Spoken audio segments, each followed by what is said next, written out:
Okay, so I think everything is working. Hey, sorry about that. Um, I've had to do a little mic check because I forgot to actually plug in my mic before I started streaming, so I had to make sure that that worked. Also, forgot to hit start recording.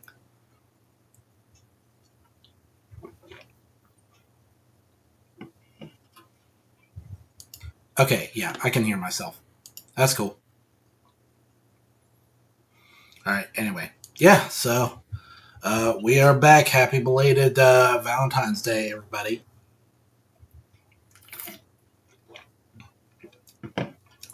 Feeling a bit better today than I did last stream. I know I titled this One Piece stream Chronic Sinus Infection Edition. But I'm actually doing mostly okay. I mean, I might be a little nasally, but it's certainly a lot better than when I came up with that stream title originally. And, I couldn't brainstorm a new one, so here we go. But yeah, so a little bit of a weird stream here is there's supposed to be some bad weather rolling in, like really bad. So I figure I'm gonna try and wrap this up in like 2 hours, maybe. Like get through everything that I want to get through in 2 hours or less. Um, and then after that, like whatever happens, happens. So if I suddenly disconnect, if the stream just abruptly ends, you know why.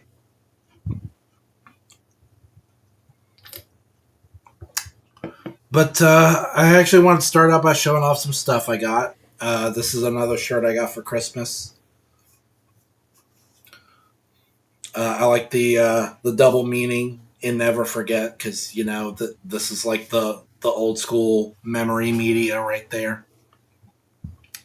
I still remember all of these from when I was a kid. By the way, uh, I think my parents still have some cassettes. I used to listen to Ace of Base on cassette when I was like really really little, like 5 years old, and then VHS tapes. We still got those. Um, I ripped a lot of that content to CD format. Recently got a neat little gadget that takes care of that, and then to a lesser extent, floppy disks. I actually still have like one floppy disk that has some old stuff on it. I think like old text documents from when I was a kid, like school assignments and stuff. But yeah. Oh, also get ready for a lot of the sniffling and such. No, I have not recently developed an addiction to cocaine. I'm just really. It's feeling really, really chunky all through here. Yeah, I mean, I'm already pretty chunky through here, but you know what I mean. Other cool stuff. I got this from like a secondhand store in town. I got a cool little plastic stand so I can properly display my Bahamut FF10 Bahamut MTG artwork next to my Final Fantasy X collection. And I also got I don't have them on me right now, but like the little itty bitty slim glasses that are all silver, very Y2K looking. And I know some people like to rag on the small sunglasses, but I mean, I rock them all the time. I think they look super cool. And then the last thing before we dig into the new One Piece chapter is this really cool artwork. Looking forward to displaying this during the warm months. I think this will make for like a nice little summer decoration. I like how it's a mashup of like it's beachy but also very graffiti. I like all the colors going on. But here's the party trick, right? It's a wedge-shaped canvas, so that way it can stand on its own. That is super cool, and it is my first time seeing something like this, and I wish I had known about these sooner. That is freaking awesome. And it still has the little thingy here if you want to, display it on a wall the traditional way. So yeah, that is pretty slick. But I'm ready to dig into this new One Piece chapter. And again, I'm sorry I haven't really updated the look of the channel yet. Again, just a lot of upheaval. I mean, I wasn't even sure I was going to be able to stream at my normal time today. It's been really hectic because folks in the know, I work for my local school system, and we've got a long weekend with the President's Day and the professional learning day, whatever that's supposed to be. Because there's a distinction between a professional learning day and a teacher work day. Not entirely clear on what that means, but yeah. But it's been really chock full. Went to Olive Garden with the family and threw down on some chicken and shrimp carbonara. That's my favorite thing to get there. Also, obviously, the breadsticks. I mean, ever since from when I was a child to now, I can put away those breadsticks like a freaking wood chipper. Okay. Yeah, and back when I was really little and I was still a super duper picky eater, I would only eat the breadsticks and then wash it down with chocolate milk. Nasty, I know, but I mean, that's kids for you.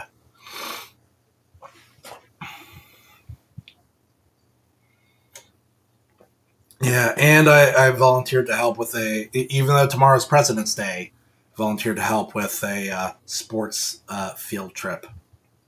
So tomorrow's going to be chock full as well. But yeah, it's getting harder. I'm not gonna lie, it's getting harder and harder to find time to work on the channel. Things have gotten really weird, and there's a lot of I'm not gonna get into the details, but personal stuff going on. Stuff's getting real weird, real awkward, stuff I've never dealt with before. And it's just tough. And I gotta figure it out. But for now, let's just try and take our minds off the reel with some One Piece. With today's chapter 1174, The Strongest Being in This World. And not gonna lie, little spoiled on this chapter. I have some idea of who they're referring to in the title, as well as some idea of what Loki's Devil Fruit might actually be, because people, they really posting massive ultimate spoilers in their thumbnails on YouTube. But yeah. We'll get down to the nitty gritty now. For now, we've got the cover request by Tokomon. Roger taming a Tyrannosaurus and walking it like a little puppy, which is awesome and appropriate for a chapter titled The Strongest Being in This World. And that is a young-looking Garp. I mean, no bags under the eyes. His mustache is it's giant, but it's not as giant as it is in his latter days. So, yeah. Right at the very end of the game. Damn it, that idiot Dream Demon. The ship. I don't even know why I have these headphones on, by the way. I'm not listening to anything, so I can just go ahead and take those off for now. That idiot Dream Demon. The ship. He even took part of the Sea Cloud with it. Now the whole plan's gone down the drain. At this rate, the brats are gonna fall from this height and splatter all over the ground below. Even his weird vine monster is shocked. Gunko, stop the brats. Whoops. We'll have to suspend the plan for now. Forget it. That's not happening. Imusama is still inside. If we could at least stop this arrow.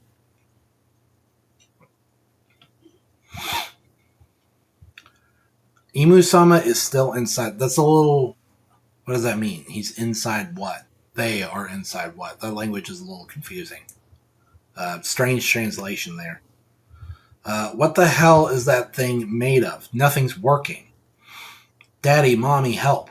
Don't even bother trying, you idiots. If there were any way to stop that error, I'd have done it by now. Wait, the parents are trying to protect their kids, but they're not able to. My thorns won't allow it. And because of that, all the children are going to fall to their deaths. What a delicious way to die. Oh my gosh, Summers. With all the, okay. Gonna get a little real here. I'm surprised there is not more, talk about how topical this particular arc is. And this got started before the big, the defining moment so far of 2026 is the release of some files. And so there being an arc about, the upper echelon of society being like a demonic cult that is super sadistic and does creepy stuff. It's I don't know. I'm not gonna get any deeper into that, but I mean, you know what's up.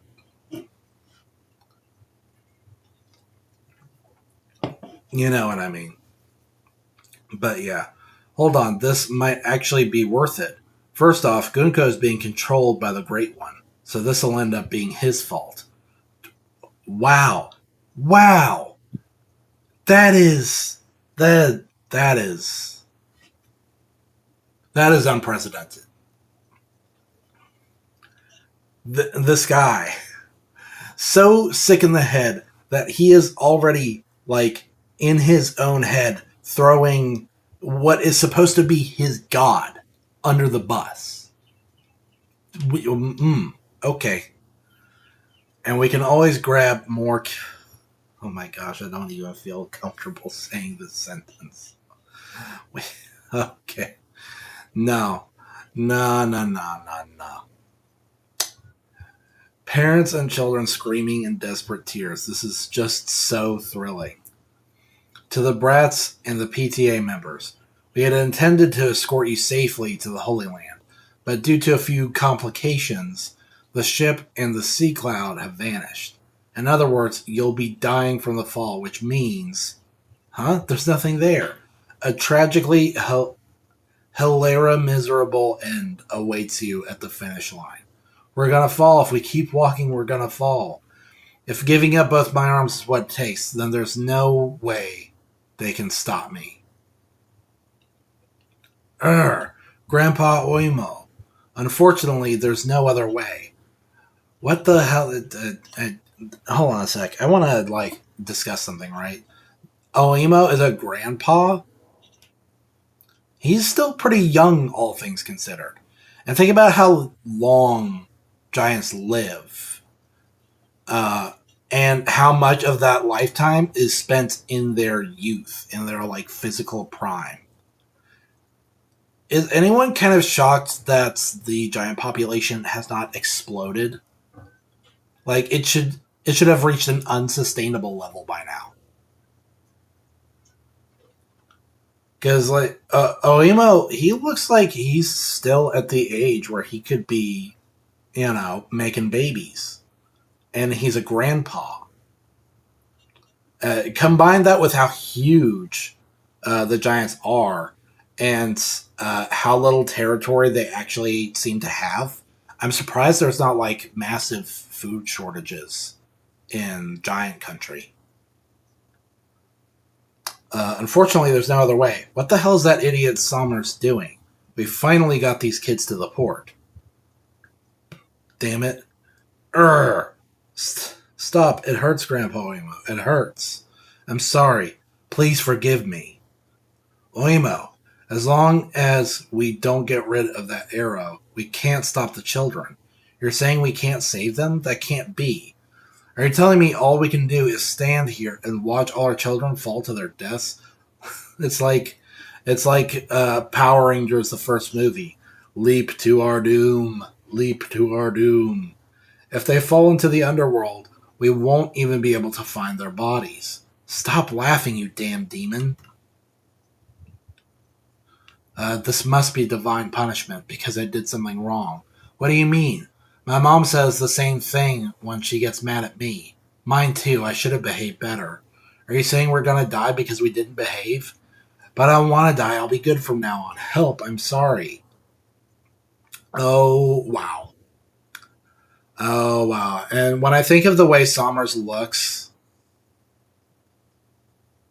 like, I don't know. I don't know. I feel like maybe Oda's trying to say something about current events. I won't be naughty anymore. Did you know the god of the sun keeps an eye on naughty kids? But Mom, look, I won this in a duel, so it's mine now. That's exactly because you're strong. You need to be kinder to weaker kids. Now let's go apologize right now. Why did you leave all that food on your plate? You don't like my cooking. It's just there were carrots. Unbelievable. You took the carrots are really not that bad. Like, even as a little kid, I was like down for carrots. Maybe I'm spoiled, right? Because my mom makes some awesome like seasoned broiled carrots. But yeah. Unbelievable. You took your father's sword and went out with it again? And dang, another giant MILF baddie in the background. So you're a wild pirate, Grandpa? I hate you. Why did you lie again? If you lie to me, how am I supposed to protect you, sweetheart? Why did you bring my homework?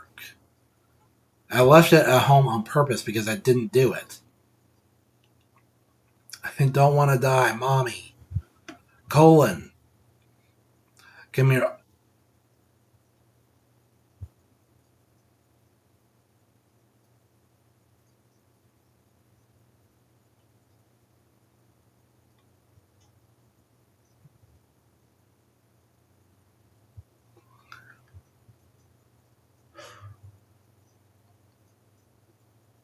No.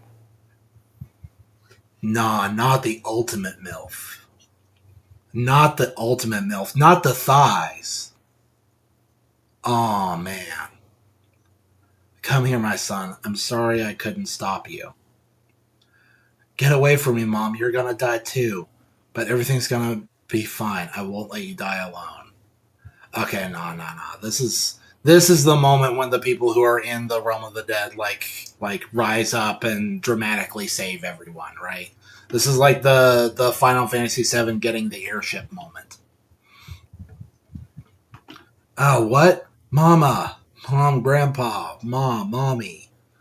It's okay, everyone. They're gonna save us. They're gonna save us, right?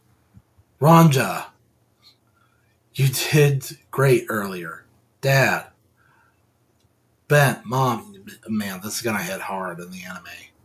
You know what scares me the most? My mom. Sorry for saying you scared me.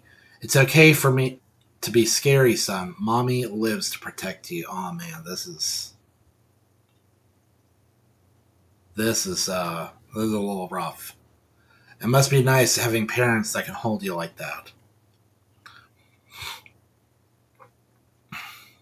I can stand in for your parents, but you're not my mom. Roanna, Anjay Sensei, I don't want you coming to school. It's so embarrassing having an otaku brother like you. I'll try it to make sure they don't find me. Divine punishment, huh? Bjorn Tasso. It's it's O'Day. I don't mind at all. Brother. Not the face turn. Not the face turn for like the weird creepy guy. Oh man. Geehaha. Look at that. Those pieces of trash are about to fall off the cliff. My heart's pounding. What a thrilling story. If you just let them fall and die, it would have only been 10 brats. These parents are such idiots, dying for their children out of love. My stomach hurts from laughing. Now that's what I call a beautiful and utterly pointless death. Oh boy. Here we go. Colin, where are we? I don't know, but everyone's alive. Mom, you're all standing on my Gomu Gomu no Hara Senbei, and it's prickly. Then get the hell off already. What, Luffy? Senbei is a Japanese rice cracker, and Hara means belly. What in the... Did they turn him into some sort of giant trampoline? Hey you, when we get up there, you're gonna have to get off my back. Your back? Otherwise, you'll just get in my way during the fight.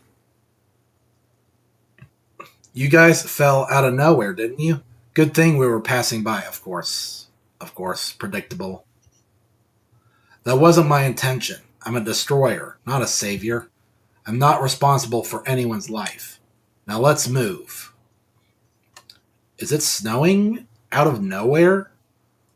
Was that thunder? Ah, what was that? The tree's shaking. Oh, wow. So we've got two different, like... So I'm of the assumption that Loki's Devil Fruit is awakened as well, because he's affecting the environment, and Luffy's affecting the environment at the same time. What kind of rhythm is that? I can feel all Elbaf trembling. On a strange day of snow, lightning, and thunder, the sky shall be covered by a colossal beast, along with the drums of liberation. Is this like some sort of prophecy? I don't know. What? Oh boy, here we go, folks. Big epic spread. The god of the sun shall appear. Ah, yeah. Look at that size. Now that's more like it. You look hilarious. Elbaf, the hour of liberation has arrived. Break next week. I was gonna say, well, like, we've really been on a roll lately. I felt like we were due for a break. Dang. Okay, so no name drop for his Devil Fruit, but I am of the assumption that it is like the Needhog of Norse mythology. Like, big, horrible, black, serpent-like beast. But he's like a dragon. This feels weird, because I think this is what a lot of people assumed Dragon's Devil Fruit was going to be like. He's affecting the weather, and he's literally a dragon. This feels weird. This feels like an odd bit of role reversal. Elbaf, the hour of liberation has arrived. I wonder if this is like the big, awful black dragon from the big mural. Like, I keep going back to the mural, but let me see if I can find it again. Because it is buried deep in there. I gotta... Open, please. Thank you. No, that's not it. That's not it. This is it.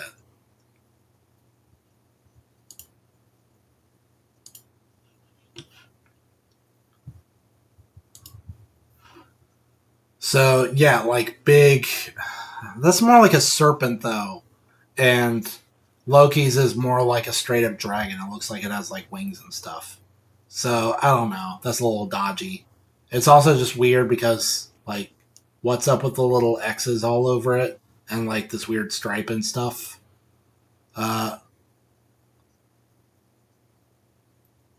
Serpent of Fire. I don't know. It's weird. I don't know if that's the same thing or not. Might be reaching with that one. Or, run it back. Or it's this thing in the middle. Breast turn the abyss, God of the Force, summoned devils, while the sun lit the embers of war, those of the half and full moon's dream. Yet the ones who slew the sun fought and deified themselves, evoking the wrath of the sea god, they would not meet again.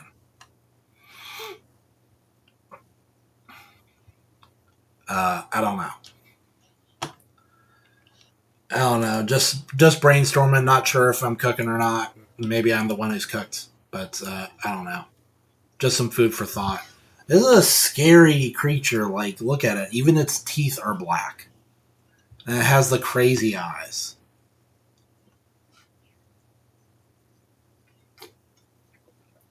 I look forward to getting a shot of this that pulls out and shows us, like, the whole thing. Yeah. And you had to figure there was a devil fruit with this power, because when faced with the artificial dragons on Punk Hazard, Zoro said that it's a mythical creature. Well, therefore, there must be some sort of myth. And therefore, there's almost certainly a mythical Zoan with this power. And he is indeed stinking huge. Because I have to imagine that this is giant Luffy, and I'm not entirely clear on how big this squirrel is. I imagine it's actually quite large, despite its cute appearance, because you got to think how big it was in comparison to Loki before. And now we have, like, big Loki, bigger than all these dream demons, which were bigger than giants. So that is pretty wild. With power like this, it's hard to imagine them losing. I'm curious to see how this is going to unfold. Because at this point, the only person on this island who can really stack up to this, like all this insurmountable force, is Emu. So we'll see how that goes. And Emu, I mean, we've established at this point that Emu is completely, utterly broken in their own way. We'll see if... Because think about how the God Valley incident went, right? Where Emu just, like, pulled a Dami Reversi on what's his name? Freaking, oh my gosh, I can't remember. Rocks, right. And Rocks was supposed to be like him. Like absolute top tier. So, like, there's nothing saying that he can't just do the same to either of these guys here. We'll see. But, I mean, okay, that was actually a pretty good chapter. I feel like it was emotionally effective and exciting. I'm looking forward to what we get in a couple weeks.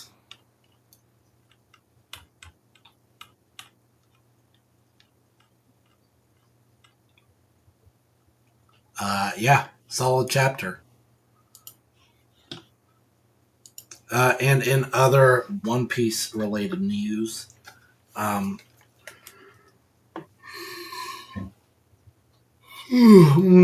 woke up too early this morning. New trailer dropped a few days ago since my last stream, so let's check out this new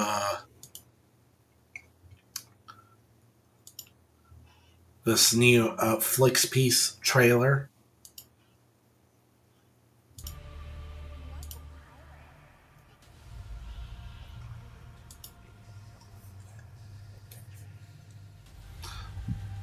Okay, so this is clearly the conversation between Chopper and Hero Luke about the pirate flag, and oh yeah, that's cool. If we can just run that back for a second. Drum Rockies looking appropriately enormous. The Drum Rockies are supposed to be like 3 miles tall, by the way. And the anime version of this scene where Luffy is climbing up the Drum Rockies, and it is so brutal that he is visibly frostbitten, and like all the skin is being stripped like off of his hands and his feet, and like his nails are breaking. It is one of like the most harrowing visuals I've ever seen in animation, and it's just like disturbing every time I see it. Um, so with that in mind, this is not a very strong visual. I would have really liked a lot more makeup on Luffy to show him being like really banged up and like graphically bloodied and just really looking really nasty. I also noticed that Sanji's not here for this scene. This is about the time that Sanji should be clutched in Luffy's teeth. So this is, I don't know. This makes this seem like less of a feat. Like the fact that Luffy does not have to carry two people up this mountain. And the fact that, the fact that he's not all like nasty and frostbitten and bloody, it makes it seem like the climb isn't really that hard. I don't know. This should have been a little more R-rated. This should have been more brutal. But I mean, hey, Hero looks the way he's supposed to. I'm not clear on. By the way, I'm just gonna go ahead and mute this right now because ain't no way I'm limping away with this without a copyright strike, even with the filters that I put on the audio. Which are those still on? By the way, they're supposed to be on. Yes, they are on. Um, but I'm just gonna play it 100% safe because it's freaking Come Sail Away by Styx. That is not playing on my stream. No way.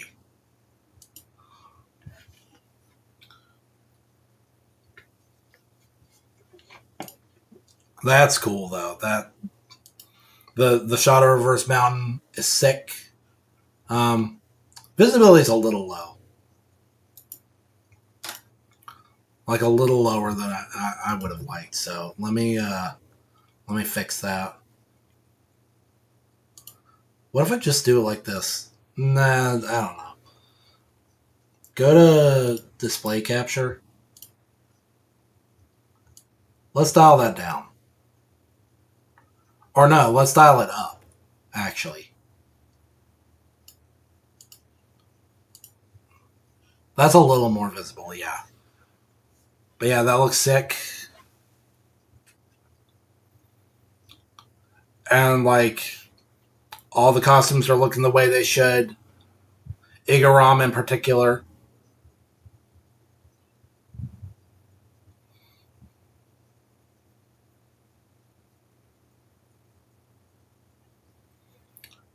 Excellent use of this song, by the way.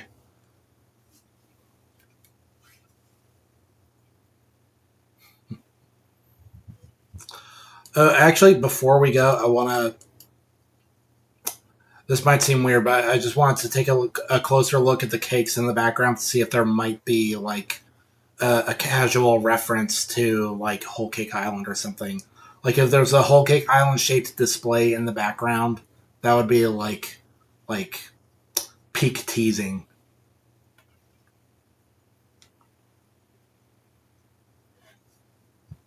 March 10th, anniversary of Cross Age Productions.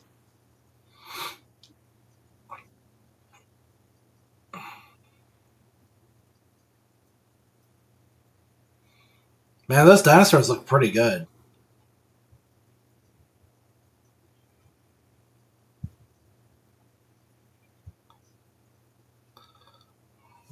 That is wow. I am blown away that they wrote Hachi out of the East Blue Saga, but they still have the Unluckies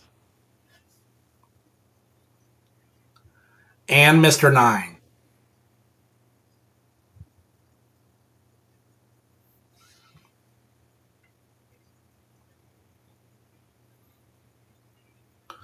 Man, Crocus looks sick. Buggy looks sick.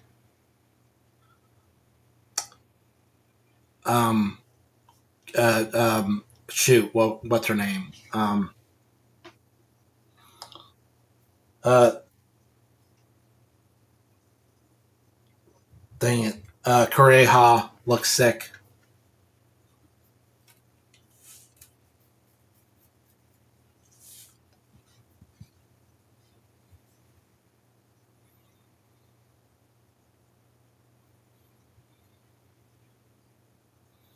Oh my gosh, that.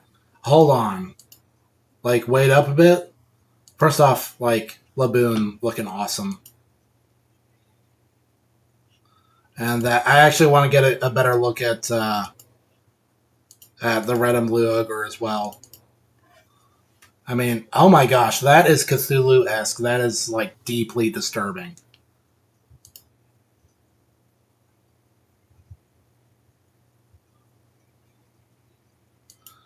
Oh, oh, look at my man's. If I can just, hold on. Look at my man's here. Look at Baron Underbite. Oh my gosh. Wapple looks absolutely freaking wild. Wow. I don't even know what to say. That's just perfect.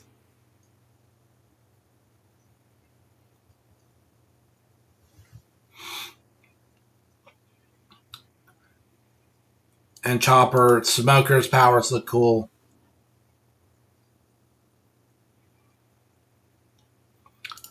I wonder though. I wonder how much Chopper is going to be downplayed uh, throughout this series, because Chopper was like the number one thing that I was thinking of when it came to this adaptation.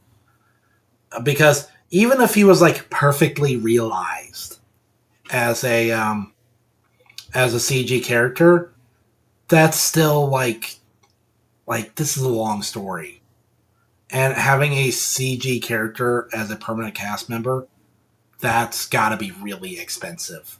I imagine Chopper having much less to do and having much less screen time than normal, which is kind of okay, really. I mean, he's not that important of a character, so I mean, it's whatever.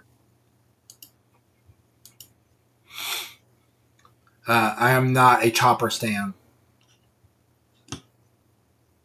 but yeah, and I should really work on revisiting season one of Flix Piece and like editing some videos about it uh, in time for season two. No promises though. I mean, you know how I am. Now, what else do we have today? We have.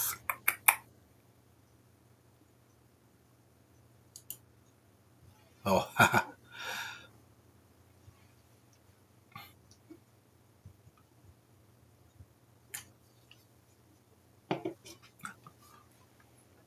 okay. So this is something I just randomly wanted to watch. This is something that cropped up in my recommendations, but it's. If I could just go ahead and open this up real quick, try and make it more visible. I think we're okay to like rock without a shield now. I don't think there's any like super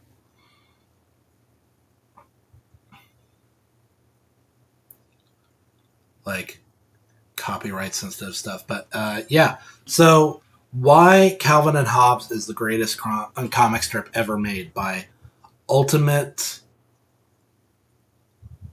Ick. I hope I'm pronouncing that right. Yeah, so for anyone who doesn't know, uh, Calvin and Hobbes is very near and dear to my heart.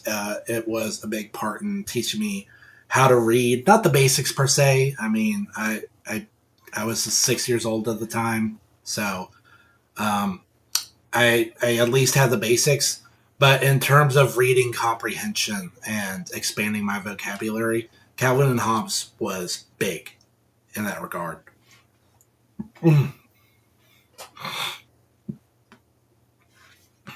And This was a series that I loved just because I mean, it's about a 6-year-old boy. I was 6 years old at the time. He has like a stuffed doll friend. Um, I I had at least one stuffed doll friend at the time, and I think this inspired me to like uh, create my stuffed doll collection that I had through like my elementary school years, and then I eventually got rid of them because I just didn't vibe with them anymore. But I still have the first stuffed doll I ever owned. His name is Lee. He is a Cabbage Patch Kid. He's in one of my drawers right now, and he has been with me literally my entire life since I was born. He is like the first physical possession I ever had in my life. My parents gave him to me when I was born, and so pretty. I'm not a person who gets too sentimental about like physical things because they're physical. They can get lost. They can get stolen. They can break. They're not always going to be around, so you should never get too attached to them. That's kind of my philosophy. But Lee's kind of a special exception. It's really hard to imagine like not having him or getting rid of him for any reason. That's just not going to happen. He's going to be with me to the end. Um, so yeah, big like personal connection with Calvin and Hobbes right off the bat, and then it just helped me really expand my horizons. And yeah, I still have the full Calvin and Hobbes. If I can whip that out real quick, like, hold on a sec.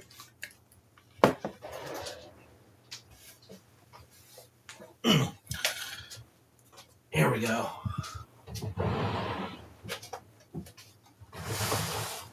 Now it is really.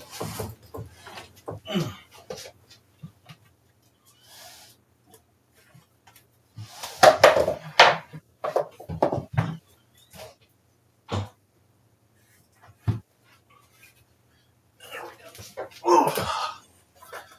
Okay.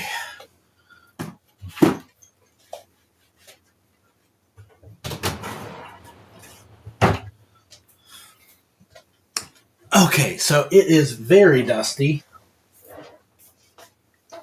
but oh, ew, gross, get off me. Oh man, that is bad.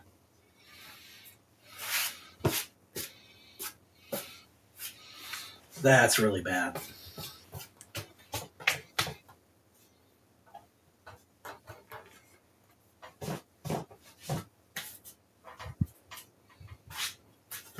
Okay, so yeah, as you can see, like, I'm not fooling here. I am a real one when it comes to Calvin and Hobbes because I've got the complete collection right here.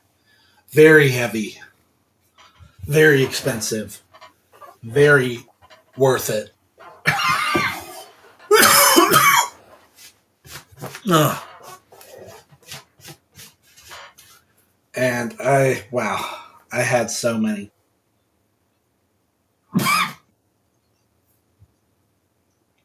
Ooh. Hold on. Mountain Dew to the rescue.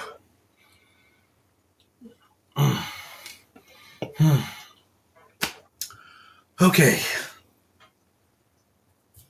Oh man, that is sick nasty.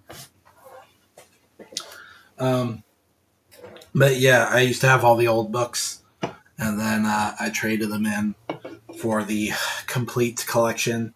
And this is complete. This even has like the old prototype version of Calvin and Hobbes, where he has the flat hair, like the flat bowl cut that covers his eyes. And yeah, so uh, very precious series to me. Highly underrated because the other thing about Calvin and Hobbes is Bill Watterson was sorely against licensing and endorsement of any kind he was very dedicated to his sense of artistic integrity. And well, that's great, and it is certainly preferable to the alternative of just like very cheaply just renting out your idea to the highest bidder and like really cheapening it.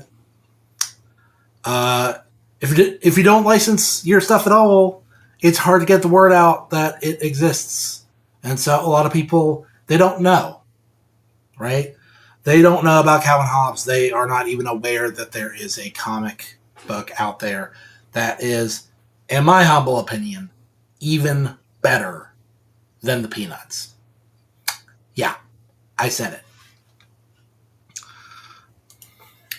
Calvin Hobbes is better than the Peanuts, and I'm tired of pretending that it's not. Peanuts is iconic, but Calvin and Hobbes is just like on a whole other level, like not even close.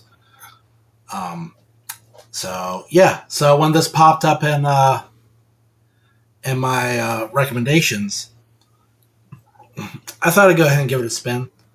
And so we're going to check that out now. Again, this is Why Calvin and Hobbes is the greatest comic strip ever made by Ultimate E-Ick. And as always, I'd appreciate it if anyone watching this would go out and support the original creator of this video, because we are not about content piracy. We are not about parasitizing our fellow creators on these platforms. Cross Age Productions is all about curation and critique. And so, yeah, I would very much appreciate it if we could all go out and support Ultimate E-Ick for his little creation here. So let's go ahead and check it out. And first, I got to remember to turn the desktop audio back on. I don't think we're going to be listening to Styx in the course of this video, but who knows.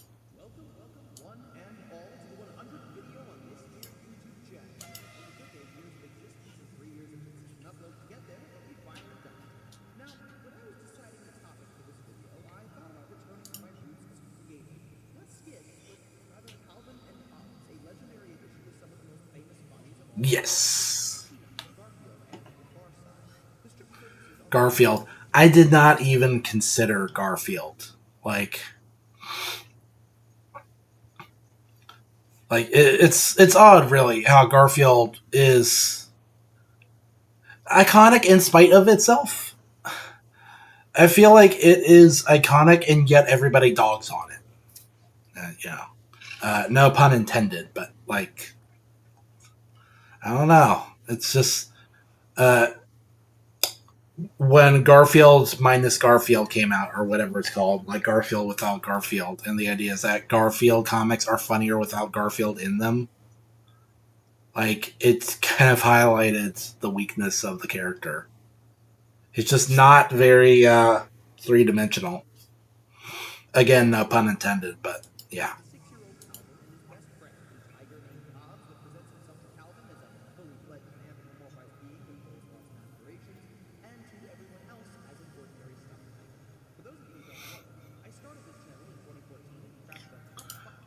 Are you serious? This is him. This is Ultimate E-Ick. And this is how he got started on YouTube. Wow. That is absolutely wild. I don't know what to say, except, like, y'all, if you are, like, if you're a little kid, if you're underage at all, like, do not even think about content creation on the internet, because you are exposing yourself to a world that is beyond what any, like, child mind could comprehend. It is toxic and creepy. Like, once upon a time, you had to be 18 to use YouTube, and obviously, kids would just lie. They would just lie on their profile about what age they actually were, and then just post whatever. And then YouTube, they didn't care.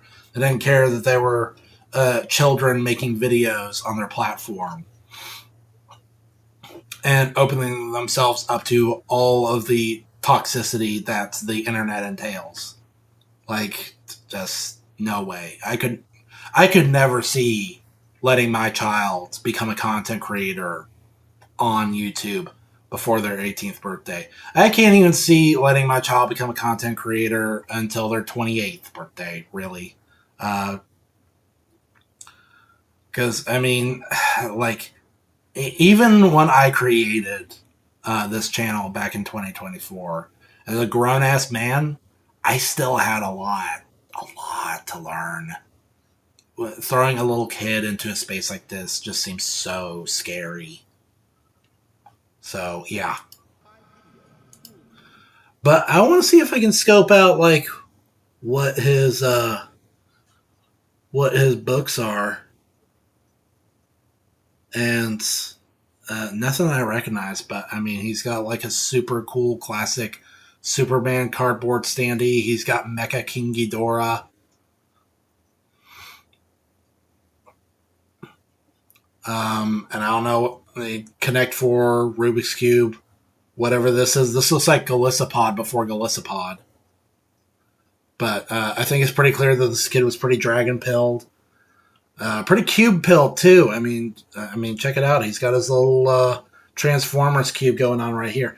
I'm not really clear on why Bumblebee is bigger than Optimus Prime, but okay, whatever. But yeah, wow.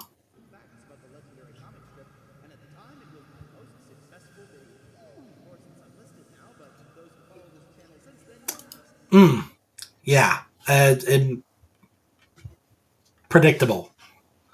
Predictable, I would say. I'm actually going to dial down the visibility on this slightly.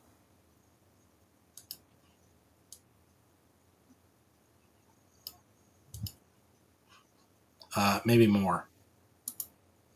Whoa, careful.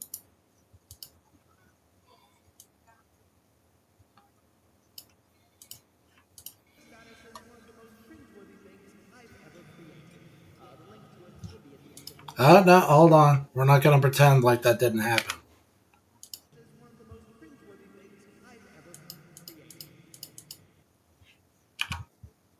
I don't really subscribe to cringe culture, but any viewer would probably ascertain that my earliest stuff is indeed cringe.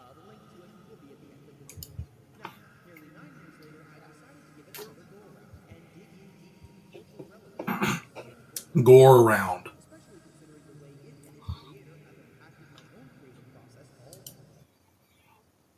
Yeah, and there's the man. There's how Bill Watterson sees himself. There's a character in the story, actually. I think his name is like... Is his name Uncle Steve? I think I just called him that because he looks like my own Uncle Steve. But he also looks very much like Bill Watterson.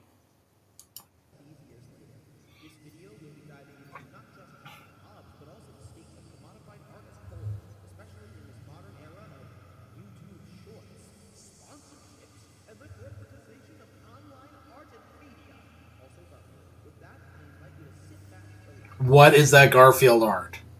Where did you get that? Why does it exist? Chapter 1, an overview of why Calvin and Hobbes uncompromisingly slaps. Why is Calvin and Hobbes in the Avatar font?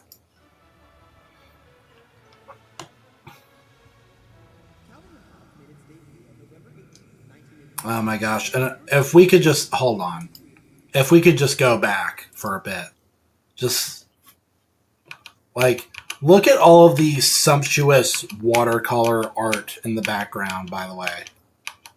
I had a lot of this as like desktop wallpapers, and then had to get rid of them because they were low resolution, sadly, and have not found high res versions. But yeah, really sick artwork, absolutely delightful. I actually recently experimented with watercolors again this weekend. After being kind of scared away from them, I struggled with them in in high school. Pretty unruly, pretty hard to control. But I mean, I had a pretty okay time with it. But yeah, I just really got to soak in how excellent this, especially, and like the landscape of Mars in the background, absolutely astonishing. All of the shots of the wilderness, like just profoundly gorgeous. Uh, it just tears me up inside that, like, again, because Bill Watterson was like, he was so hard up about not licensing at all. We never got like a top tier 1990s era Calvin and Hobbes cartoon. Um, no Calvin and Hobbes movie. Although it'd be very weird because Calvin and Hobbes, despite presenting as being just for little kids, is like really politically and philosophically charged. So it, admittedly, it would be hard to know how to market this to people. At the time, today it would be easy to just market this to people who grew up with Calvin and Hobbes, and like animation culture as a whole has evolved to where like the golden age of cartoons, people have gotten back into the habit of accepting the idea that animation is for everybody and not just for kids. And it feels like the people who think of animation as just kids cartoons are now the like the old stuffy minority. Like, I don't know, like the people who run the Academy Awards. But like back then, like how would that work? You know? And it's so dialogue driven too. Like there actually isn't that much action in Calvin and Hobbes until you get to like the like imaginary stuff like Tracer Bullet or Spaceman Spiff or Stupendous Man, that kind of thing. But yeah, let's hold on a sec. It's not. Whoa, whoa, whoa. Okay, it is kind of showing the same stuff, but like, look at this. Look at how much color just goes into this regular ass tree stump. Look at how artistic this one little tuft of grass is. Like, Watterson was freaking epic. Look at this tree. Look at this tree that is not significant at all, and it's just, again, a background element. It's just a backdrop to what's going on here. Look at the vibrant orange that Hobbes is. Look at how the snow is not just snow. Like, the obvious thing would be for snow to just be, like, white with some shadows or whatever, but, like, just, it's got so much more going on to it. And this, like, just so atmospheric with, like, it's dreary but still colorful in its own way. Like, finding a way to infuse winter, which is, like, a pretty gray and, again, dreary season with, like, natural purple and gold and, like, little bits of red and whatever. Freaking epic.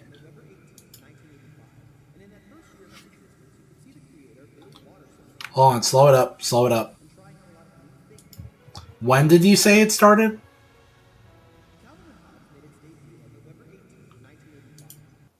1985. Wow. And I think Calvin and Hobbes actually wrapped up like right around the time that I was born.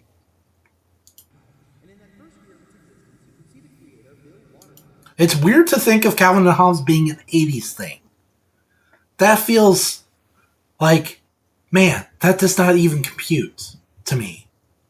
Because it's like, I don't know. It just feels so utterly timeless to me. And yeah, there's the guy. There's Bill Watterson. Like the daddest dad to ever dad. Look at that sweater. Look at that mustache. Look at those glasses. Look at that hair. Like, oh my gosh. This is the visionary with a lot to say. He looks like such an NPC, and yet absolutely bursting with creativity.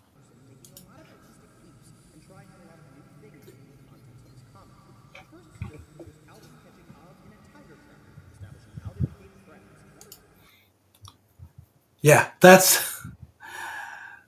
is wow. This is so weird to me going back to like old school Calvin and Hobbes because the art is so much more simplistic, so much less expressive. Uh, this entire origin story was almost immediately retconned because like we already explained Hobbes is not a real anthropomorphic talking tiger that Calvin caught. It's a stuffed animal that is only alive in Calvin's head. Hobbes doesn't interact with anyone else. It's just I don't know. It's weird. It's super weird. Like the for anyone who doesn't know, there are no actual fantastical elements in Calvin and Hobbes.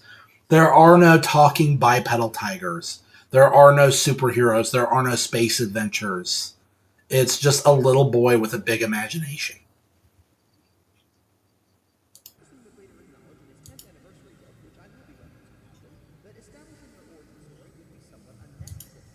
At the time, I thought it was important to establish how Calvin and Hobbes got together, but now I think it was on it. Yeah. Yeah. Also, do not call him Old Billy Watts. That's cursed. He's the guy. He's one of those guys, right? Where you gotta always say his full name every time. He is Bill Watterson.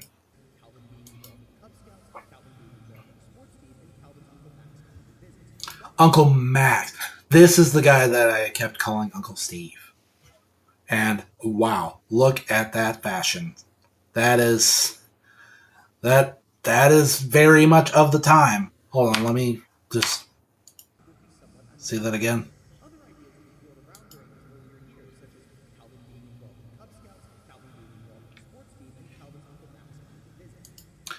Yeah, Uncle Max, one time character.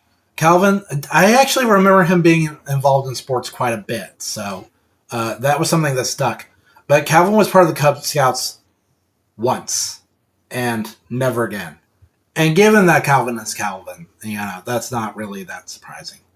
But yeah, that was really like that was weak sauce. I'm not going to pretend that Calvin and Hobbes always slapped. Okay,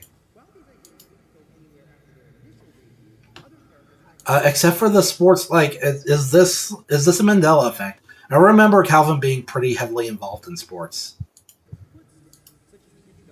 because the whole bit is that Calvin's just like an art nerd. He's like me. He's got nothing to do with sports. I freaking hated being forced to play sports or like I was forced to play baseball, forced to play basketball, football. Like I hated all of it.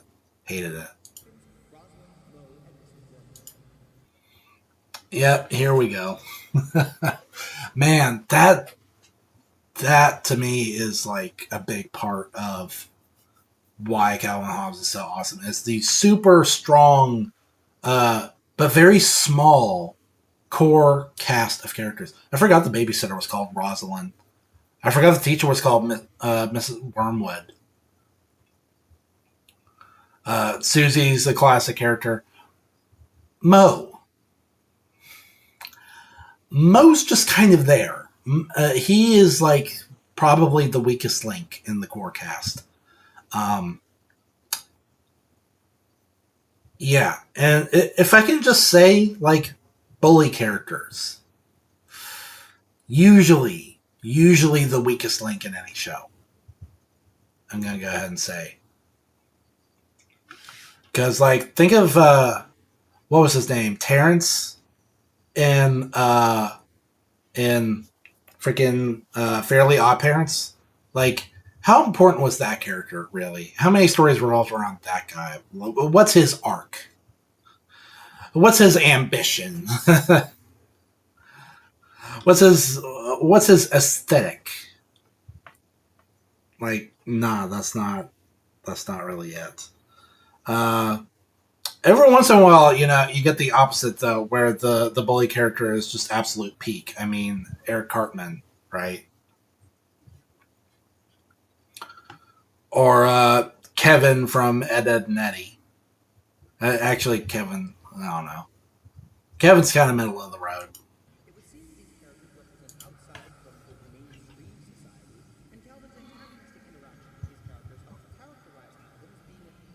Oh my gosh, that picture of Calvin is cursed.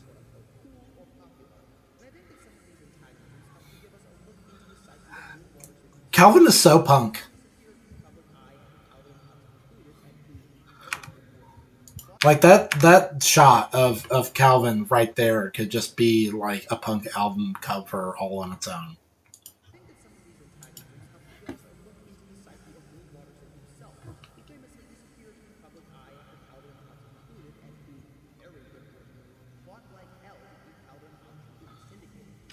Yeah, that if we can just go back to that image right there.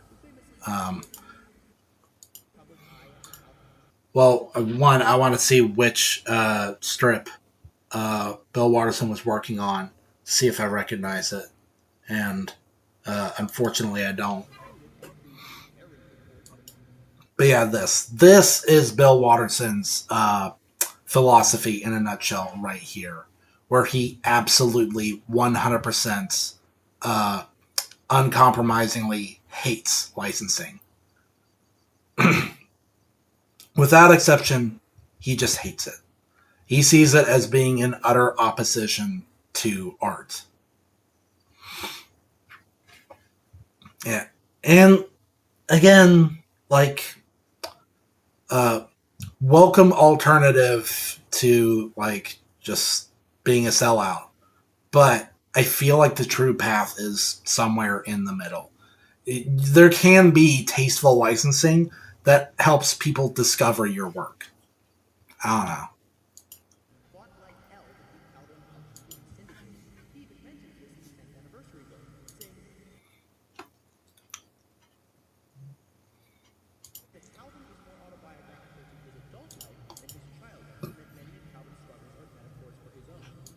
Well, I mean, yeah, that almost goes without saying. Like, if you've read any amount of Calvin and Hobbes, especially latter day Calvin and Hobbes, Calvin is not at all like your typical 6 year old boy. He's not even like an atypical 6 year old boy. He's not like a 6 year old boy at all. He is very much like a grown ass man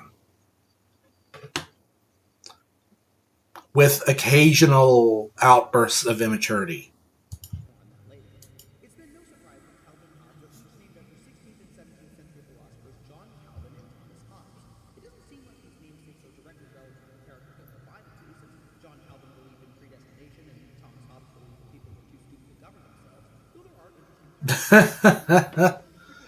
Wow.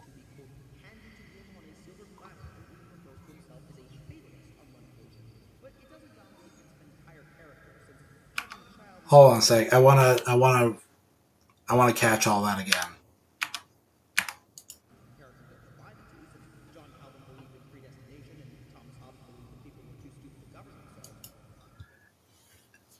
Thomas Hobbes believed that people were too stupid to govern themselves. If not the people, then who? Right? Because even in a dictatorship, it is still a person running the show.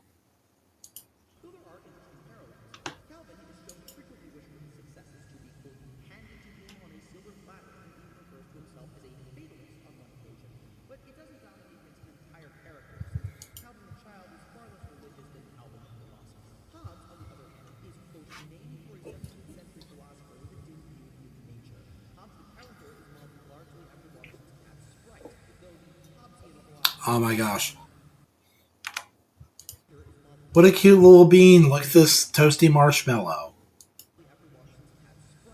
Look at that hair. Oh my gosh. He's even more dad in this picture. He's got the freaking dad teeth.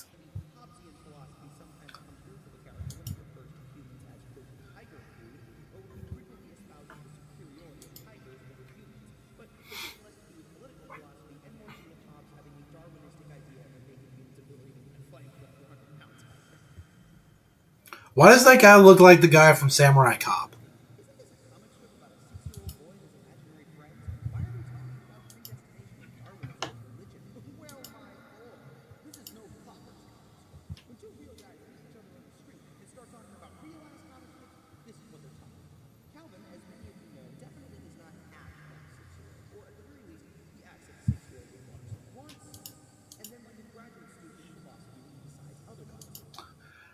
Yeah. Well put. Calvin is a very dualistic character. By the way, I don't know if you can hear like the howling wind outside, but yeah, that bad weather, it's coming. Hopefully, it does not just knock out our internet slash electricity. But yeah, Calvin is capable of deep philosophical thought, but is still prone to his own childish impulses about uh, what he wants and doesn't want.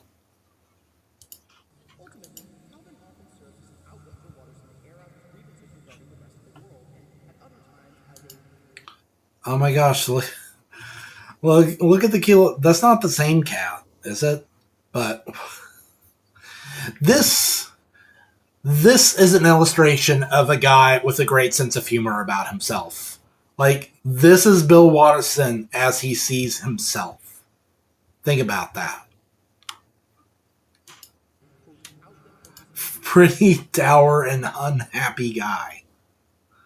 Oh man, that close up of like the actual printed comic strip where you can see the dots and you can see the texture of the paper. That there is something so sentimental about that.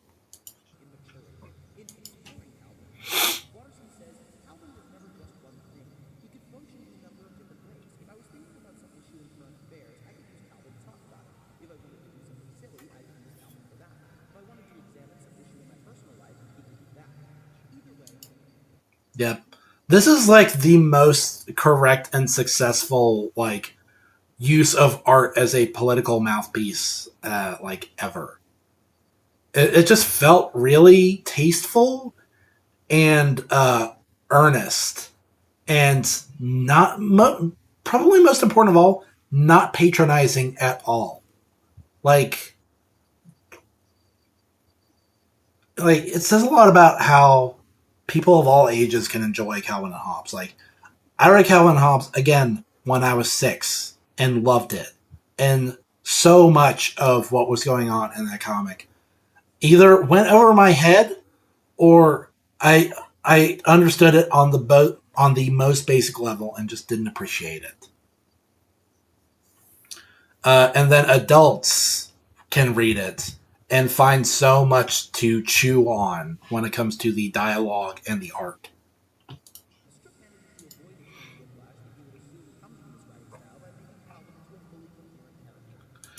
Yeah, yeah. Like this is not a Control Alt Delete Lost situation, right? This isn't a silly comic that suddenly gets like ridiculously serious. Calvin's just I don't know. I guess this is what you call a dynamic character. Uh, which to me is probably the actual biggest agent in putting Calvin and Hobbes head and shoulders above a lot of other comic strips, where the characters, like, guess what? They're actually characters. They're not just a delivery system for basic setup and punchline. Calvin and Hobbes and everybody, really. Like, their characters are pretty consistent.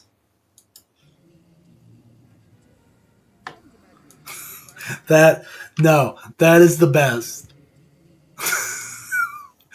That is. Are you maybe are you maybe getting now why I loved this comic strip as a child?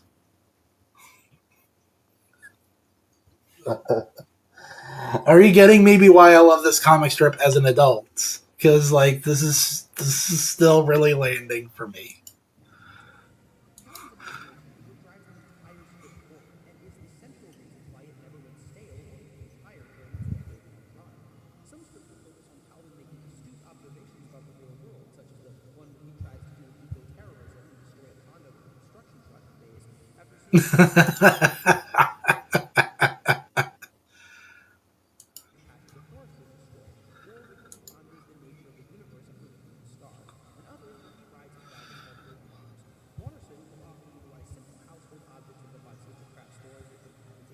Oh yes, this was my childhood aesthetic. I was absolutely cardboard core.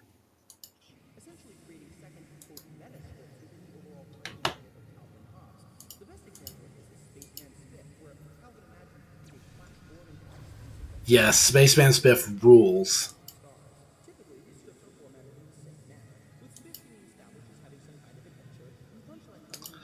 Spaceman Spiff was also just like a great platform for Bill Watterson to absolutely flex on his use of super vibrant color and do stuff that you did not get to see in regular Calvin and Hobbes.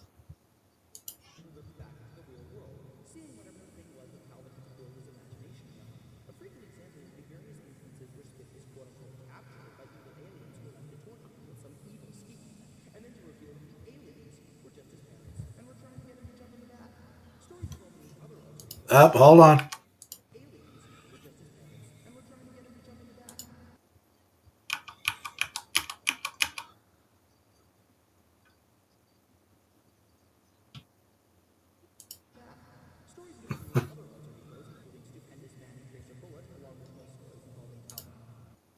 Hey man, it's not like one man can have all the ideas, right?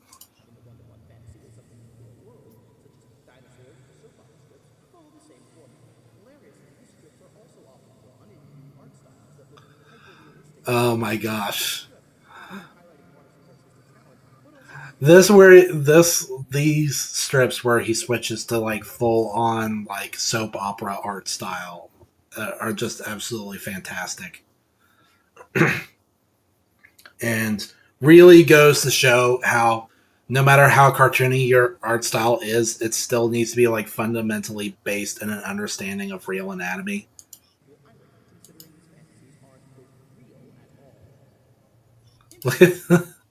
Hold on, look at that art. Look at Wonga Ta. Look at this Chad.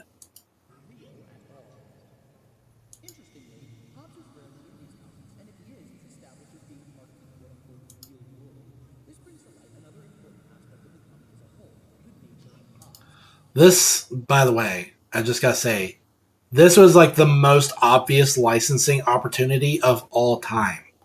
Just selling basic ass stuffed tiger dolls. And Bill Watterson did not even want to do that.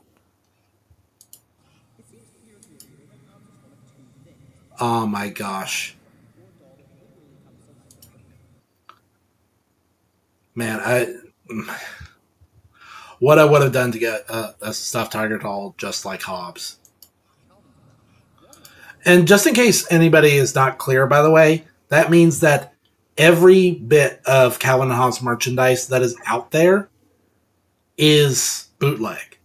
And yes, that does include every Calvin peeing uh, uh, like car decal ever. It is like for anyone suffering from the Mandela effect, that is absolutely bootleg. Um, that was not licensed by Bill Watterson, and there is no point in Calvin and Hobbes where Calvin like pees on something with a devious look on his face. That is a it's an alteration of an illustration where Calvin is bending over and filling up a water balloon, not with piss, not with piss. It was he was just bending over to a water spigot and filling a water balloon up with normal ass water. The only exception I can think of is apparently there were like really, really rare educational materials that featured uh, official Calvin and Hobbes artwork, and that was the one time Bill Watterson ever licensed anything.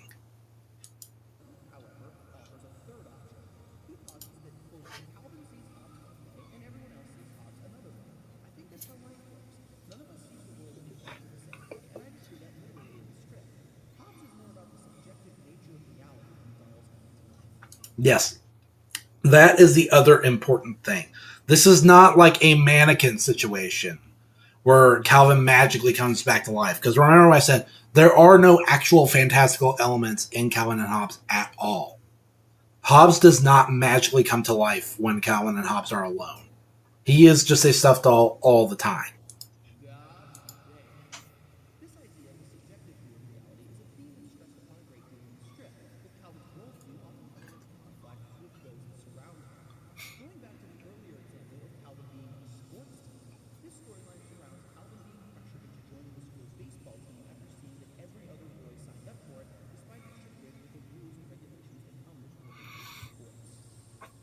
Yep. The and I'm absolutely like 100% sure that he's going to get to it in the course of this video, but like the one like really solid takeaway from this whole sports plot line is the creation of Calvin Ball.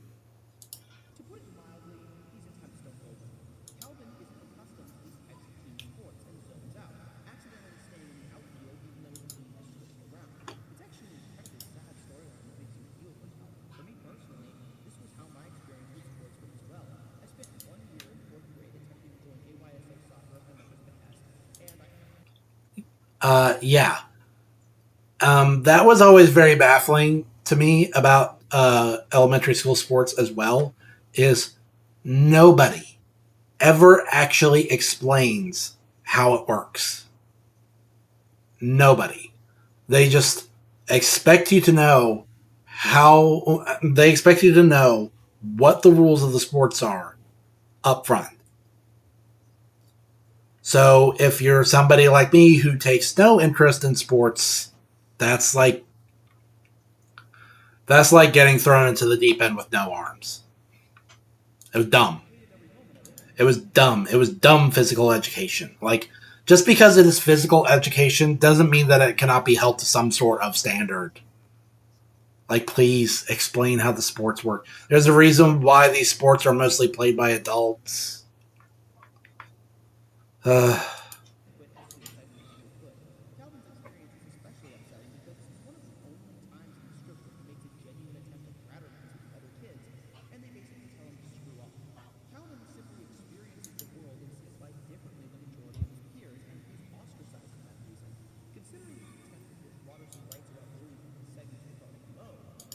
Mo is every jerk I've ever known. He's big, dumb, ugly, and cruel.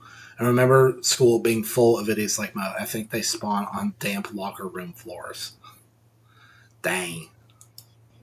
I I was blessed for only ever having to deal with bullies once in my life.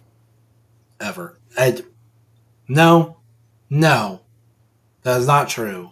There were two times, but the second time was just like so fleeting. It was like in sixth grade, and I was just like still really awkward and childish at a time when a lot of kids were growing up to be like really edgy and antagonistic, and so they would screw with me, and then I guess I just got bored. But the one time I can think of where there was just like a persistent antagonistic force in my life was when I was in second grade, and there was a child who a new student, by the way. This is so like counter, by the way, to the way this normally works, where the new kid is the one that's bullied. The new kid comes in, is nice at first, then becomes a bully. Very weird. But he could see that I was a very naive child, and he took advantage of my kindness and patience often. Dropping his pencil on purpose, knowing that I would still pick it up for him after I had done so for him when he dropped it accidentally. Uh, Deliberately, like, flicking water in my face when he was drying off his hands in the bathroom after I asked him nicely to not do that. One time, like, he had, like, rounded up his own little clique, and in the during recess, like out in the field, he pushed me, and like I fell into like a little bit of like raccoon crap. But it was like really dry, desiccated, and I just got like a little itty bitty bit on my sock. It wasn't a big deal, But my parents thought it was something different. They're like, "Oh my gosh, this is completely unacceptable." Um, and so we were living in the in Virginia, in like the Virginia Beach area at the time, and they had something called like the Strawberry Festival. And somehow, as part of some game, my parents won free karate lessons. And you can see where this is going already. Yeah. So they were like, yes, we'll give these free karate lessons to our son, and then he will know self defense and he won't be bullied anymore. And it was absolutely miserable. I all it was me going to a dank, dark, smelly, musty dojo, dressing up in an uncomfortable gi, uh, at at a time when I was just still really uncomfortable, like undressing in a public place, like a locker room. Um, that was something that I tried to avoid doing as much as possible, like all the way through, even to high school. I was never comfortable with it. Um, and then just doing a bunch of stuff that I didn't want to do, a bunch of like physical activity when I was still a nerd at heart, and I just wanted to like draw and play video games and watch cartoons, and and so I honestly thought to myself, like, please, I would rather just be bullied. Like, I would rather deal with the bullies and be powerless than deal with this karate stuff. The karate lessons were worse than being bullied. Because the thing about the bullies was that, like, they would screw with me, but then they wouldn't. Like, the school day would be over. I would go home and I would leave all that behind. It wouldn't be part of my life anymore. And, like, it wasn't that big a deal. It did not call for me to become a black belt in karate or anything. And so naturally, once we moved away, um, the karate lessons stopped. Uh, I forgot everything, pretty much everything I ever learned about karate. And now my belts are either gathering dust somewhere or I have given them away because who cares? It was always something that I've been forced to do. There was nothing sentimental about those belts. I don't care. I only ever made it up to orange belts, and that was because my parents knew that I was moving away, and so they asked that they accelerate my karate lessons to try and at least get me my orange belts before moving. So I never made to. How did it work? I think it was like white, yellow, purple, orange.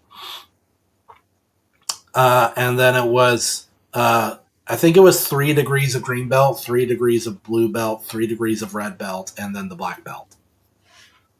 So I was still very much a beginner in this martial art that I never particularly wanted to know in the first place. So there you go.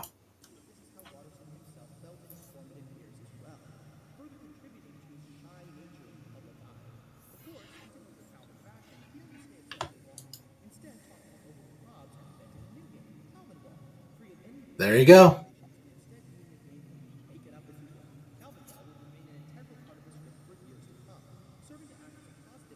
Yes.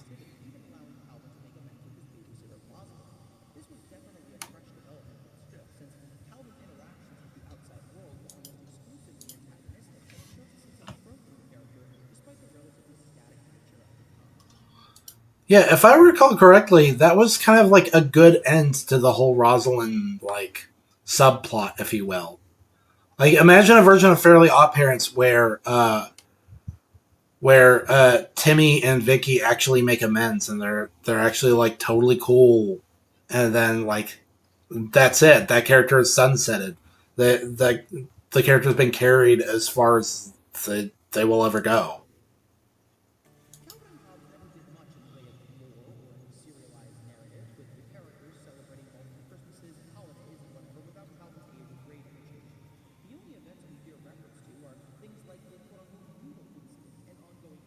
I thought it was called the Spaghetti Incident.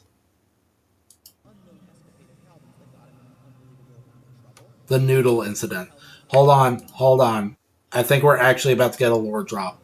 Some imply that the below strip is the immediate aftermath of the noodle incident, but it's never made clear what exactly happened. Though, due to an even earlier strip, it likely had something to do with Calvin using noodles to make a model brain for a project and creating a catastrophe.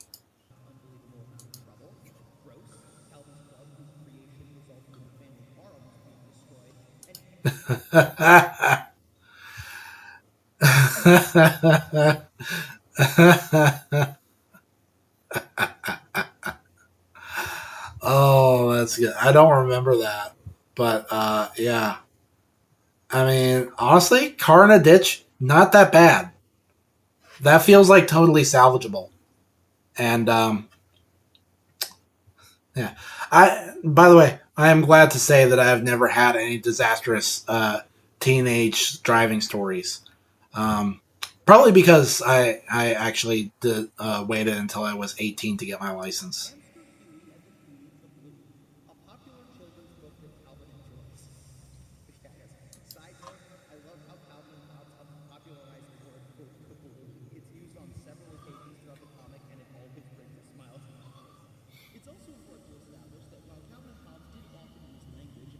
Another one of those things that is only ever hinted at and never actually explored. Nobody knows the actual narrative of Hamster Huey and the Gooey Kablooey.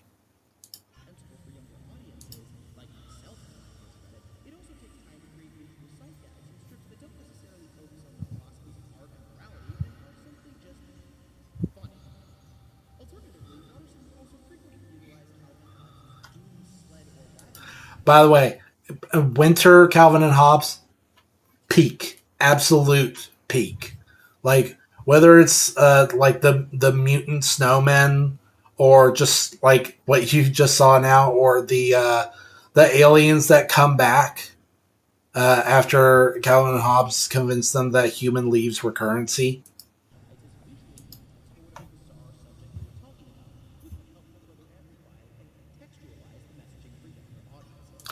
Can we talk about the wilderness in Calvin and Hobbes? Because it seems like there's this like vast untamed wilderness behind Calvin's house. Where does he even live? Because there are these vast woods and then massive epic cliffs into deep, deep quarries.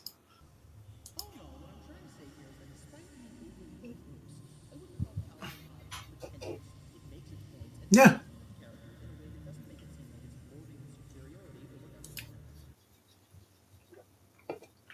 Oh man. Drinking Mountain Dew while I watch this might be dangerous.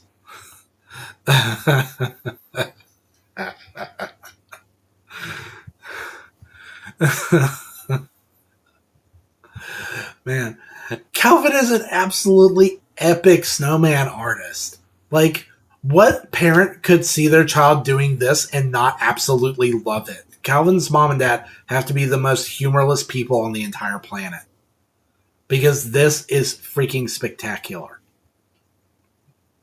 How do you even do this? How do you get this big ass ball of snow on top of another smaller ball of snow without it falling over?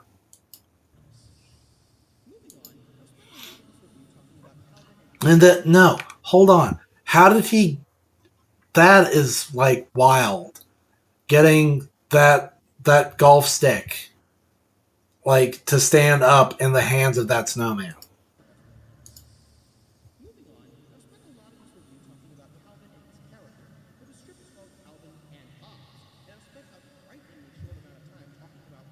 Go. Look at that build. Look at Calvin's like 90% torso build. As well, Calvin to another extent. Like, did I say Calvin? I meant Hobbes. Like, look at Hobbes and look at Calvin. Look at these torsos with feet.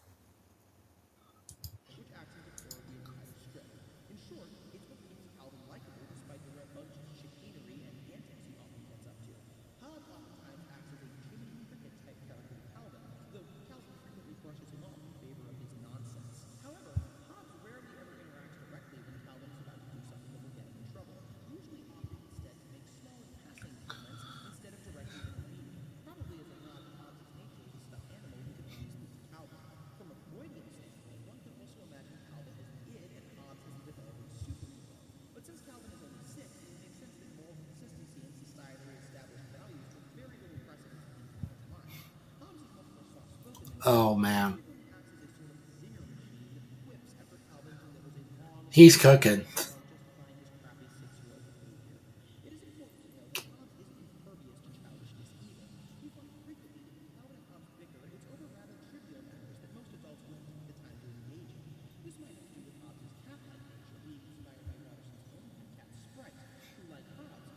I don't even have much to say about this part. Like he's just cooking.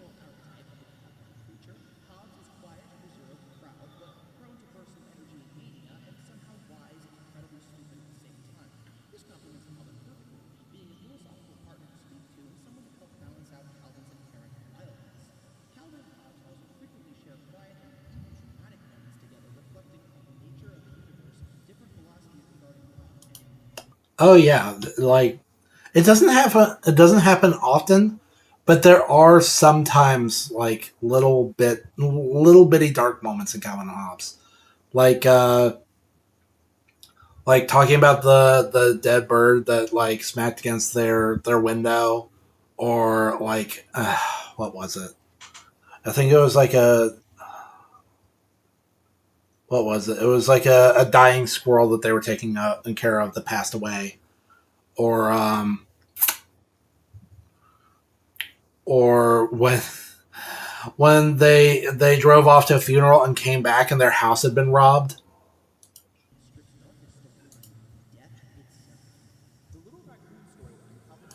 Raccoon. It was not a squirrel.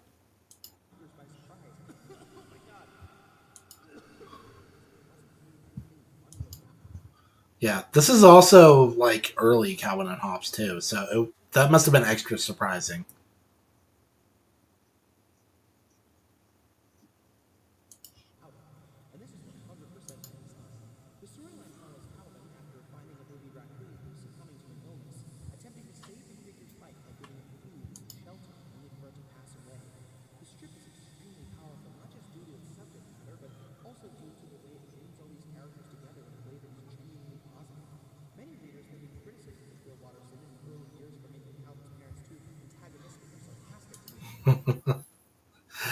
Dang, that's rough.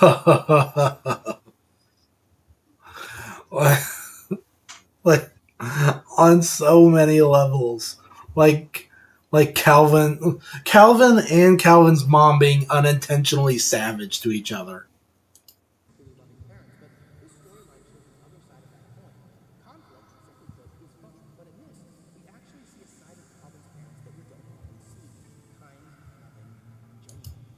Well, I mean, it's also us seeing a side of Calvin that we rarely get to see. Calvin is usually like uh, mischievous. He's mischievous at worst and meditative and thoughtful at best. But we rarely see him like really genuinely emotionally like vulnerable and weak and just sobbing and almost inconsolable. Like Calvin does not cry very much at all.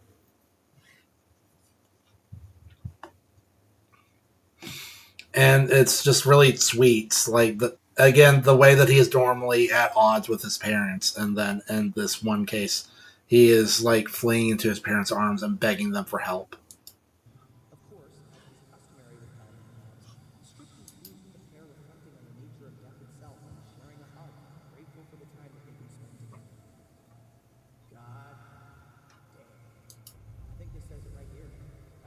There's the aliens. I freaking love the like the little alien storyline that came in near the tail end of Calvin and Hobbes. And it was especially great the way that it was two long stories that were like it was a two-parter,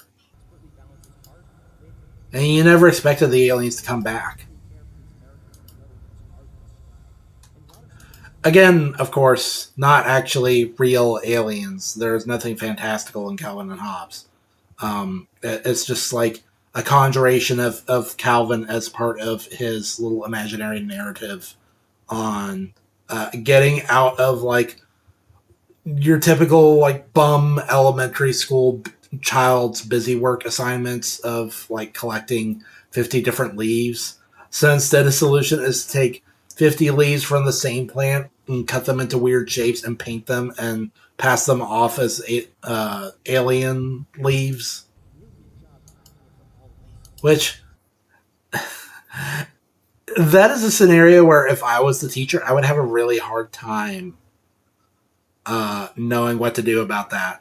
Because, like, that's totally fudging the project, but doing it with as much like creativity and effort as it would have taken to complete the project correctly. And the end result is something that actually stands out and is creative and interesting and memorable. When normally, again, it's just really pointless. Like, just, there's no better word for it. Just busy work. Just give the kids something to keep them quiet, to something they can spend their abundant energy on, so they don't bother the adults as much.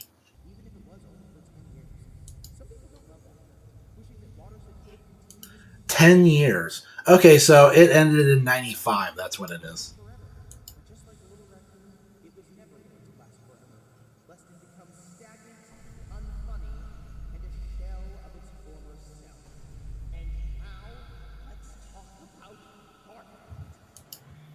Okay. See, I am not that knowledgeable about Garfield. I've watched the uh I've watched the Halloween special and I watched the Christmas special. And the Christmas special is good.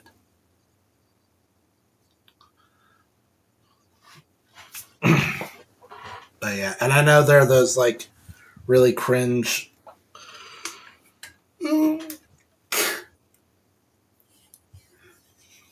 really cringe like 99% live action movies with like a CG Garfield, so let's do this. Another comic strip about an orange cat.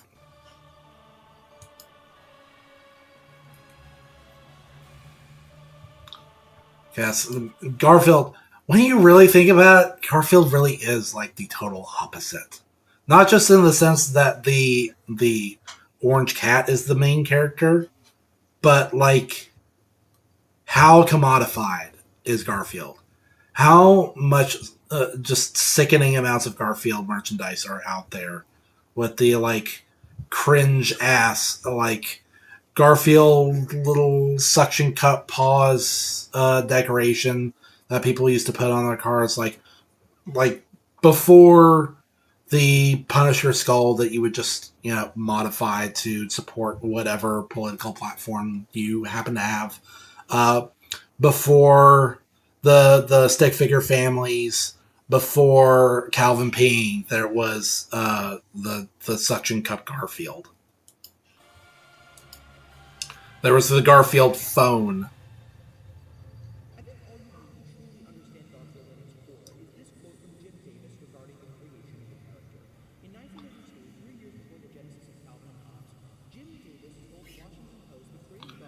Given that this is all dialogue and like some stock music, I probably should have taken the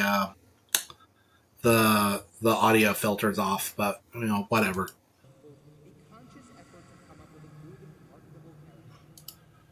Oh, oh, that's cringe. That's like really bad, man. Oh, okay.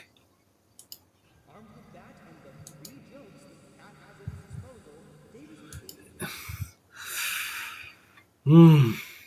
Yeah, not a well-rounded character.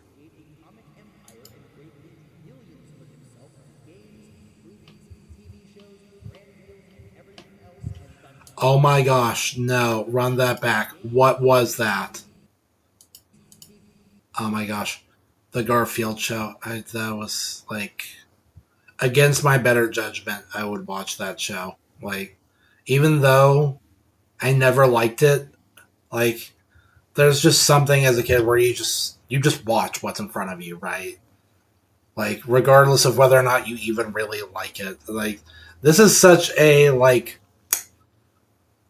school day morning cartoon where you were just so like zonked out and groggy that you just sort of mindlessly consume whatever's in front of you.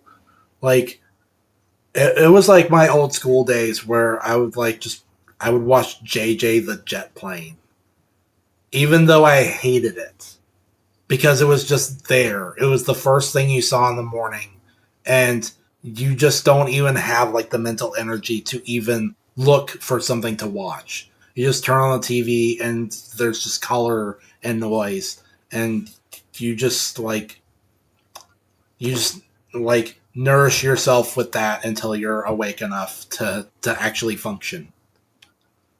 But the Garfield show is like wow. And if we can go back for a minute, because here's the thing, right? It's all about this. It's all about the deeply disturbing Garfield, but pink and with a long giraffe neck. This is not a cat. This is an abomination. Like, what is this? What even is going on in this artwork? Look at this, like, bug eyed, fish faced creature. That is horrific. And normal. Normal, if we can just flash forward again.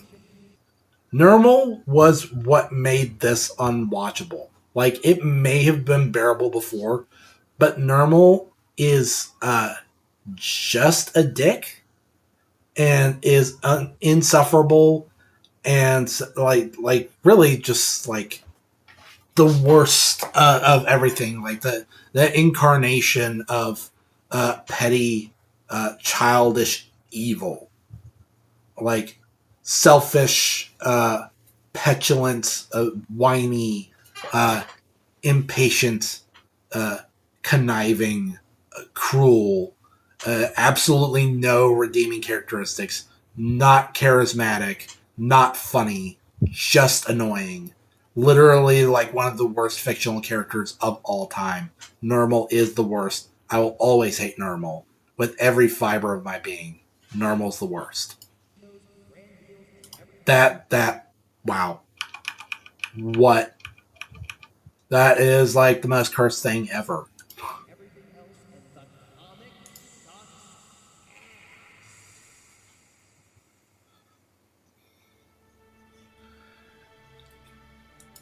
Yeah, if I can confess, like the the holiday specials, the Garfield holiday specials, they're cute, but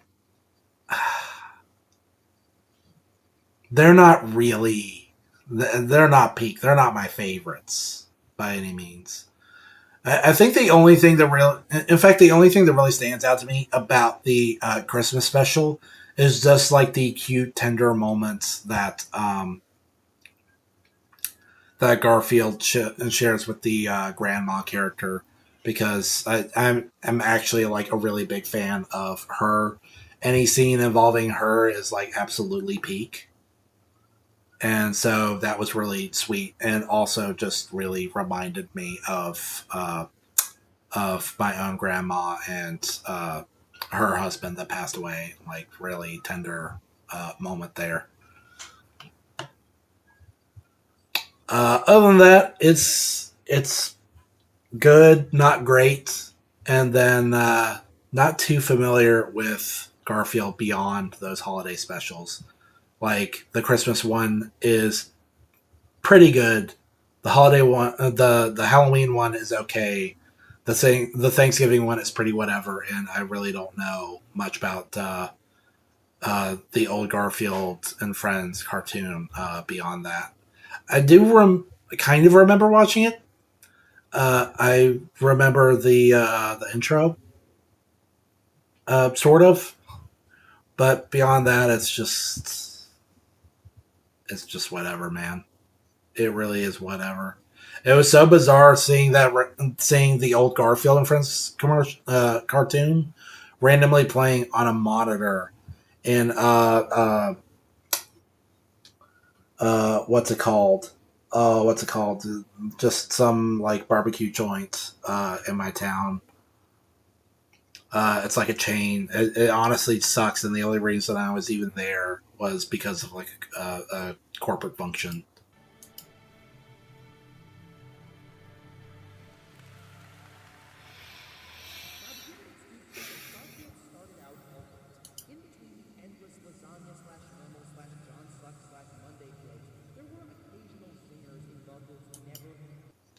Oh, I thought you were talking about old Garfield, where he did not walk upright and was like morbidly obese. And why is Garfield pulling a piece of paper out of his junk? That is what that looks like. Wow. Look at these backgrounds.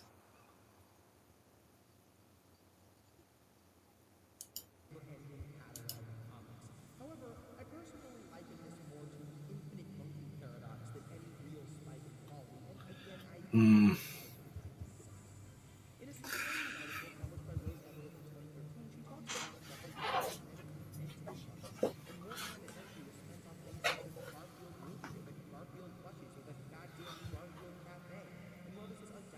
Garfield Cafe.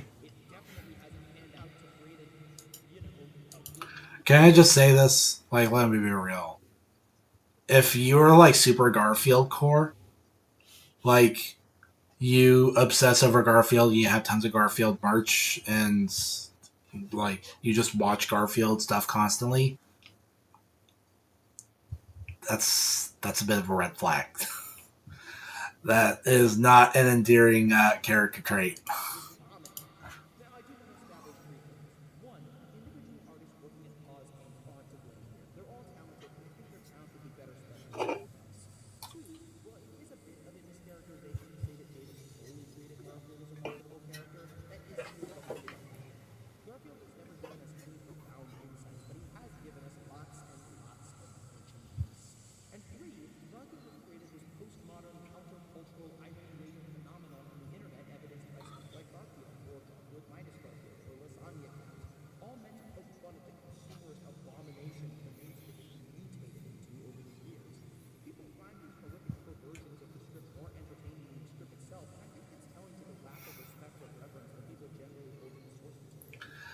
Yeah.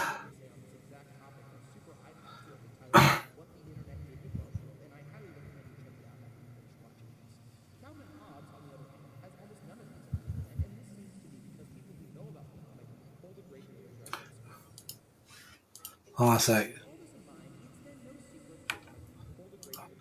People who make fan art of Calvin Hobbes tend to hold in high respect, and the art is usually respectful to the source material.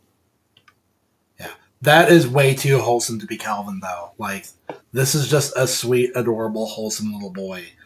Calvin, the actual Calvin is like a nasty little like imp.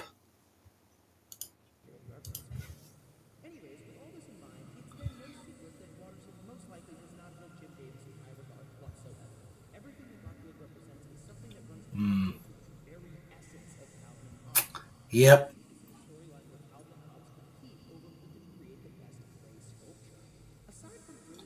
Mm.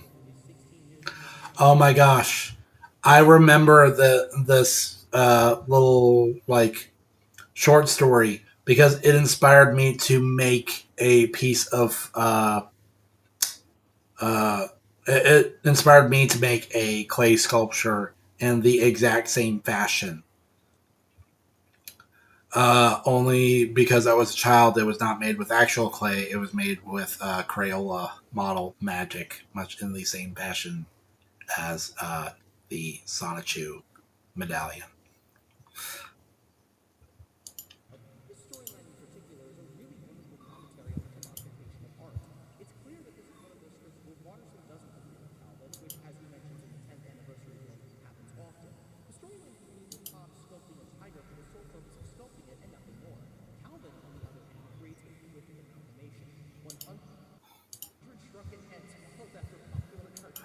He created Mad Balls.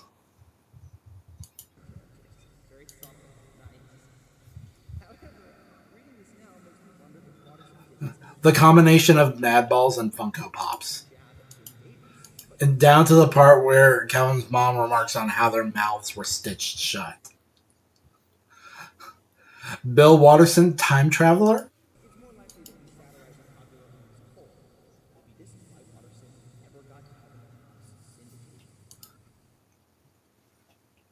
Yeah. Also, I think at some point people just didn't want to work with him because he is punk. Like, despite looking very dadcore, he is ridiculously punk. He is an independent, individualistic artist who is super anti-corporate. Like hyper anti-corporate. Okay, here we go. Here we go. Here we go. We're about to have our discussion on the Calvin peeing decals. I can already see it. I can already see it right here. And why this wasn't blowing up before, I don't know. You can see it right there.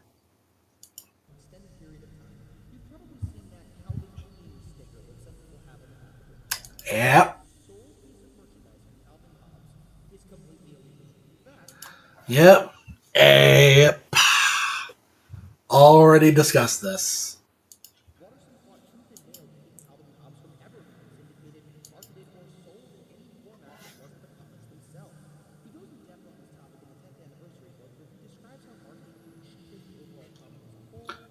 I should. Daggone it. I should have kept the 10th anniversary book. Should probably just order that. Because I don't know if that is in this. If I can just go ahead and reach into this right here without pulling out my headphones. Um,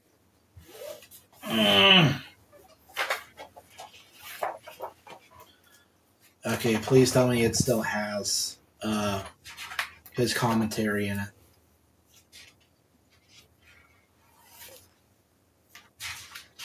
It still has some stuff. Oh, here you go. Check that out. Old school Calvin. The kid with the shaggy hair that covers his eyes, that's Calvin. That's wild. Like, that is almost cursed at this point. Not spiky hair. Okay, no, I don't know if this has like all the same commentary as the 10th anniversary version. What if I go all the way to the back? No. Unfortunately not. It does have all the art that was featured on the covers of the old Calvin and Hobbes publications, though. Or publications. I don't know what you call them. Books. Calvin and Hobbes books. But I should have kept the 10th anniversary one for all of this. I'm sure you can find it on Amazon, though.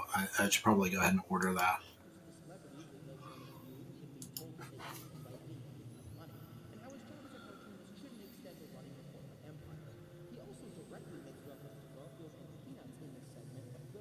Mm.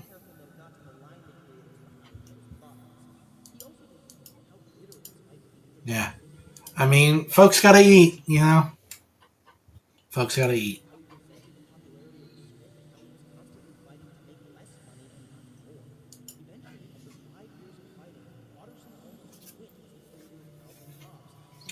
Oh, yeah. There actually was like a hiatus at some point. I forgot. I can't remember if this has the on. If I can reach in here again, I should not have put this away. Does this have the dates? Yes, it does. Okay. This.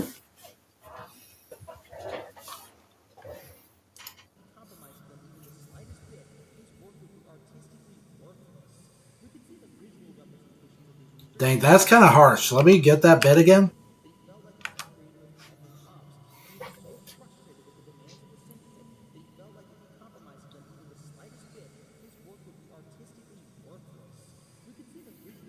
Yeah, that's a bit extremist, I would say.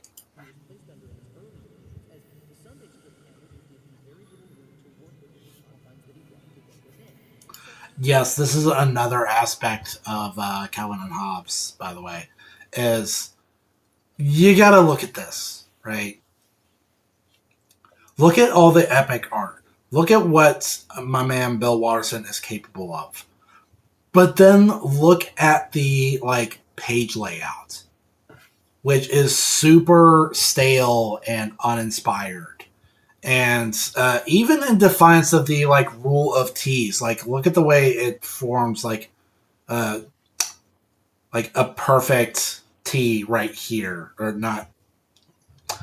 You're looking for like capital T's, like this, not lowercase t's, like this, where four corners of four different panels meet in the same place. That makes it harder to read. This is this is not due to Bill Watterson being uninspired in terms of page composition. This was a uh, deliberate limitation imposed by the publication. This is how they wanted their comic strips formatted. They wanted just these boxes, and it was very boring. And what is Caster Labs doing right now?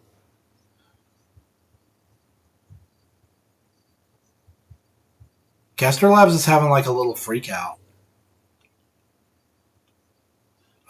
Okay, that was weird.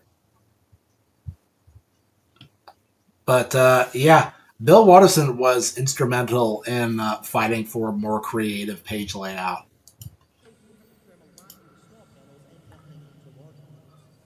Yeah, yeah. Look at this. Look at how different this is.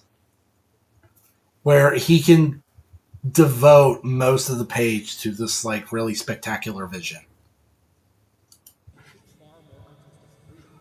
Where panels, like, look at that. The panels are now only as big as they need to be to convey as much information as they need to. It's no longer designed in a way that is inherently inefficient and restrictive.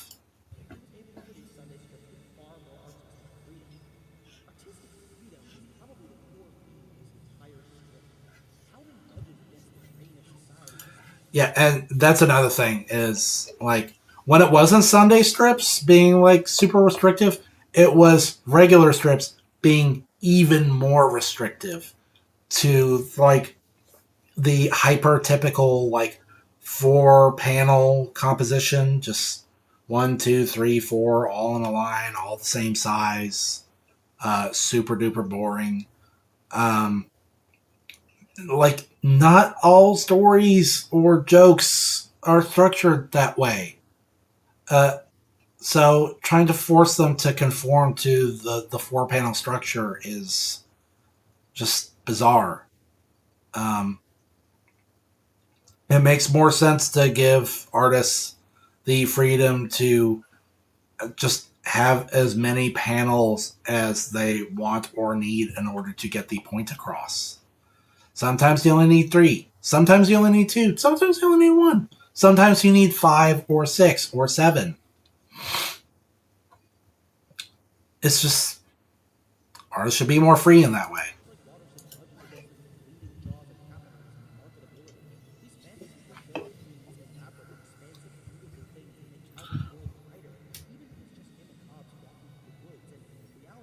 Man, look at how much better that is. Like this is so much more inspired and readable. Like it wasn't just that it became more beautiful, it also became more functional.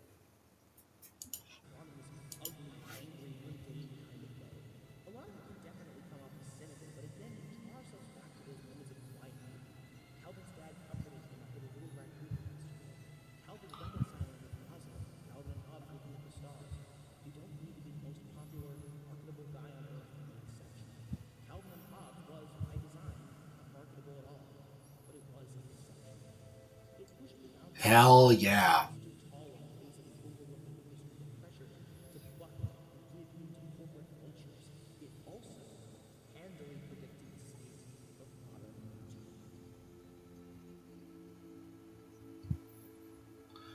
Oh boy, what are we about to get into?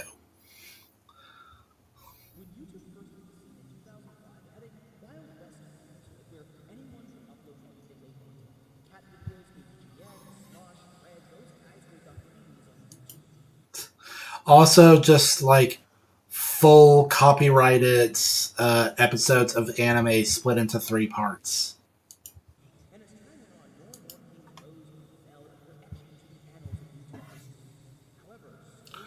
Like, as much as we hate the copyright system on YouTube, let's not pretend that some of those copyright strikes weren't warranted.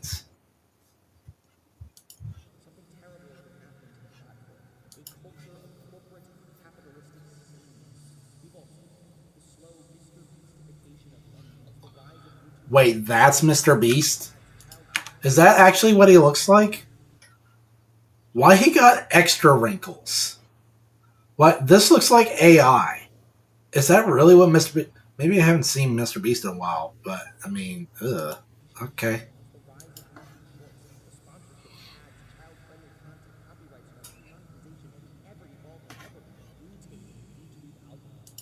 Well, and AI. Well, wait, when was this video made?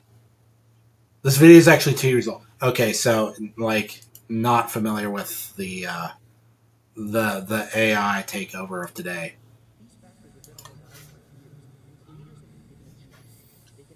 So you got to keep in mind that as bad as he makes it out to be in this video, it is even worse now. Hold on a sec, I gotta read that. No, many creators don't have any desire to utilize their platform as an art form, and that's okay. I'm just saying that it's becoming a lot harder to do that for the creators that are trying to utilize that way.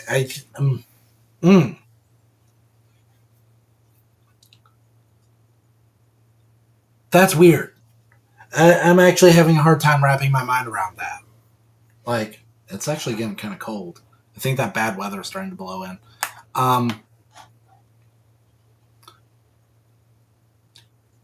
Many creators don't have any desire to utilize their platform as an art form. That, like, I'm having a, like, does not compute moment. Like, what else do you use it for? Really? Like, and even if it's not intentional, it's just, like, to me, it's like all art, intentional or unintentional, just by its very nature.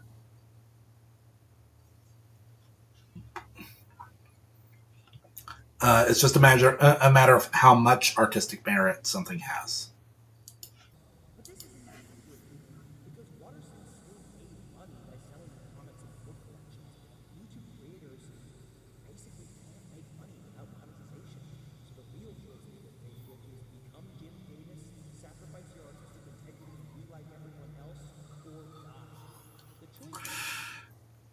Yeah, I mean, let me be like 100% real with you guys.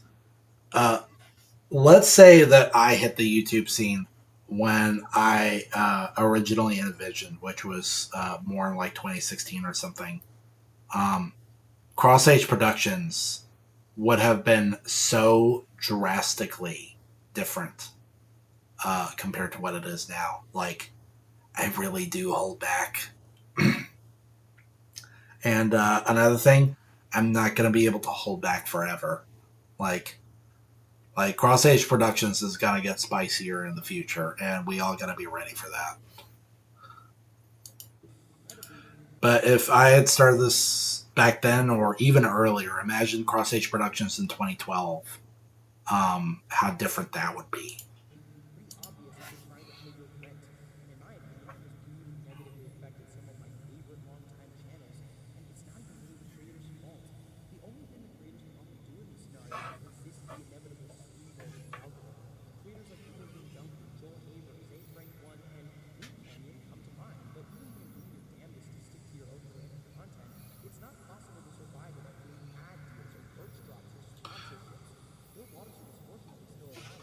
Hold on a sec. What was that? Donkey famously blew up a sponsorship deal with Microsoft in an attempt to preserve his integrity and almost couldn't pay his rent because of it. That is sad. Because Donkey is... Well, I won't lie. I'm not the biggest Donkey stan in the world. I don't frequent his content. But the content that I have seen with him is pretty choice. He does not deserve to not be able to pay his rent.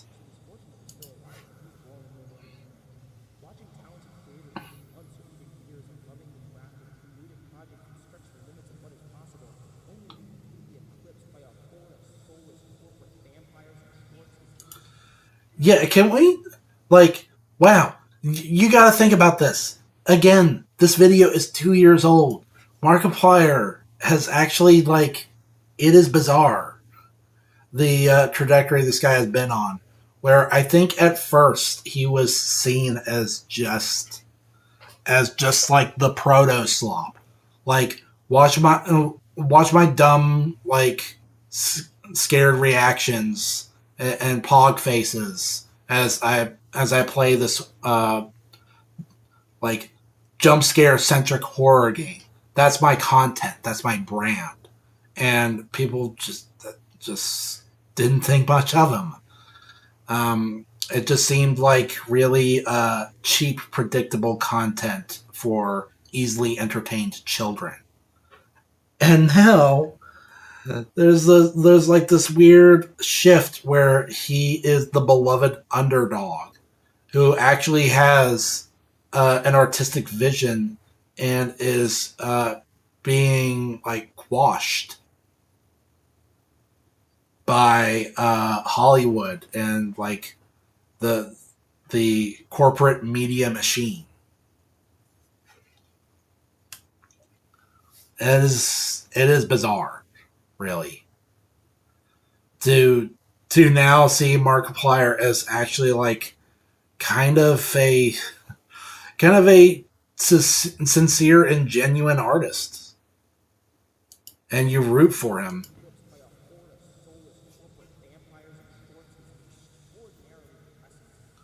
Like people are, I think people are upset with Markiplier popularizing Five Nights at Freddy's when it was again like a pretty flimsy premise for a jump scare centric game that is built around the very simple concept of, aren't animatronics scary?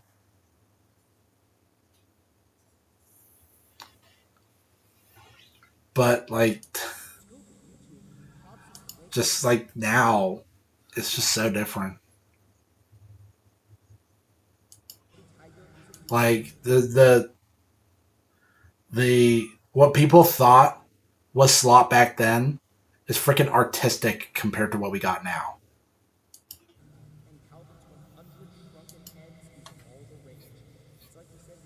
Yeah, Funko Pops.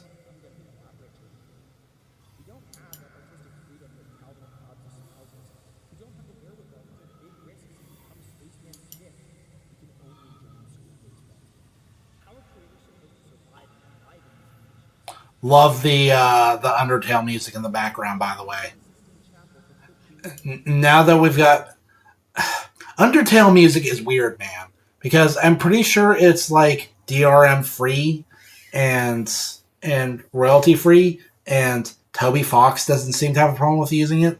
But then you think about the Undertale Yellow situation, where like a streamer got copyright struck for a remix of a Toby Fox original on behalf of Toby Fox, even though Toby Fox did not have actually anything to do with it and was in support of the streamer. So it was weird. It was like someone like ran amok with something that Toby Fox created, copyright striking things that should not have been copyright struck.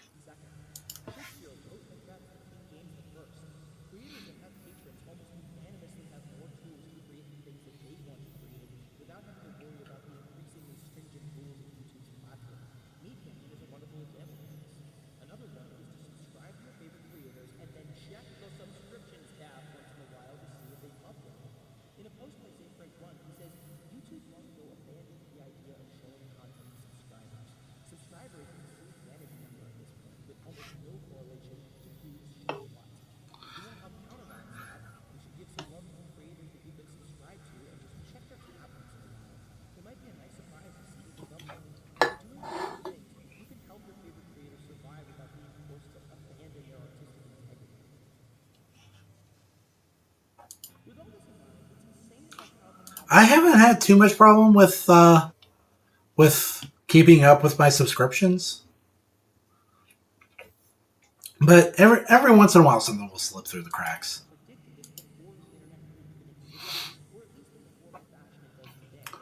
Well, I don't know if I would call that a prediction. Like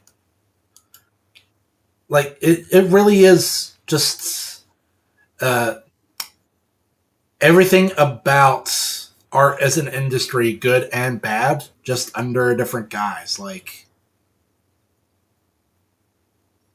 a same crap, different shirt. It's pretty much like a trans medium, like whether it's comic strips or movies or music or whatever, you'll run into the same uh, basic conflict between art and commerce. Wow, that's awesome.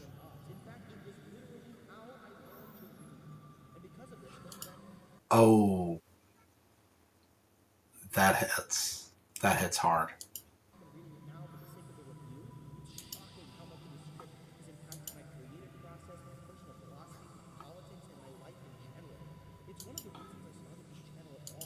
Man, that makes me really want to reread Calvin and Hobbes. It's been really a long time. I mean, you saw how dusty my collection was, yeah.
the end of the names of these Calvin and Hobbes collections were iconic.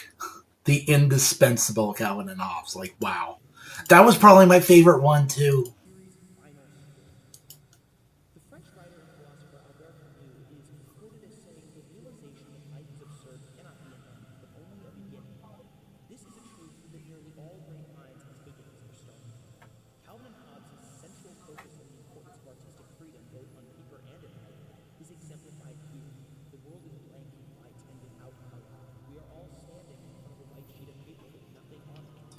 Oh yeah, this is pretty cool. Like, look at this. I'm sure he's going to comment on it, but like, think about how Calvin and Hobbes are and their toboggan are the only things with color in on this entire page.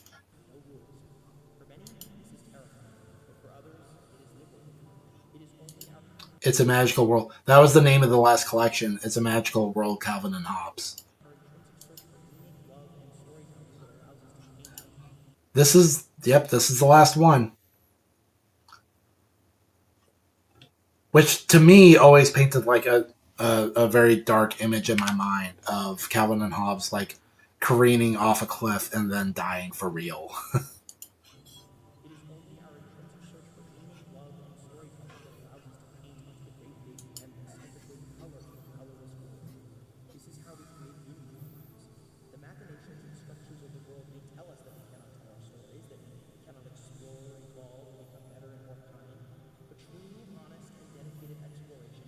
Fitting that Calvin and Hobbes conclude in the winter. By the way, I think this was like a January 1st release. That was awesome. By the way, absolutely freaking love that video.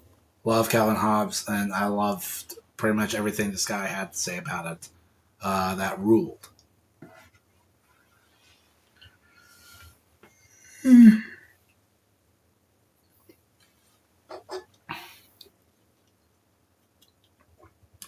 Well, it's 3:25, and if you'll excuse me, if I can just look out my window for a second.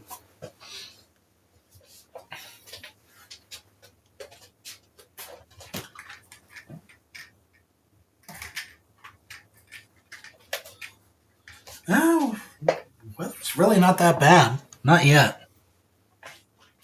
So I've got a couple more videos that I want to watch before we wrap things up, but I'm out of Mountain Dew. So let me do like a real quick Mountain Dew run, and then I'll get back to you guys with a couple more videos that I wanted to watch. Nope, that's the wrong one. There we go.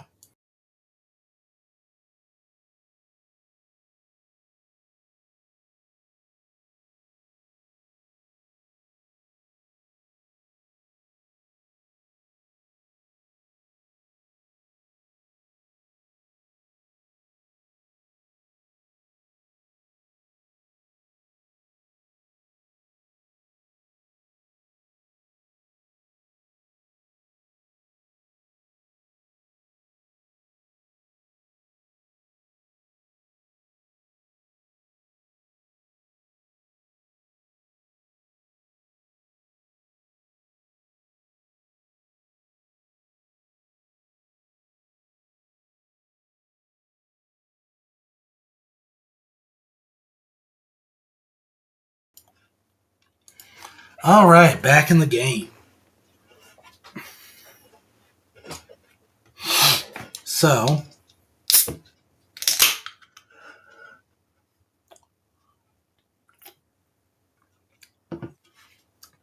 another thing that I want to revisit from my childhood was, hold on a sec, if OBS would like not freak out on me.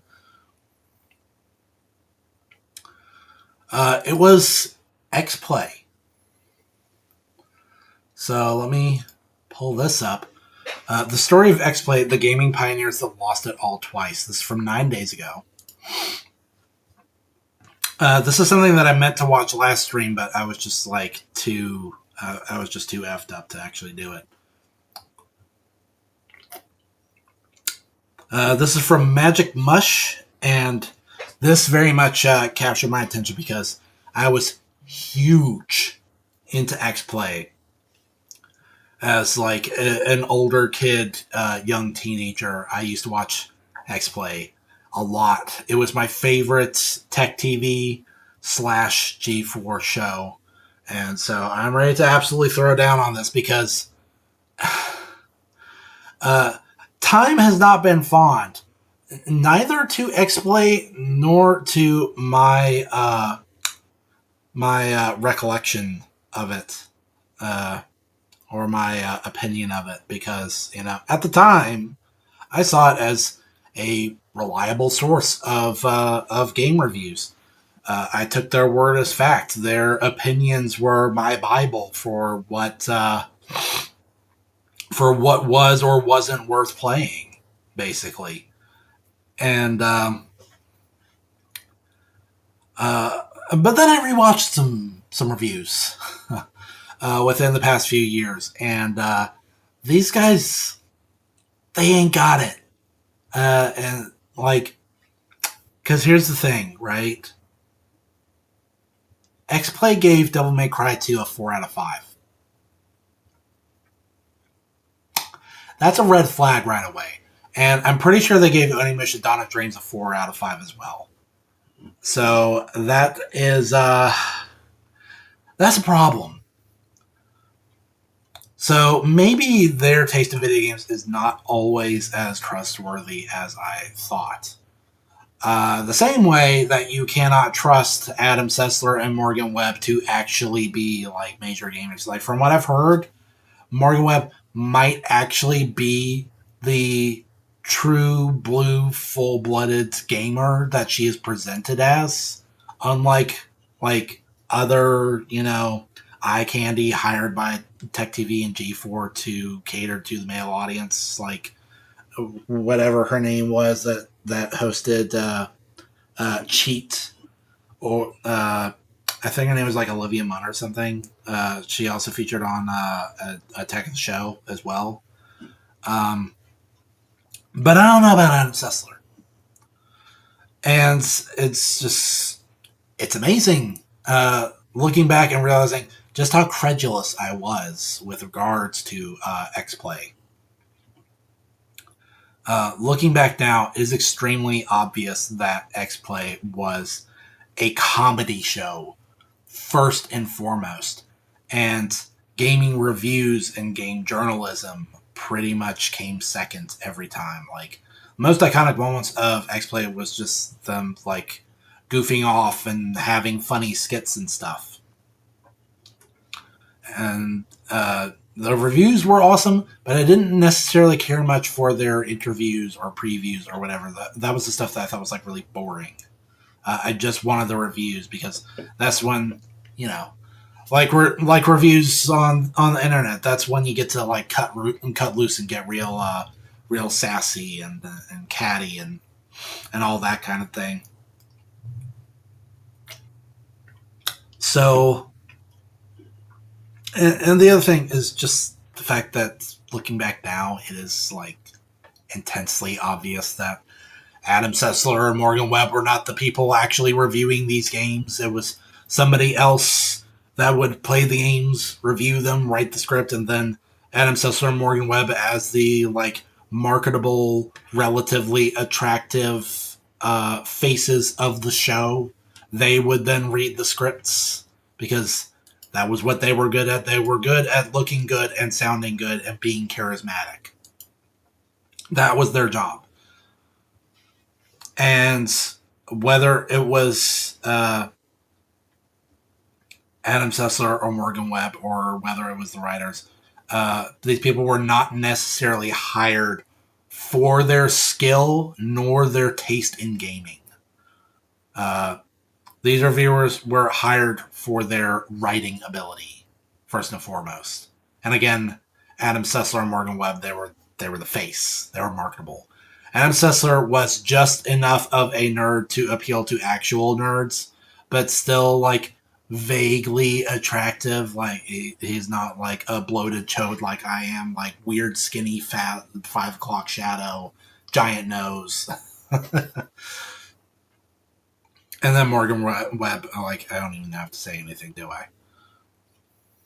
But yeah. So my opinion on X-Play has actually soured over the years. I mean, I still look back fondly on the old days when I would watch the absolute crap out of it, and they are genuinely funny. But like reliable reviews, voice of gamers, I don't know about all that. That's a little more sketch. So I'll be interested to see what Magic Mush has to say about X-Play. This video is an hour long, but I'm in it for the long haul. So let's go ahead and give it a spin.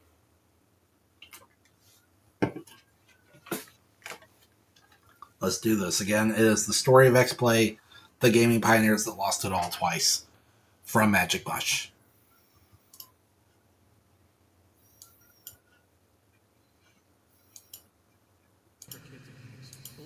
Sorry, let me try that over. I still have my desktop audio muted.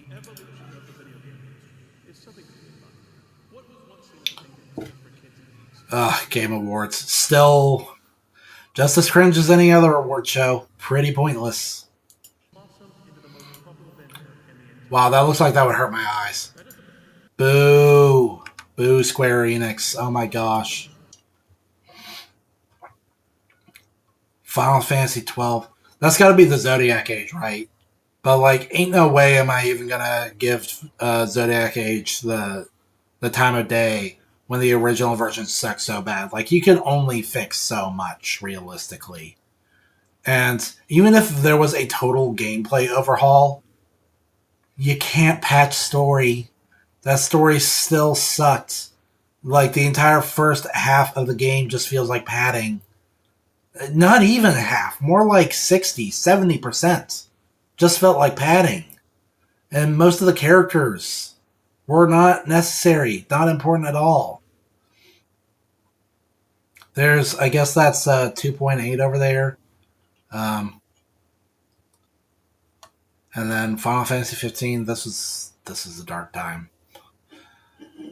A dark time that is still honestly ongoing, in my opinion. Ugh.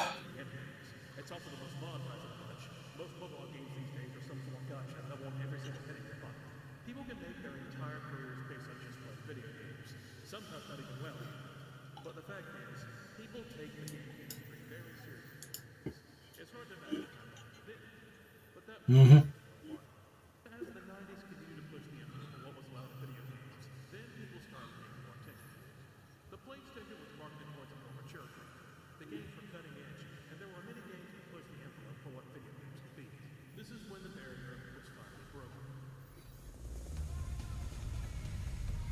Oh my gosh. The PS2. I am horny for the PS2. I would freaking marry the PS2. You can see my PS2, okay, no, I guess you can't, but right over here. If I can move this very slightly without knocking everything over, you can just barely see, like, right here. Still got my PS2. Still rocking it. PS2 Slim. I want a thick one though, because the thin one is not compatible with the multi-tap. Unless there was a thin version of the multi-tap, I should probably investigate that. But I think you need the thick one to be able to play Gauntlet 4 player. Also, good old days of 100% backwards compatible. This was a PS1 and a PS2 at the same time. Straight up. And I just totally gave the people's elbow to my microphone, by the way.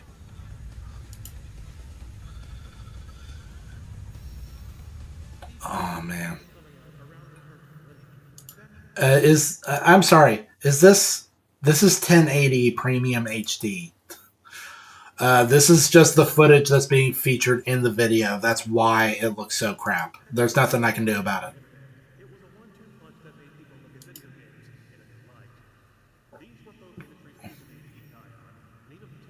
Oh. Counting crows.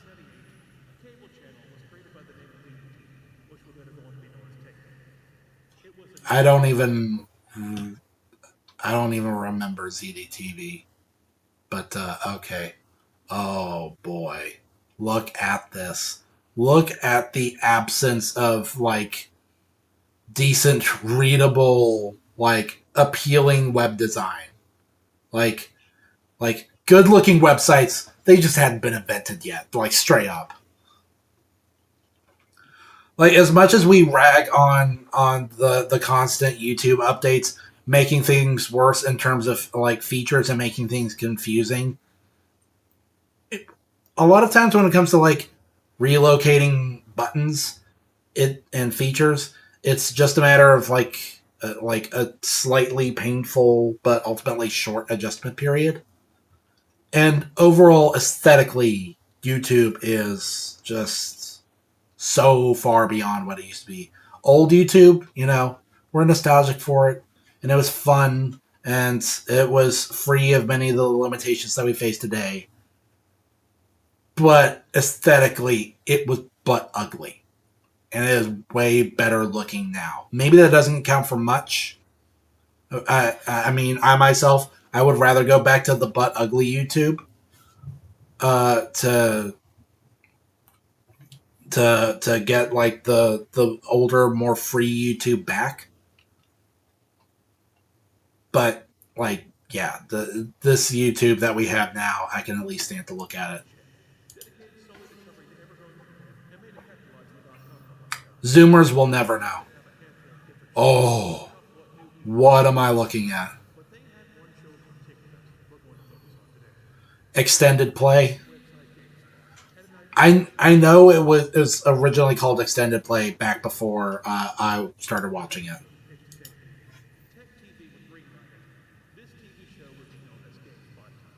Oh, never mind. No, you're not going to mention extended play? Okay. All right, sure. Man, look at how young they are. Before the crack. Oh my gosh. Okay, so Morgan Webb actually is like quite a bit of a cutie. And wow. Look at Adam. Bro. Look at like Timu Thanos.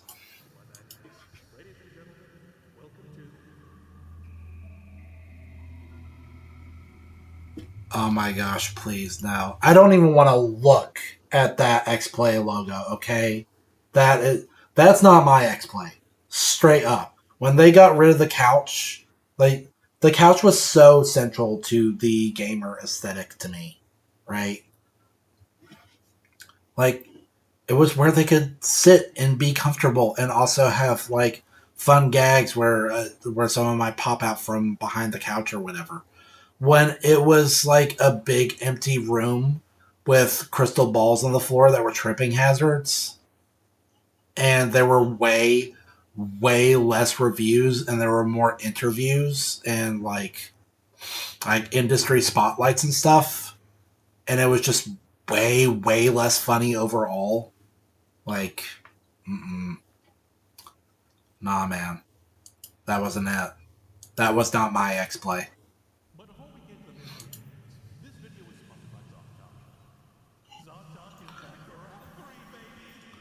All right, go ahead and cook. I will politely sit through this sponsorship.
Okay, we back into it. Extended play, yeah. Oh my gosh, that sound exquisite, and that font.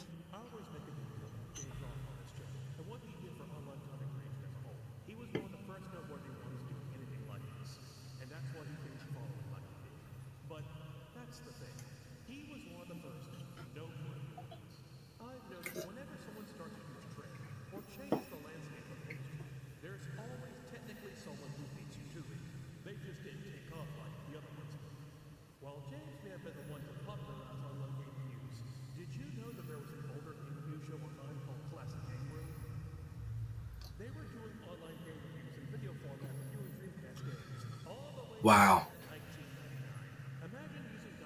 wow.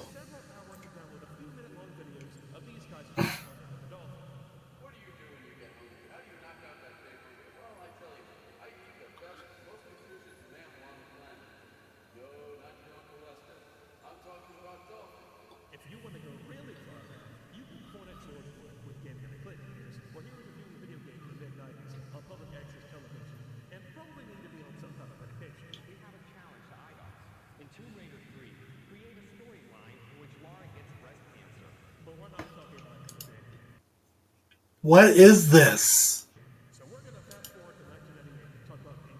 Yes, please.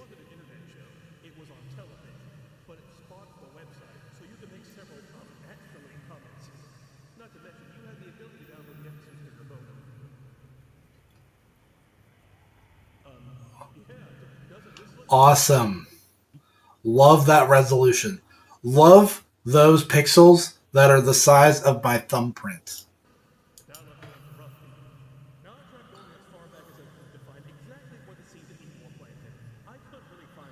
There's Adam Sessler. The earliest episode I could find was October 1998, so that's as early as we get. Also, big shout out to all these archive channels who have made their sole purpose to keep the spirit of this time in gaming history alive. So, what is Yes. Thank you very much. Look at Adam's hair. He's a Super Saiyan. showing the audience the new and hot video game Dude looks absolutely unhinged. Oh my gosh. good news from people involving some of the games coming out and the influence it was having on gaming community at the time? This isn't really anything special at all, but back in 1998, if you were heavily involved in the gaming scene back then, this was probably a really nice one. Just being able to veer into a completely different era of gaming, like almost every single person they interviewed the show is a complete geek, and they couldn't be happier. Yeah, these guys absolutely 100% look the part. And also, can I just comment on how I miss old school, like hyper specialized TV channels instead of like the slightly old, slightly newer era of lifestyle type channels, like what G4 eventually came to be, where they just splice in like not gaming stuff. Same goes for the History Channel. Same goes for the Sci-Fi Channel. Same goes for pretty much all channels everywhere. Like, is it any wonder TV is struggling? Like, frankly, I'm surprised that TV still exists at all. Straight up.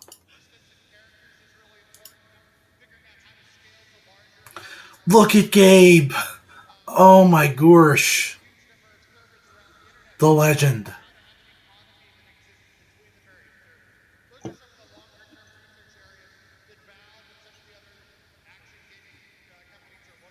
And let's not forget we would also have reviews of some of the games that came out. The reviews maybe try to come off as informal or Hey, professional. It doesn't try to make you feel it's not fun to shit or anything like that. oh my gosh. Rating out of 10 with a tenth decimal. So it's basically rating out of 100. But wow, that feels so cursed compared to the old uh, out of 5. It tells you the game's mechanics and gameplay. Or rather, I should say the relatively new out of 5 rating scheme that they would eventually come up with. And judge the game's good stuff. Nothing more, nothing less. Wait, what? And let me tell you, or anything like that. It tells you the game's mechanics and gameplay, if they work or not. And judge the game's good stuff. Nothing more, nothing less.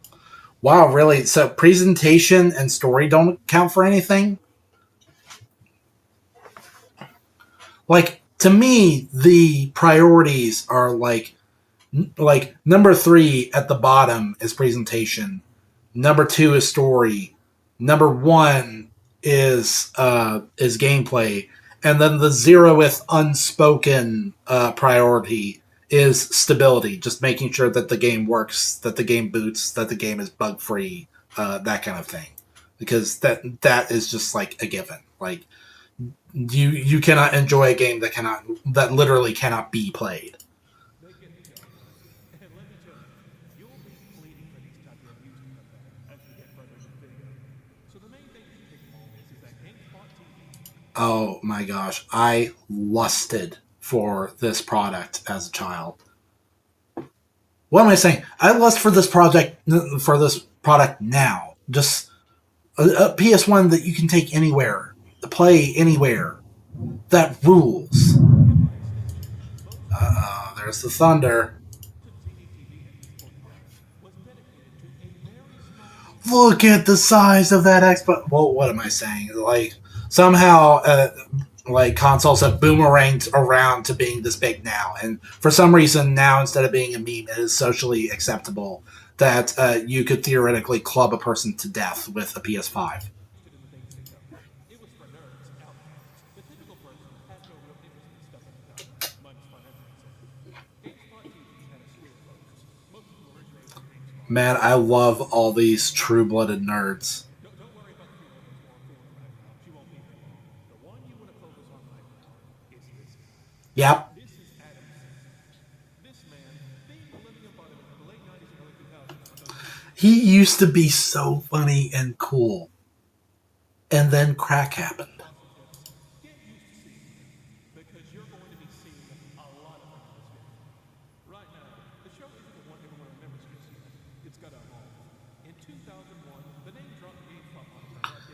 There we go.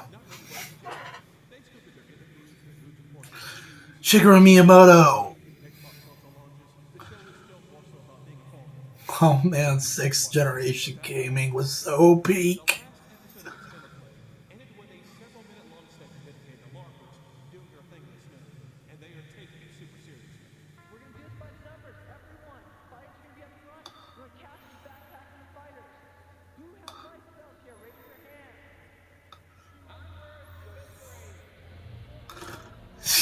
Yes. Oh my gosh.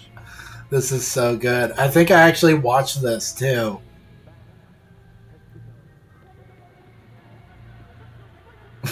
Wolves are evil. So are trolls. Well, we know that now. The end of the day, like all good warriors, time to go home. Morning, since tonight, I see some stuff I'm not gonna forget anytime soon. Real ice. Oh. Oh, that looked bad. Man, Wipeout. Yeah. They gave it enough time slot to completely change the format of the show. They wanted something a bit more adult for their audience members. This would be the final transformation into the show that we know as The Golden Age. Straight up. Nothing beats this. Not before, not since. This was peak gamer culture, peak American culture, peak global culture. Just the absolute like limit of human society.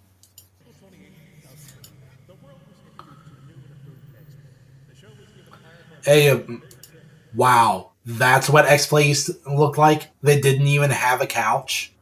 So what you're saying is that the like the latter day X-Play was actually a return to form.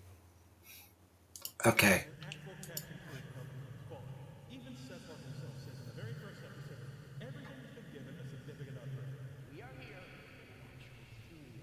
This is like a real TV show with a full production crew. That means we're cooking up the work. But on top of that, the show also had a brand new strong run, had a lot more quips and jokes thrown in, and a lot more Yes. references to get the audience's attention, instead of just getting the info from the factual facts.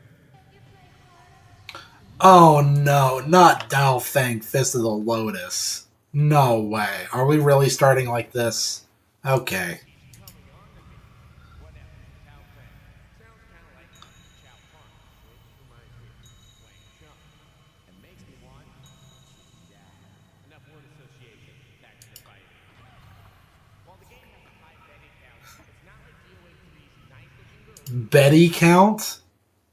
I am not familiar with that terminology. Made that likely. Here they look like they stepped up a Grace Jones album cover.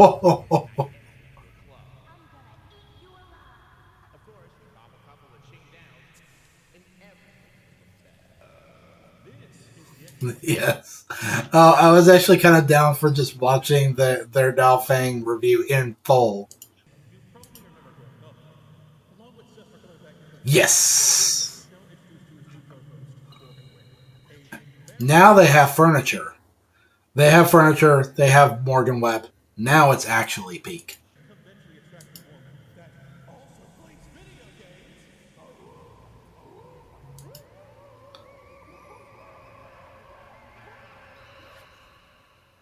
Sorry. A lot of gals that grew up with this show will flat out tell you they watched this shit from web release. They thought she was hot, creating their first ever parasocial relationships before moving on to beach movies. Nah, I was a little too young for that. Morgan for many years was accused of not even being an actual gamer because she was a woman. But there's a ton of evidence that point to the contrary. In fact, as you'll soon see, Morgan is perhaps more generous too, and actually would use some games unfairly for the most part. Right now, all you need to know is Adam sent her a more on the new hosts, and they're going to be giving you all the gaming news reviews you need in the early 2000s. For a lot of people back then, they relied solely on these people to gaming news. So just keep that in mind. Yep. Basically everything. There's always a sort of education behind some of the quips they were talking about. Here's Dion Wei, Dynasty Warriors 3.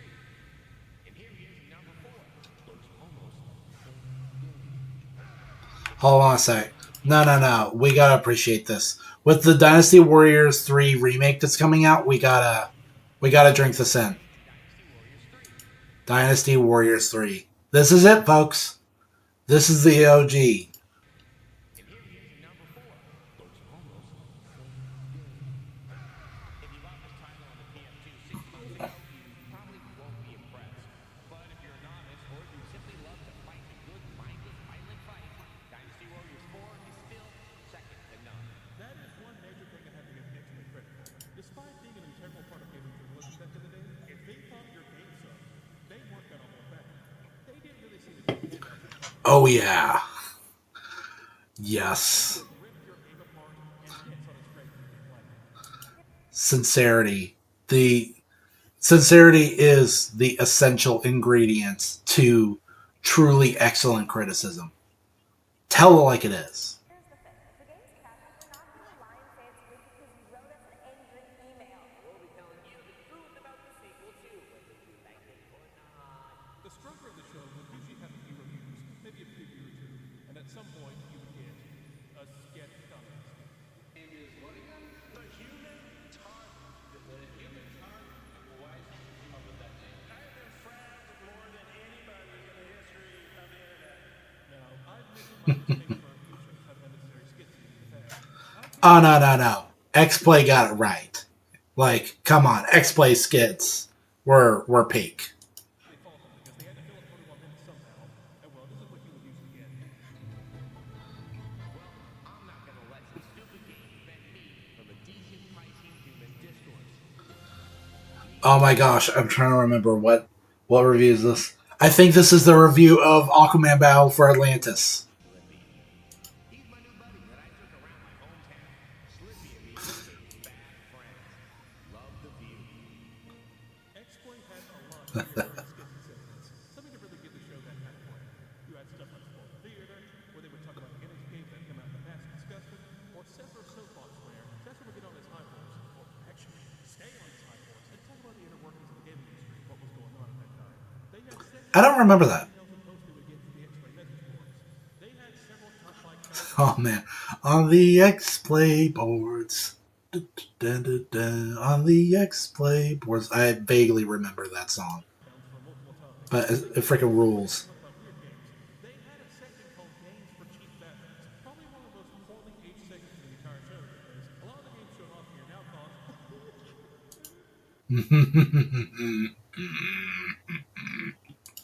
Think about these segments because some of them, I noticed, are sort of a return for what kind of trends would start hitting the internet wave by wave. Remember that time online when top hits took the internet by storm? Watch Mojo milk the shit. Is that not the case still? I haven't noticed. I freaking hate Watch Mojo. It is so generic. It is the natural and disastrous conclusion to top tens as a culture. It is just utterly homogenous. And with Separate Soapbox, Coming from people who don't know what they're talking about. anyone remembers the old school screw tag before they got sent away to the death battle line? And I do. Watching some of their older stuff, they will Death Battle. Talk about trashy entertainment. I can't believe that anyone gives Death Battle the time of day. It feels so trite and corny and just antiquated. Like could this fictional character beat up this other fictional character from this completely different story scenarios? I don't know. Just something about that type of entertainment feels so childish to me. Like the fighting is not the point. It's the story. The action is supposed to be a vehicle for the themes. Just, I don't know. Just action for action's sake. I don't know. It's dumb. And it really goes back to the conversation Stan Lee had that pretty much destroyed all power scaling arguments forever is that it doesn't really matter who could win in a fight as much as why they would. How do I put this? It doesn't matter who would win in a fight, but rather why they're fighting at all. That's what it is. And so fighting just to fight because fighting's cool, like, kind of cringe. I don't know. It's like that Dead Fantasy series where it's Dead or Alive characters versus Final Fantasy characters. And pretty much all it is just a procession of popular characters, like, tagging in and, like, duking it out in overly choreographed fights. And that's all there is to it. Mm-mm. I hate to say it, but it's true. In a lot of ways, X-Blade was ahead of her. They were I mean, don't get me wrong. It was cool at the time. Oh my gosh, she has a Fully Cooley poster. She's a real one. I'm with Morgan Webb all the way now. That is like plus 10,000 points for Morgan Webb. Yes, please and thank you. Yes. Yes. Yes. doing things years before they took off online. And it's no wonder, after the show spread from making this, it exploded in popularity. This new format really took off with audiences. It gave the show new life, and it was easily the most popular show Tech TV had at the time. And if you're wondering, yes, of course I grew up with it. I saw That's here we go. This is the downfall. This is when they had the giant globe in the background. This is when they didn't have the couch anymore. This is when it's starting to go south. I had to have discovered it in, I believe, 2005 when I was just 7. The review that stuck in my mind, however, was when they were showing off the Legend of Zelda Minish Cap and sent the mushroom to the game as if it were a different type of mushroom. Can we show this? And my 7-year-old self thought it was extra in the game. The one I definitely and probably a lot of you do too, is the Yes, the console durability test. Obviously, Xbox won because Xbox is like made out of depleted uranium. where they would not sit in public on high places to see which one described the best.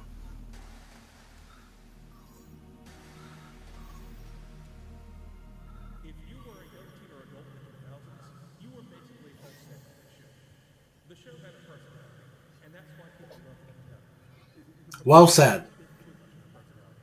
The evolution of GameSpot I don't know about that.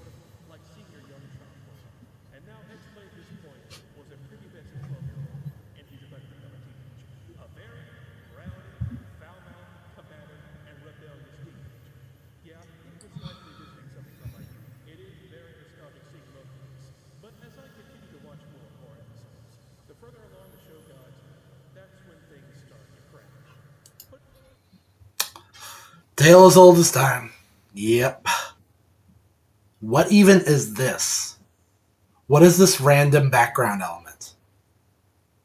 I kind of want it. This feels very Y2K right here. This feels very of its time. I'm a little nostalgic for this random, indescribable object. putting the nostalgia aside, I quickly noticed this show had problems, and it had a lot of them.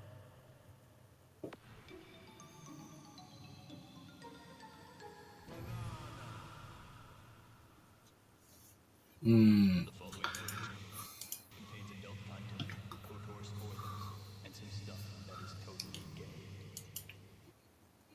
Yes. Getting into that 2000s humor. This is a show from the early 2000s, and a lot of the humor in this show would absolutely not fly. Yep. Oh, yeah. Let's do it. Let's get into that Spider-Man casual homophobia. The 2000s was the edge. It was an era of rebellion, as stepping Like, let's not pretend that the progressive era that we face today is not entirely unjustified. There was a dark time for people that did not fit into a very strict mold.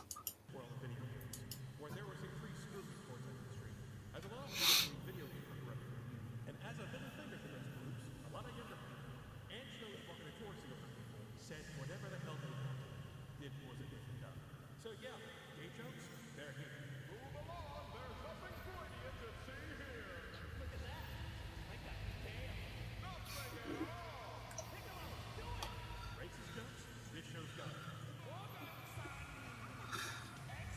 Yeah.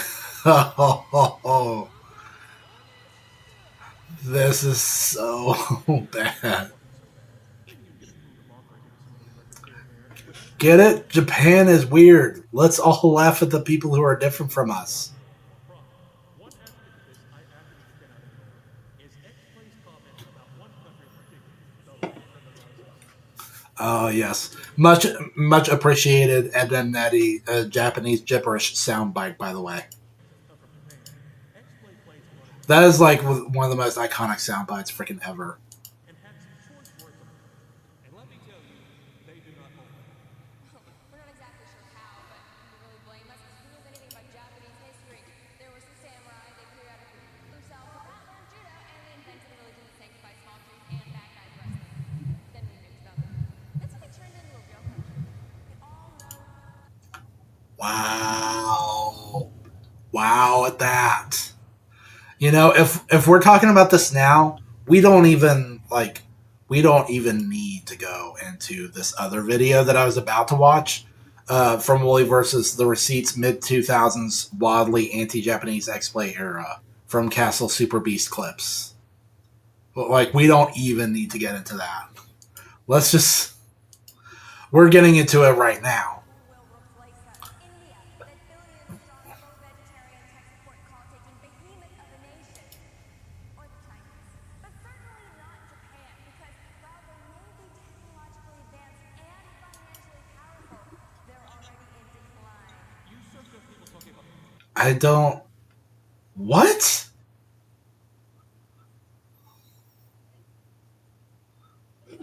Oh no, no, hold on. We gotta get the slow motion on this. They're already in decline. I need to see all of these. Just don't watch whenever they talk about literally anything from a Japanese game studio. Unfortunately, that was also them at their funniest. Because they just openly hated a lot of Japanese games because they were weird. And anime is weird.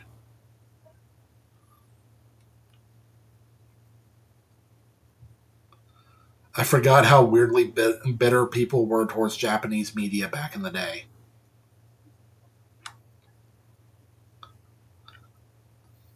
Oh, wow. Oh, wow. Because this is just the most sumptuous artwork you've ever seen. Way better than any of these shows. Like, wow.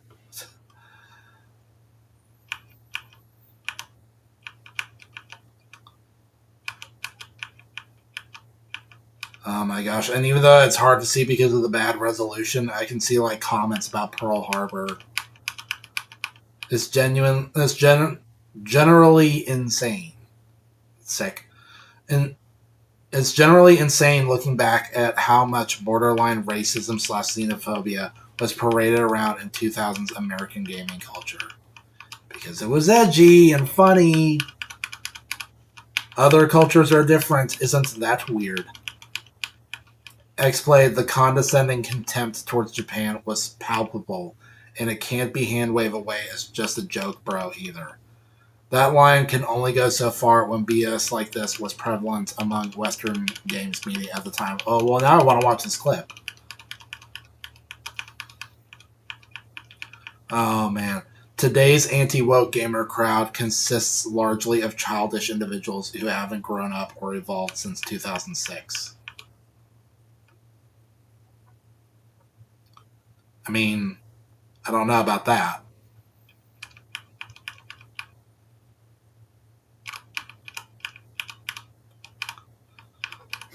I mean, I am pretty vocally against censorship. I don't necessarily know if that makes me anti-woke, but if woke means apologizing / defending for Tifa showing less skin and having a smaller bust size in FF7 Remake, then I am absolutely 100% anti-woke. That is not welcome in my house.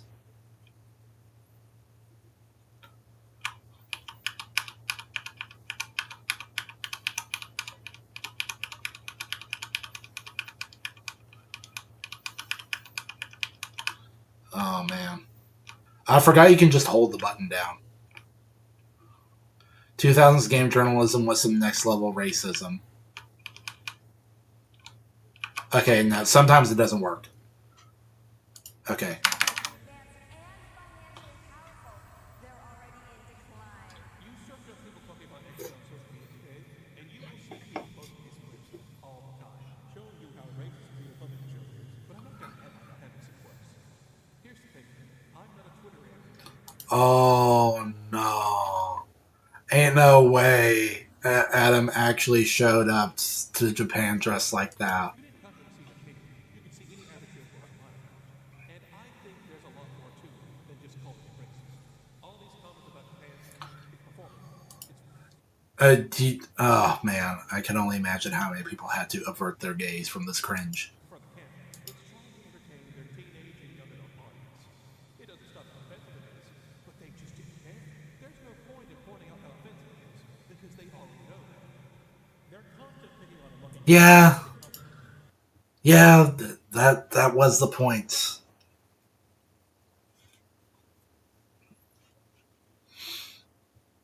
I mean, that really is the catch. I feel like the people who criticize this type of humor are also the people who just they don't get it. It's a scenario where I don't think there are any right sides. If you're going to be offensive on purpose, I expect some consistency. But, like, sometimes their comments toward Japan don't even make any sense. Yeah, Devil May Cry 3, let's go! Why would you name a shop? Some of these guys are telling Japanese. We don't name shops. What? That's literally not true. We don't hate shops. Adam, what the fuck are you talking about? What does that even mean? What shop in this world isn't named? How would you ever find it if it doesn't have a name? Came out of nowhere, too. The kids, they ended up really liking Devil May Cry 3. They gave it a 4 out of 5. And yeah, Devil May Cry 3 is a fantastic game. If anything, that highlights even more how faulty they were in terms of reviewing these games. The idea that Devil May Cry 2 and 3 can have the same score? What? Like, bro, you did not cook. You should go pick a copy up at your local stop and mark. I'm not the type of guy who's going to write something off just because it's making me offensive. But most of the time, the joke isn't even anything unique or creative. Aren't Japanese interested in weird? And don't they have funny accents? Welcome to Shampoo Baby Shop. Oh my gosh, that hurts my eyes. Photosensitivity warning. Before the started critical season. I'm afraid you can't escape the swoop of your vanity. I've trapped you in a dream world from which you can never escape. I am Mr. Mixius Picton. Some people say Mixel Mix, but now who? I'm a supervillain. You recognize me? I fight Superman all the time. I'm famous. I'm right here, Blair. What's your dog's name? Princess Fluttershy. How's Wolfie? Wolfie's fine. Where are you? Black Butler is dead. I have to go. Wait! He's gonna help us assassinate the leaders of the free world. Oh, I can't wait to stick to Angela Merkel. That bitch knows action. I know not what to do with you, but it's something I can never do. What about the other three monkeys? It's one thing to make Wow. an illusion that an entire country's in space. It's Oh my gosh. Adam, where are you? New style Wild One adult shop, lotion, pheromone, rotor, vibrator, pipe, SM goods. Wow, pipe. I wonder what that could mean. big environment when this sort of attitude starts to seep into your review process. Wow.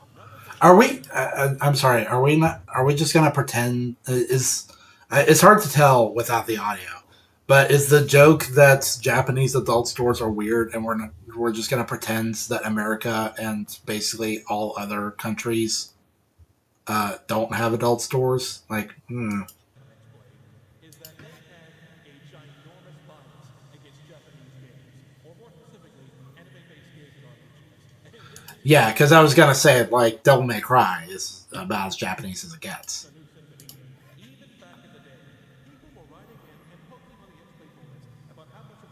on the X-Play boards.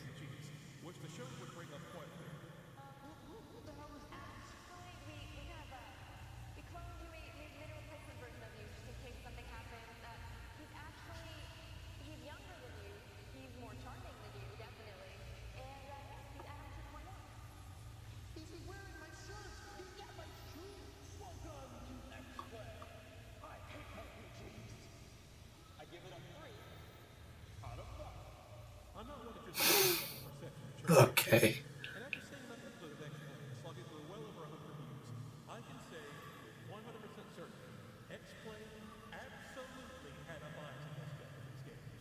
I cannot tell you how many Generally. RPGs I saw where they were called the game weird, boring, and then given a pity 3 out of 5. Hell, in some reviews, you can tell they really don't want to review these in the first place, but feel as if they have to as it's their job. Brand story, new crowd. It's an RPG. It's an RPG for your PSP. And that's just about all you need to know about it. But since I'm legally obligated to give this game a full review, here goes. If it's something mainstream like Kingdom Hearts or something action-oriented, they usually get a higher score than that. Yeah. Probably right. Starting to lose a bit of your integrity here, X-Play. Don't ever expect to nominate something with Japanese anime or RPG for Game of the Year. Yeah, I know turn-based RPGs aren't the only one, but as the series went on, it feels as if they grew spiteful towards RPGs, and anyone can blame them. There are To be fair, though, you also have to consider that this is coming off the heels of the RPG Golden Age, where RPG was basically just like the default genre. If you had a new idea, you had to try it in RPG format first before anyone would grab onto it. I mean, 90s were pretty diverse in terms of what games you could get, but you had to admit that that really was the time for RPGs, especially turn-based and or Japanese RPGs. So I would argue that it is a symptom of the oversaturated market of the time. Kaido's Origins is probably one of the worst reviews I've ever seen. I mean, just look at this garbage. One of the few RPG refugees that made it to the GameCube's purple shores was Baden Kaido's The Turtle Wings in the Lost Ocean. Lucky for all 27 of you people who bought it, there's now a prequel. Baden Kaido's Origins. Alright, this one. Let me guess. It's probably a young hero with some sort of memory problem who's fighting a vastly overwhelming Evo Fascio magical empire. It's too soon. The bow you're wearing really takes the edge off the evil mastermind. Admittedly, that is garbage character design. Like, you did not cook with that. Takes the edge off the evil mastermind. Cliche-burdened boy of action will save us all. Sagi. This is kind of overdue, but I'm Sagi. Rhymes with Saki. Saki! I could use a lot of right now. Sagi! Saki! Does it count as sexual harassment if the wings were asking for it? You can chain the cards together to add maximum damage, but like any card-oriented game, you're at the mercy of late. What is that joke, man? There are new tweaks to the card system, but the chains don't go deep enough to really make a difference. Sagi! Sagi! Will you shut up about Sagi? Sagi! Sagi! Sagi! Sagi! Baden Kaido's Origin is an RPG for the GameCube. That about says it all. A 3. Sagi! Sagi! Out of 5. What are these random talking heads? Like, they're not even all Japanese. They're not even all Asian. You get all that. You barely even reviewed the fucking game, and you're giving it a 3 out of 5? The thing is, they weren't like this when they were still GameSpot Indie and Extended. Yeah. They treated JRPGs like any other game, and would give them praise if they were actually good. If there's one group that X-Play did despise with a burning passion, that would be the nerds. And it doesn't matter your race, gender, or sexual orientation, you can be a nerd regardless of your background. Yeah, I feel like this is about the time where we're going to get into the deep dark schism between reviewers and gamers that still persists to this day and was probably most pronounced around the early teens. You know, the DMC reboot era, the appealing to a Western audience era, the Crapcom era.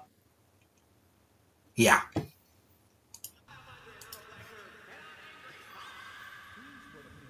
were hugely enjoying the RPGs of Japanese media that X-Play constantly shed on, and were also the ones browsing the X-Play forums on and off their devices. X-Play made it their mission to let these nerds know they didn't care what they thought, and not be for losers. And this is, wow, this is only 24 minutes deep into this video. So, like, they, all things considered, I suppose they fell off pretty early. It used to mostly come from the Dragon Ball Z fans. And now most of it comes from the Full Metal Alchemist fans. They hate us because we didn't like the first Full Metal Alchemist game. We sent one of the characters looked like a robot and a long box. Yeah, while you're mad with the game, but once you got it, the fun never stops. Until the guy who's been playing Final Fantasy for like 7 years and he gets up on his couch and then he starts to dance and then he starts attacking a new guy. RPG fans are a special breed. They're hardcore gamers who think nothing is maybe 40 hours in a video game. That's why the RPG space that still sell, even if they have confusing titles, dated graphics. It's all about the journey. He's not wrong. Like, think about Pokemon. Pokemon is really, like, you can only excuse poor resolution graphics under the guise of an artistic choice for so long. Parents will never understand your irresistible urge to sit around a table in your basement with computer figurines or the constant use of the word halfling. RPG Maker 3 is the latest installment in the only franchise devoted to Ah, man, remember RPG makers? boys come to life. You're joining us on a very special occasion, our celebration of all things Final Fantasy. No, we hate Final Fantasy. Fanboys, it's totally different. I'm sorry, honestly, they're kind of cooking here because my experience with Final Fantasy fanboys is that they really will just excuse brutally awful games as long as they have a Final Fantasy sticker on them. Like they're kind of cooking here. Like Final Fantasy's awesome, but somehow it appeals to a lot of like really difficult to tolerate personalities. Okay, so it's still okay for me to hate guys who dress up as Riku. I can't read. Since the very start of the X-Play rebranding, they were finding ways to crap on fans of anime, fans of Final Fantasy, or RPGs. Speaking of which, I have to bring up the X-Play Crisis Core. Like I said, if X-Play didn't like their game, they did not help us out, and that goes for Crisis Core. They were not very kind to it. Unfortunately, I never owned a PSP. There just weren't enough offerings that really appealed to me. If I was going to own a PSP, it would pretty much just be for Crisis Core and Birth by Sleep, and then they went and remastered Birth by Sleep. So that was one option that like just wasn't relevant anymore. And so I guess it would just be for Crisis Core, because like when they like remastered Crisis Core, word got out that it was a little bit more than a remaster, that there were actually like serious retcons, and so that's pretty scary. Like retcons to make it more in line with their creative vision for remake, which I mean. The compilation was already looking pretty bad before. Like, let's be real. Advent Children sucked. Dirge of Cerberus sucked. Obviously, I didn't have a Japanese cell phone, so I never played before Crisis. And as just discussed, did not play Crisis Core. But, I mean, I don't know. Crisis Core is at least somewhat tempting because it's a game about Zack. And, I mean, it's got that sumptuous, like, 6th generation graphics. Like, it looks pretty cool. And it's about a point in time in the Final Fantasy VII story that I would be interested to learn more about. And from what I can tell, people actually like it. But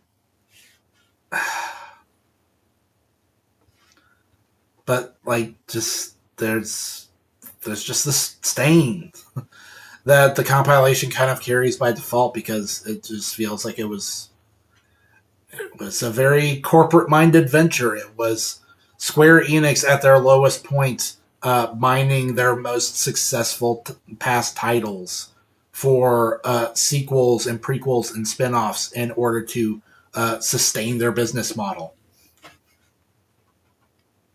And that just made for a lot of really cringe products that expanded, read as ruined um, franchises and settings that did not really call for it at all. The decision to make pretty much every Final Fantasy game a completely different story was perfectly valid because, like, I don't know if there's ever been a good sequel, prequel, spin-off, whatever you want to call it, for any Final Fantasy game. Ever? Maybe the spin-offs. I thought I heard that there was like... I thought I heard that Tactics Advanced was good. But, yeah. I don't know.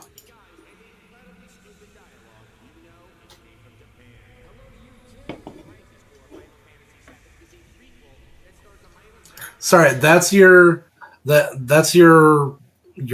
like role, your B roll for like crappy Japanese dialogue. That seemed pretty ordinary.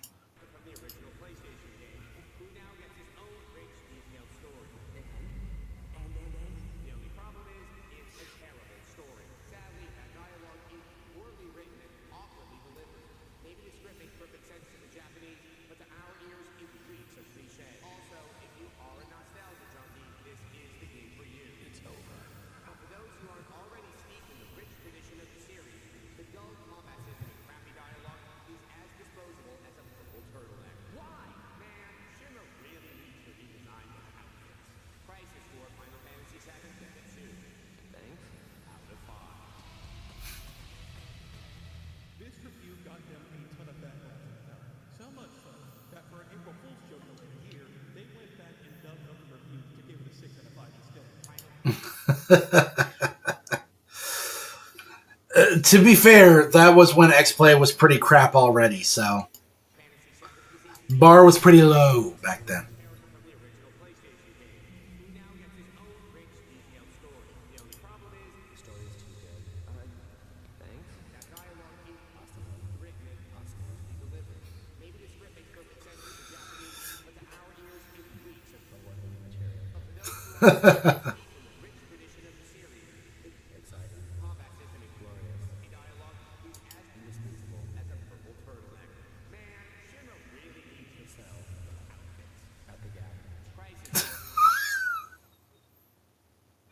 I mean, to be fair, they would make absolute gangbusters selling the soldier uniforms. As the years went on, it really feels like people at X-Play started doing most of their reviews out of spite instead of actually giving the game a fair chance. Look, I know fanboys can be annoying. I know that. Is that dude dressed as Vash? Extended play when Adam Sessler asked about interviewing Larkins, and he didn't seem to have a problem with it. But oh no, in X-Play, he has to interview Final Fantasy cosplayers, and he acts like he's about to die. Do we have cosplay Final Fantasy fans? Oh, but we have other stuff too. And no, I don't really think it's because they're racist to the Japanese. That's too easy. It's not like they're consistent with that shit either, as once in a while they'll break character and give a Japanese RPG a really high score. Few games held on to their roots while expanding their world like Dragon Quest. At the end of the day, no one saved the last dance for this game. That's why we're giving Dragon Quest 8 for the PS2 5 kisses out of 5 Because it's popular. for the memory. Ugh, man. And this was actually my first exposure to the game. And let me tell you, Okami is in my top 5. Okay, I believe they gave Okami a 5 out of 5, and that's pretty warranted.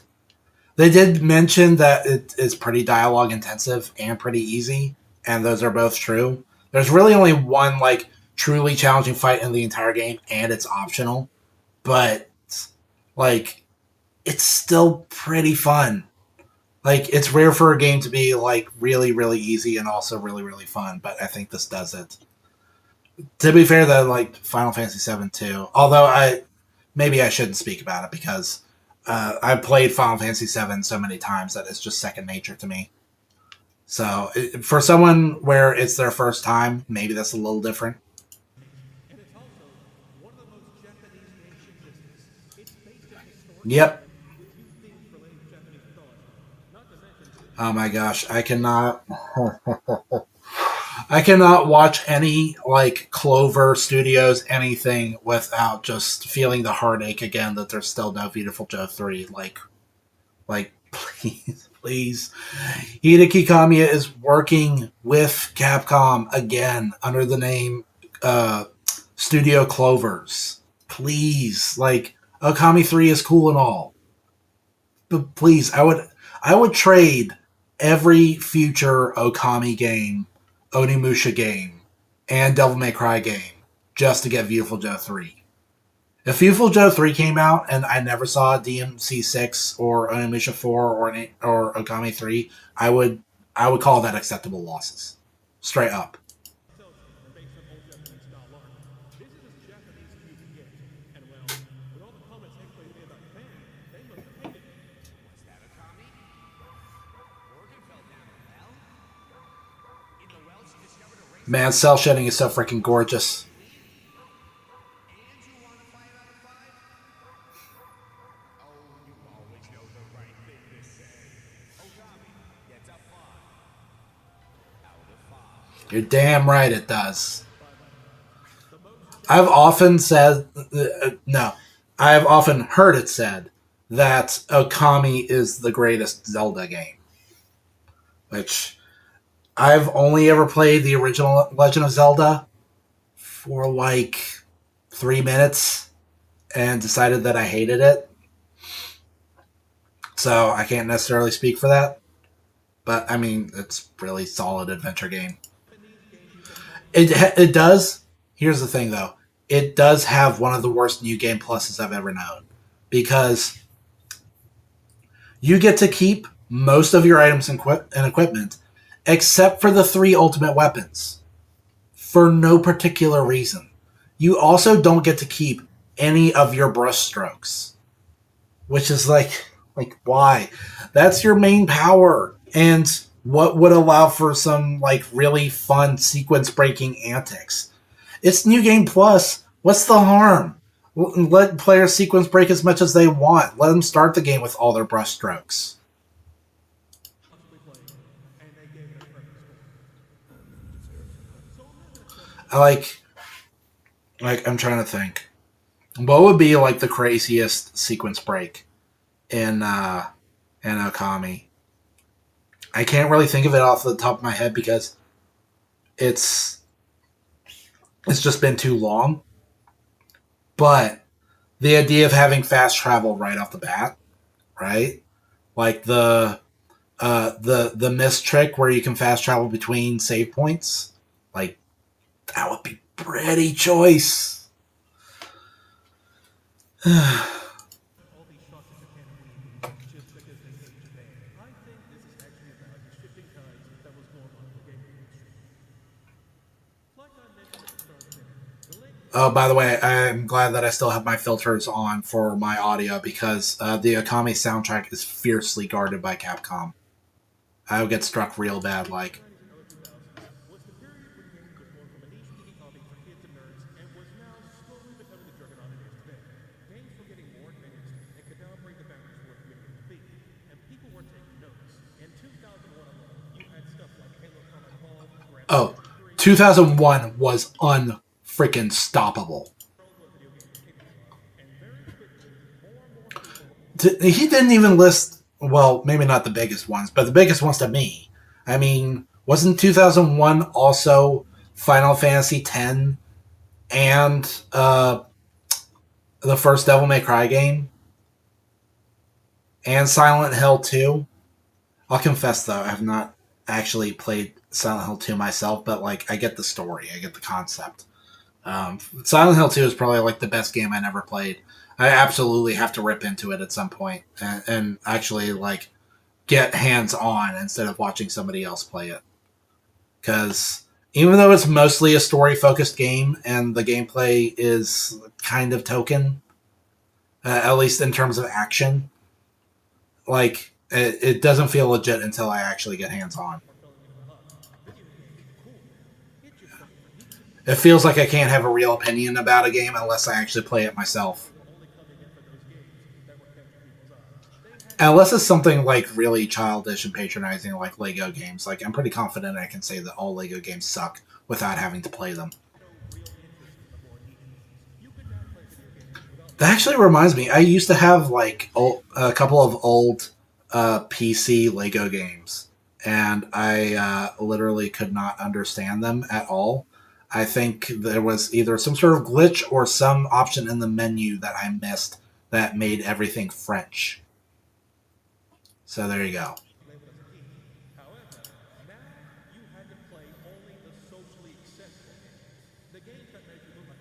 Wait, hold on. Let me roll it back. Because I was talking over that.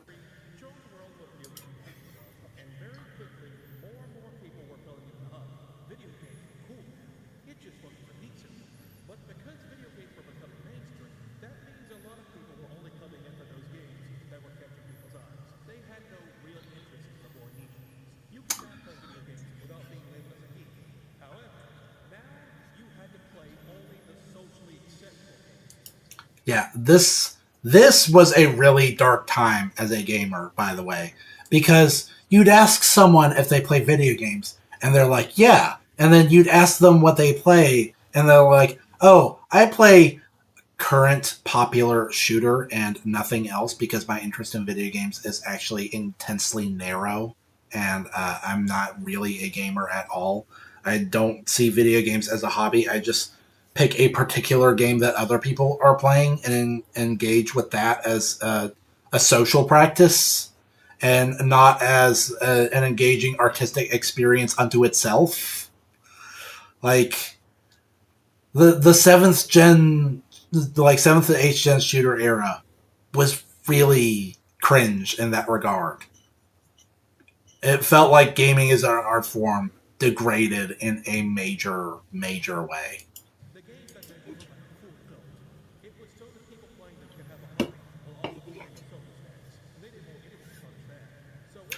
Tourists.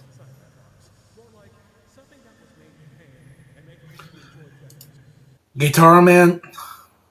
Guitar Man. Guitar Man is the greatest game that I will never beat. Like, I tried my hand at it. It is freaking impossible. I got worked by Mojo King B on the daily.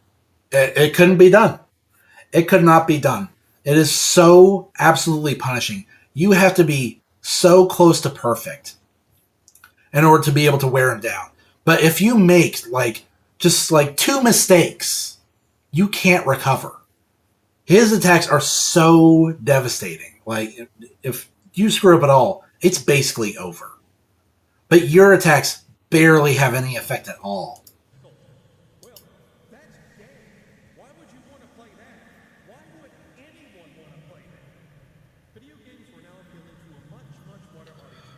Oh my gosh, what is this comment? What?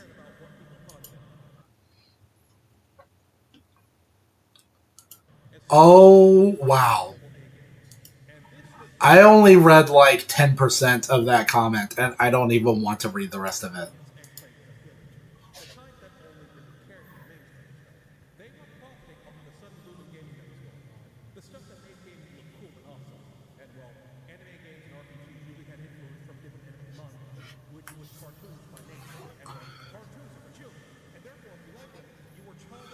Oh, wow. Is that the dude? Yoshitaka Amano, image illustrator for Final Fantasy VII. Well, and a whole lot more. Actually, seeing the dude at work is crazy. Look at how gorgeous that art is. Holy crap. That is crazy. There's the bad weather, so if we lose power, it is not entirely unexpected.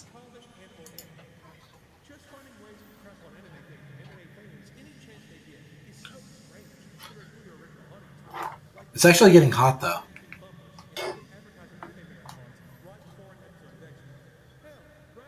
Yeah. Yeah, that's weird. At the bottom of the fucking screen. Open your eyes and enter an amazing world of classic Japanese anime. Stay tuned for Yeah. Like nerd nerd media as conceived by TV networks was very two-faced in that regard, I suppose. I guess it was for people who were in on the joke and didn't take it too seriously, but like some of those comments from X-Play were really harsh. And like he said, they didn't even always make sense.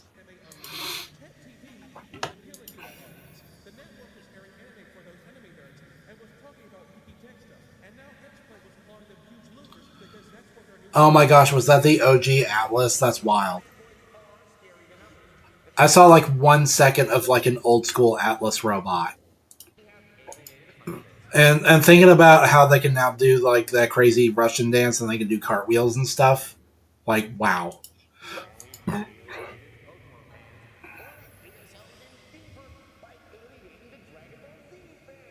they frighten us and they write hate mail and they criticize websites for saying. X-Play tossed out their catering nerds to start appealing to a new audience. The newest breed of gamer, the dude. The guy who wishes to not have his masculinity shattered by being perceived as childish, so they mock what doesn't appeal to him. And so X-Play started doing the same. They like guns and they like boobies, so they started showing all that off in the show. When you sexualize And to be fair, all that stuff is totally awesome. But like, don't get caught up to the point that you're just appealing to tourists. it's cringe. Oh, and your representation of sexy cat and lizard people. Seriously, what's up with the feline fetish? It's like an entire island nation of message board perverts. To be fair, I don't entirely get the cat girl appeal either. I mean, they can make for cute character designs, but I guess it's just because I'm a cat guy that I can't. I just cannot imagine fetishizing feline features on a human. That just feels weird to me. We all know that sometimes ladies in games are generously proportioned. Yeah, they have big boobs. Scary, oversized twin zeppelins flying in the sky boobs. Here's a closer look at that. As if you needed one. Let me guess, they're about to review a Dead or Alive game. It shows you the faith they have in their audience when they think they don't want to read. Captain Gunner's very first novel from feudal Japan, The Tale of Genshin. But if you aren't in the mood to read a 1,000-page novel, you're not playing the game based on it. If you want more evidence, that's how things were perceived back in the day. We're going to switch the channel for a minute. In 2000, I mean, to be fair, I'm guilty of preferring a visual experience over a text-based one. there was the first ever Spike TV game. Yes, this is the exact same game as Jeff Keighley's been hosting every year, but it was much different back in 2003. Yeah, man. Remember when the idea of having video game awards was novel and quaint? Unpopular enough that it could now have its own Oscars. And for this very first one, they went all out. Yeah, Andrew WK, let's go. Sneak peeks at upcoming games for the pros, with them showing off the main character's volleyball ass. But we're going to go all of that, and we're going to focus on what we came in for. What game is Game of the Year 2003? 2003 was a pretty good year for video games. Um, Knights of the Old Republic, Grand Theft Auto Vice City, Tony Hawk's Underground, these are all fantastic games. And any one of them could have won Game of the Year at this award show. oh man, 2003 was the year of Soul Calibur 2. Holy crap. Like, let's be clear. I'm not a big fighting game guy. I was a button masher who would just basically discover things by accident and just cling on to what little knowledge I was able to accidentally acquire. But Soul Calibur 2, though, like, come on. But who was the one to take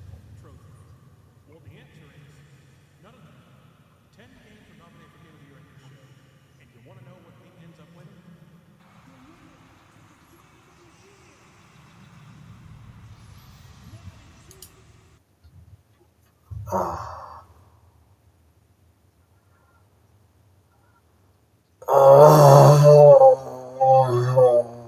man, sports games were not even on my radar. Really? What for? What deep, rich narrative is in Madden 2004? What bold art style does it boast? What iconic track is there from the Madden 2004 OST?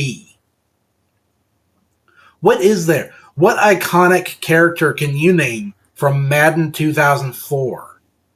How does Madden 2004 tug at your heartstrings? What are the themes? The deep, rich moral stories of Madden 2004. How's Madden 2004 enrich culture?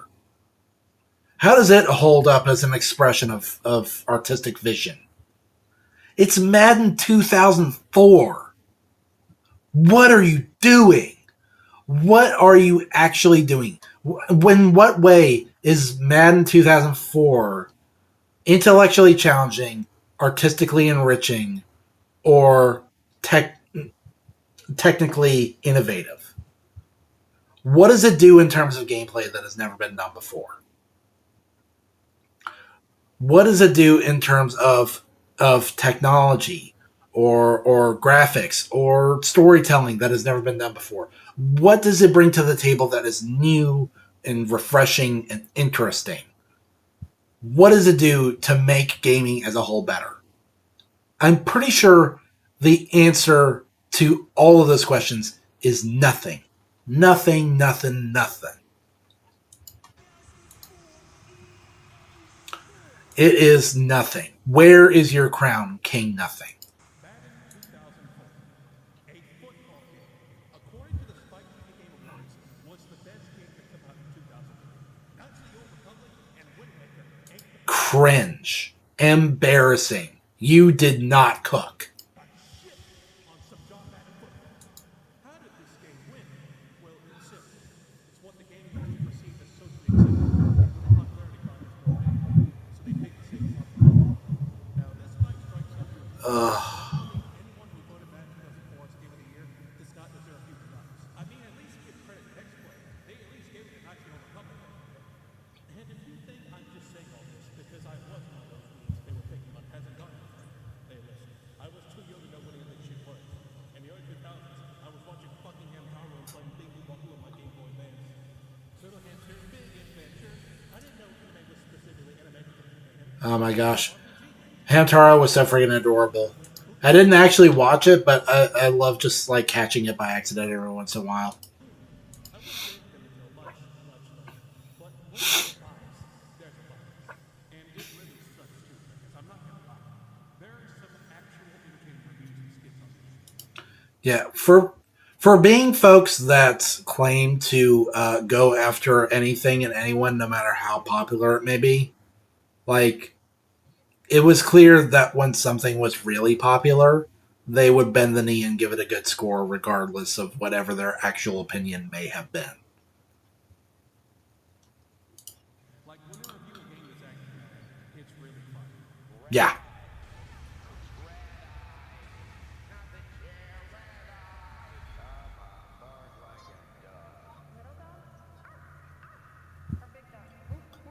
That's probably the stuff most people remember. I'm not gonna sit here and act like the entire show is dated garbage with no substance. I feel like that was a genuine moment of shock on Adam's part. But let me put it like this. As a television show and a video game audience, it has its flying colors. Eh. Actual professional gaming out, you listen to see what new games that are coming out and you should get. It's pitiful. And it's not Okay, so we are pretty much on the same page here. Yeah. in regards to just killing the Super moments, because even with that, they still fall. In 2007, X-Play was live streaming the Microsoft E3 conference. This is how a lot of people actually caught this live stream, as the internet had definitely adopted in 2007. But needless to say, X-Play absolutely blew it. Throughout several times in the live stream, 2007. I don't know. Like that was that not around the time of Windows 7? No, that was probably still Vista. But XP though. Windows XP. and like old school YouTube. I don't know, but no, like streaming wasn't really a thing back then. Streaming wasn't really a thing for a long time. So yeah, I guess you're right. I mean, I was still watching TV back in 2007. They had to cut commercial break, cutting out huge chunks of the conference. And while the stream was showing off Halo 3, by far the most anticipated game of the event, they cut to commercial break. What? Oh no, no. Like, even as someone who was not a big shooter fan at the time, who had not yet ever played a Halo game, and like, and even then, I only played like the first 2 minutes of Halo 1, and then exclusively played like multiplayer content in Halo 4. I just, even I was well aware of the impact that Halo was having. Like, Halo changed everything. And Halo 3 in particular, here's the thing, right? Like, the day that Halo 3 launched, my high school was down to half capacity. Straight up. With teachers stopping children at the door to ask them, did you stay up late last night to play Halo 3? Because they had to account for the fact that the children that did show up, a lot of them were suffering from sleep deprivation. Because they stayed up all night to play Halo 3. For real. It was an event. How can you do this? How can X Play skip out on the Halo 3 announcement for commercials? It doesn't make any sense.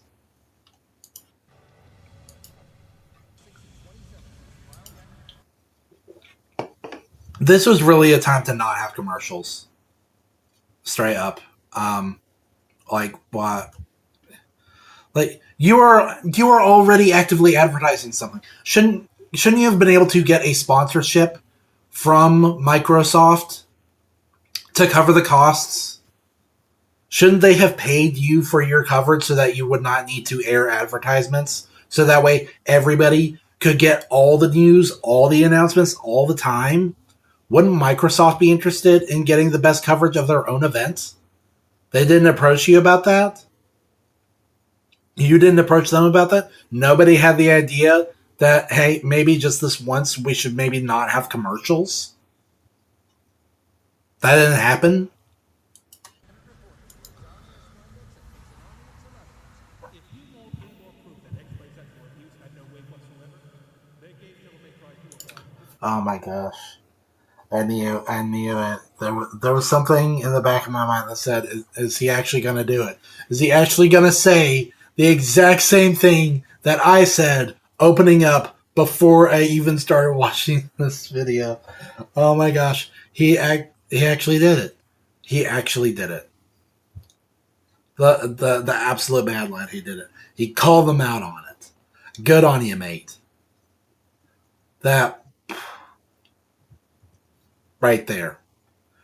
Right there. Extended but it was still set for the writers of the today. According to the people over there, Devil May Cry 2 is on the same level as Devil May Cry 3 and Kingdom Hearts 2. They gave Kingdom Hearts 2 a 4 out of 5. That, like, did. What were they smoking that day? What were they smoking? At least they gave God an actual worthwhile score. But that would also be Devil May Cry 2 on the same level as God. I rest my case. Now imagine this going on for the next several years, leaving the 2000s behind and going into the 2010s, where things started to fall apart.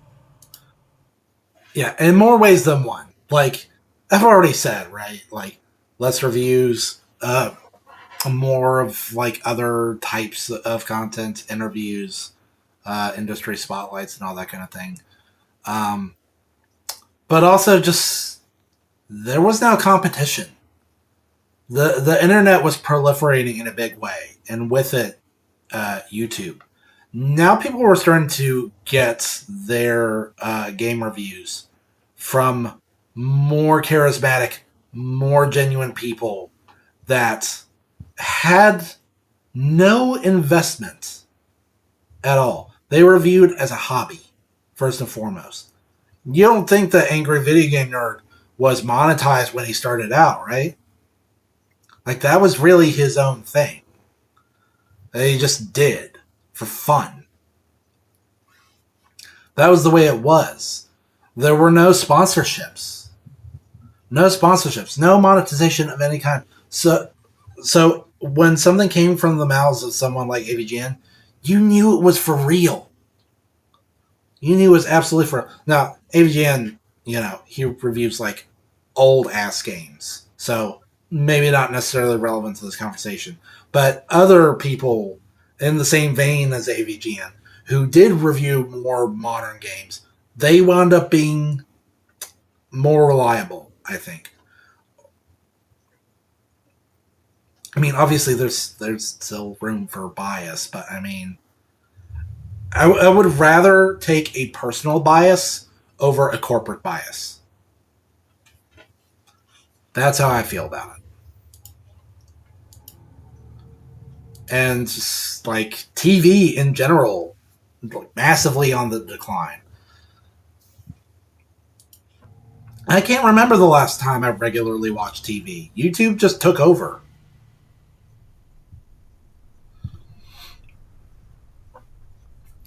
By the way, I'm loving all the PS2 coded graphic design and presentation for this video.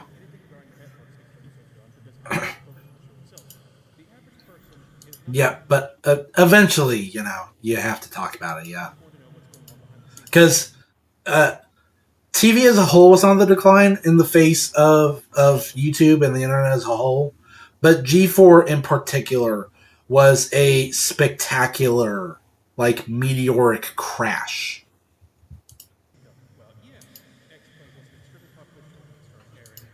Right there. G4. You see that? That's a kiss of death. That's how you know that it's on the way out. It was Tech TV before, then it was G4 Tech TV, then it was G4, and then it was nothing. Behind the scenes, things weren't like I said, ZDTV was meant to take advantage of the whole spending in the 90s. But as many would know, that level of I'm sorry.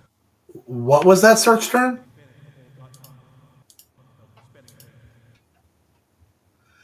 Phishing. Okay. I thought it said something very different. Moving on.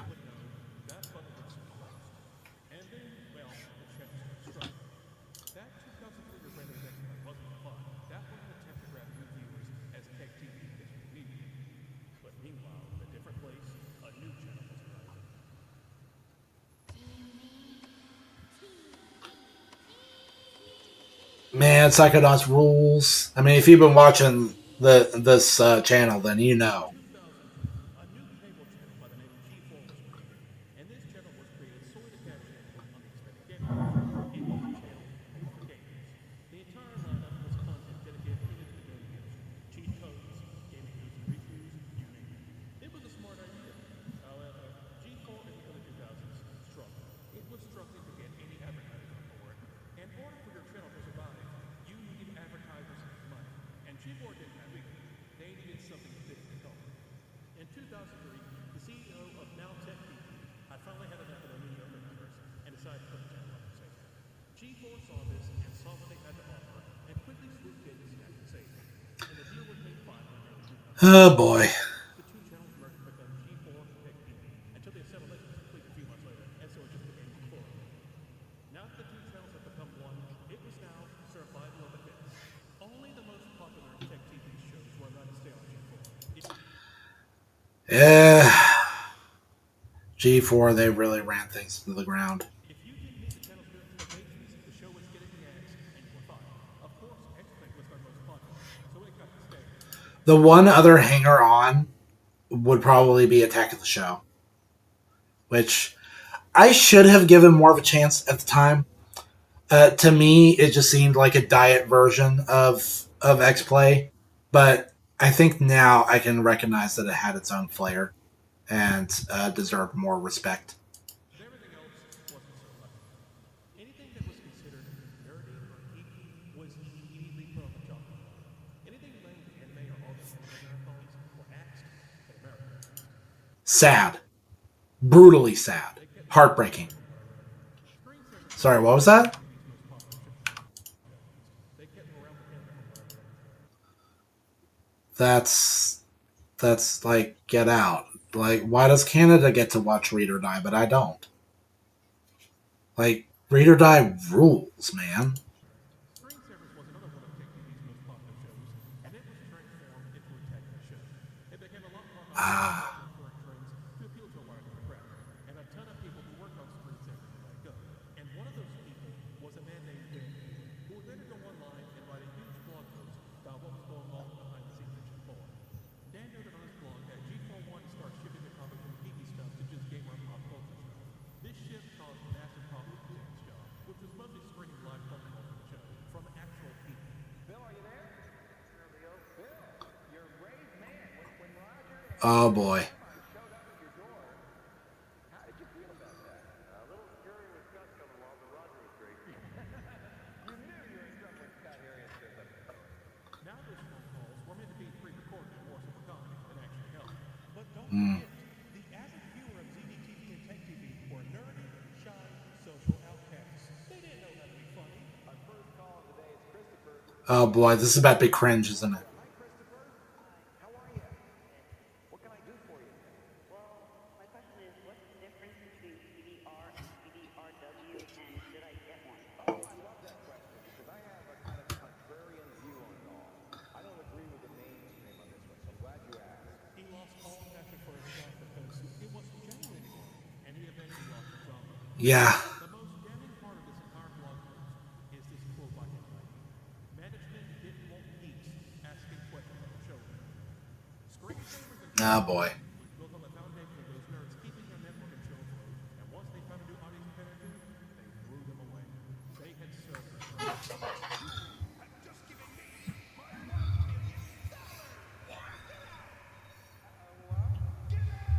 X-Play is pretty much the only show there Yep. in fact, X-Play basically got the red carpet treatment since it was one of their most popular shows. They started Well, I mean, as has been pointed out in the course of this video, that was because X-Play itself had evolved to pretty much already fit G4's mold. don't have a new set and everything. In fact, the first episode of X-Play when G4 took over had to be filmed in Adam's set's apartment because the sets weren't finished. And Are you serious? I never saw those episodes. That sounds awesome. That sounds really good. That sounds totally like old school YouTube core. well, really, all they did after G4 took over was just double down on the stuff we already went over. X-Play, along with the tech of the show, which is its own can of worms, went on to become G4's most popular shows. But things were about to get even worse for the channel as a whole.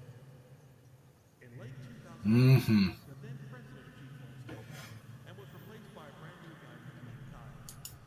Neil Tiles, otherwise known as the Grim Reaper of television. Neil had previously been a part of most of sports networks, and when he took over G4, he decided that he didn't want to be anymore. He wanted G4 to be a channel. A channel for the testosterone-fueled, sweaty, and muscular G4 men. And what Dude Bros want to watch is 23-hour marathons of cheaters and cops? As we're about to see, yeah, that was a miscalculation of epic scale. G4 started picking up a ton of shows, like Ninja Warrior, Man Show, and the bane of many viewers of G4, Cops. Cops was actually the worst. Cops was like the ultimate. Cops was like TV cancer, basically. It just took over and consumed everything. That was the worst. Wow, absolutely brutal. And when I say 23-hour marathons of Cops, I'm not kidding. Like, you really had to be there to appreciate the way that Cops was just utterly dominant. Not because people loved it, but because Neil Tiles was brutally lazy and wanted to do the bare minimum. Where He was just all about getting rid of old shows and not replacing them with new ones. Instead, just replacing them with cops. And then taking the old shows that were still around and then also replacing them with cops and basically just relegating them to like crack of dawn viewing hours. Like maybe if you woke up at 4 a.m. for your factory job, then you might be able to see a rerun of X Play. Maybe. Maybe. We'll get why that is. If this wasn't making a flag, well, let me spell it. G4 was now a network that was in form. They weren't doing anything to keep themselves afloat. X-Play themselves would still remain probably the most Now, Ninja Warrior is totally badass. Like, I won't hate on Ninja Warrior. I like the idea of a game show that is not in any way emotionally manipulative. You might get a little bit of backstory for the ones who are real winners, who actually go all the distance, but most of the people on Ninja Warrior are actual absolute nobodies. You don't know them, you don't learn anything about them but their name, and then you see them fail almost immediately. And that's all there is to it. Next contestant, please. It's not like American game shows where you have to learn their sob story about who they lost in their life and how they devote themselves to them every day and the bond that they had and how they're struggling and like can you just shut up? Like it's just everybody. Or like we all have our own struggles. We all have people we lost. This isn't special. Please get to the thing that I came here to see. Please. Like it stopped. American game shows stopped being about the actual game and started being about who's more tragic than whom. And I hate it. And I've always had a problem with American game shows and reality television in just in general. And so Ninja Warrior was quite the breath of fresh air to me. show, but it also went through a number of changes and alterations due to what was probably a change in the show's budget, as they were also struggling with competing with the soon-to-be monolithic internet. A strange change Yep. was this set, which has been unofficially called the Sphere set, where it seems they couldn't collapse at all. Why would you do that? What if someone trips on one and breaks something?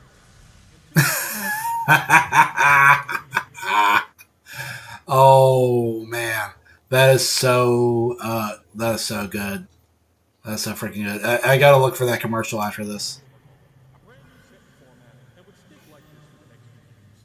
And this overhaul would actually try to go back to its original GameSpot TV instead of Play Loops, where it's intended to be a lot more formative than just crack good games we play. The edgy writing and scripts were toned down a lot. Yeah, but then it was just more boring. Like straight up, it lost its appeal. Like as much as I rag on them about not being legit as game reviewers, at the time I wasn't looking for that as much. Honestly, like I could admit that I didn't really know what I wanted. I just liked it because it was funny.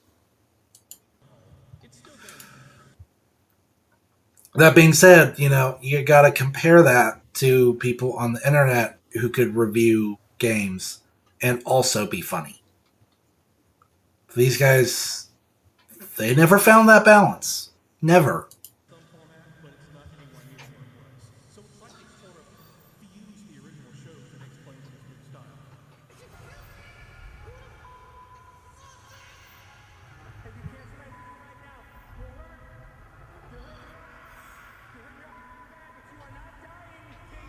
But the reason for this change was more than likely a result of budget cuts and having less writers to work with, and a smaller studio space overall. There's Yeah. much to comment on over the summer. It's legit just like all the other game review outlets that were out at the time, and that's to its benefit and its detriment. It's beneficial because now the show isn't hostile towards any of their viewers anymore, for the most part. But this also works against them. Yeah, because even though they could take it too far sometimes, it was still they could still be funny. and it gave them an edge. Without that, they just seemed really bland. now because there is absolutely nothing stand out about it. All this gaming news and reviews, well, why would you go to XP for that when there's dozens of sources that can do that? Maybe if you didn't go online very much. Dozens of sources which are also deficient, by the way. Like, I'm not going to any of these folks. Straight up. Like, all these guys suck. Except for Zero Punctuation. But then The Escapist as a whole sucked. And they gave Yahtzee the boot in the end. And Machinima also ultimately sucked. Like, I just don't take any of these gaming news outlets seriously at all. Maybe if you didn't go online very much, this is still all you had, but by 2008, that percentage of people was rapidly declining. And speaking of declining, by 2010, Yeah. Yeah, I mean, that's the problem more than anything. If you're like a stay-at-home mom, oh my gosh. I thought I had my phone set to like silent with no vibration at all. That no, I'm streaming. That can wait. Um, it's not an emergency. If you're like a stay-at-home mom who just watches like HDTV, then you're gonna be fine with that forever. But you are appealing. In the case of G4, you are appealing to the most tech literate people in the world. And so when there is a more advanced and efficient means of getting your gaming news, they're going to hop on that and leave you in the dust. More so than like little kids who just want to watch cartoons. G4 was on the ropes. Their attempt to make G4 a man channel had completely fallen apart. They attempted to make a couple of new shows here and there to attract viewers, but Okay, Code Monkeys was pretty funny though. I like that show. and X-Plane Attack the Show were probably the only two shows keeping the channel afloat. But those went south too because, well, I'll tell you what happens. I had discovered X-Plane around late 2009, and of course seeing the engagement they viewed online TV was jaw-dropping, and I caught any episodes I could until about 2007, early 2008-ish. You see, for us, G4 was on a very specific cable package. Nobody else really had that package except us. And then the 2008 recession hit us, and because of that, we had to cut back on a lot of our things, including TV. We were no longer going to be able to subscribe to our TV providers because it was too much. Luckily, however, there was a shining beacon of hope, because my mother was a school teacher, and because she was a school teacher, she got special benefits others didn't. That would be including unlimited data for internet access so she could do schoolwork online. I don't know what's Dang. me and my siblings all very quickly shifted over to using exclusively internet for our entertainment, and because nothing else people really had it, we were sort of ahead of the curve when it came to adopting online usage. Hooray for being poor! And this is, of course, where I became engrossed in online activity and seeing all the entertainment the internet had to offer. I was set in life. We still, well, I want to say late 2010, early 2011, we had finally gotten a plug career, and we got our TV subscription. Out of sheer curiosity, I wondered what G4 next thing would do, and I went to the channel only to see it completely different. Then I chose the TV guide, and to my absolute shock, the entire lineup for the next several hours was nothing but fucking reruns of Cops. Cops, as far as I can see. There you go. Cops. This was the reality that we were living in at the time. A single area of X-Play. That's what we all saw. Cops. Cheaters. Cops. See them on X-Play because they never aired it. So after that, I just stopped caring about people on X-Play and went back to my days of browsing Aussie content. People have called X-Play the MTV of video games. But just like MTV, it eventually stopped being about what the channel was made for, just to appeal to a wider audience. And it just wasn't working. Accurate. Going into the 2010s, G4 started walking away. Oh my gosh, there used to be Happy 420 advertising. That's good. More shows were being canceled, more firings, and more cops were involved. And soon, the firings would eventually reach X-Play. Yep. In early 2012, Adam starts to look miserable in X-Play. Oh my gosh, the grimace. He's starting to look like Thanos. Not just in the way he presents himself, but his emotional state. Like, my gosh, man. Like he really doesn't want to be there. Look, no. Look at the way he is like clenching with his hands. Like he wants to escape. He is fighting his fight or flight response. Miserable and expert. Like he really doesn't want to be there, but he has to keep a happy face and personality for the camera, but he knew the writing was on the wall. And late after the filming, they would wrap up another episode of X-Play. But as they're giving their goodbyes to look forward to the next one, something very strange happens in the final second of the episode. That is it for this episode of X-Blade Weekly. Be sure to catch new episodes of X-Play weeknights at 6:30 on G4. We are going to have all the latest reviews, previews, podcasts, and demos. And the occasional shout-out of Harold Pinter. Thanks for watching. See you next time. Did you catch it? Look at that. Adam's head suddenly jolted to look at something on camera with a look of despair on his face. According to Seth Wilson, what he was looking at was apparently someone higher up in the corporate ladder had walked into the room and was spoken to him and he, as they would hand deliver him the message, his services were no longer needed. He was then escorted by security to get his ship and get out. They would continue the show with mostly Corbin being the last batch of the old show. Seth wouldn't have to worry too much about being left out, as only a couple of months. And that's too bad, really, because, you know, even though Adam has his own issues, like,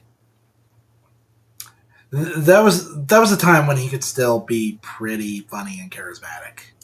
Later, the show itself, LFG4, They still could have gotten more out of him. was in talks with the company behind Esquire magazine to sell the channel to the Esquire network with a completely different audience to cater to, and that meant a completely different line of shows.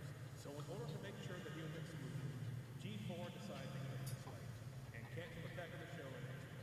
As the two series finales, the finale of X-Play would be a reflection of the past decade they had been together, with all the remaining cast members giving their condolences and goodbyes, with Morgan thanking you all for watching all these years. I like all the extras coming out and all the costumes and stuff. That's actually kind of sweet. If only Adam Sessler had come back, though. I don't see him there. The deal for G4 to become the Esquire network had completely fell through. They killed off their most popular shows. After this, G4 would continue to air nothing but more reruns programming and reruns of X-Play. For real?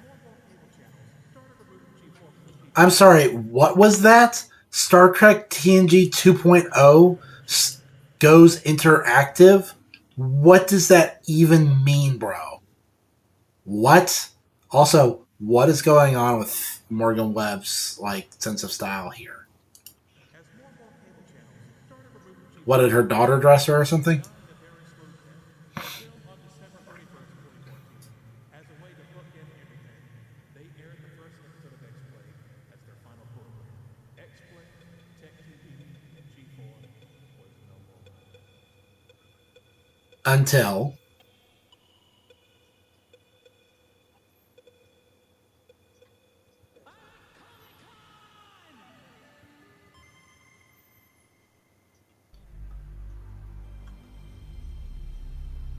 oh boy. This is about to get even uglier.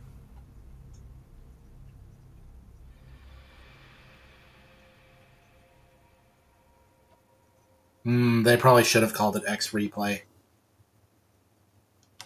Survivor X-Play was killed off. Everyone just sort of moved on. I'm a little disappointed that they didn't discuss the finale to Attack of the Show, because wasn't that like the side of an infamous crash shot by Olivia Munn? Rumored to be scripted though, so I don't know about that. Going to get other documentation. But one must ask, what happened to Adam Sessler? The guy was basically Oh my gosh. just sort of kicked to the curb. Well, if you're wondering, we're not done talking about Sessler just yet. After getting fired from TV, Sessler would sort of pitch around trying to get a job elsewhere, and eventually he ended up getting hired by a different network called Provision 3 Games, where he would continue his gaming journalism. Never heard of him. Here we go. Here's the hat era of Adam Sessler. And those hats, man. They must have had lead in them because they did something to his brain. Oh my gosh. It occurs to me that at some point in this video, we're going to get Adam Sessler tweaking.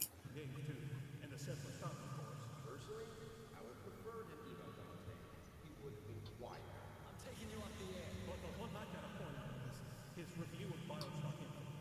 Bioshock Infinite, for those who don't know, was a game that was universally loved when it first came out.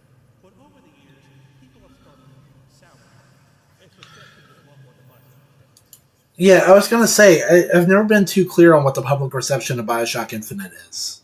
There seems to be a lot of back and forth to it. But since this review was when the game first came out, Sester thinks it was God's gift to mankind. He even brought the dictionary for this one. This moment, in its odd quietude, musical anachronism, is one of numerous tableaus in Bioshock Infinite that catapult this exhilarating meditation. Bioshock Infinite is filled with these details, every moment manifesting a similitude that is Man, shut up. I do not even want to hear this. This is awful, bro. You are trying way too hard. Like, you gotta. Man.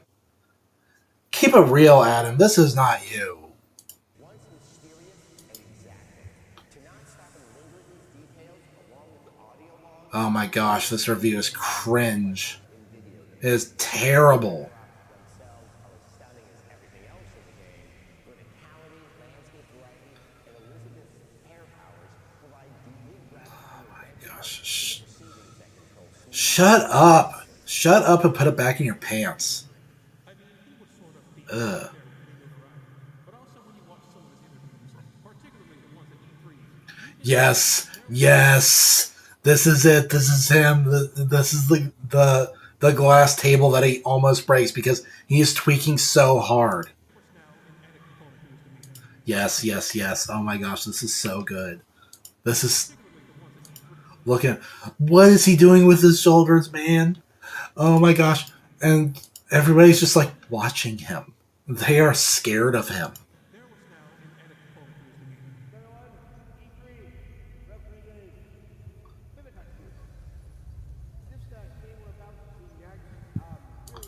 He sounds like he's heaving.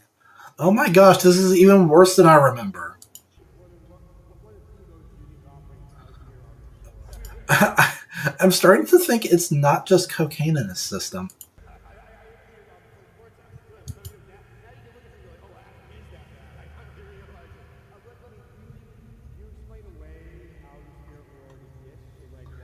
He is. Oh, he is struggling.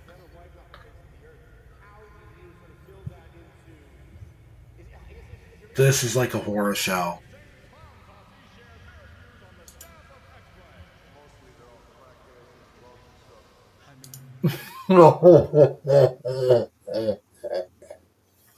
Insane Clown Posse? Time Travelers? Oh, yeah. Cocaine and loggers is exactly the energy that's that Adam Sessler is giving in these interviews. That is heinous. Oh my gosh, so embarrassing.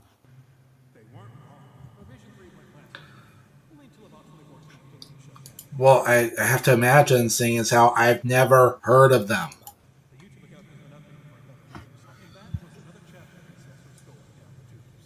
Mm. he would pop up here and there.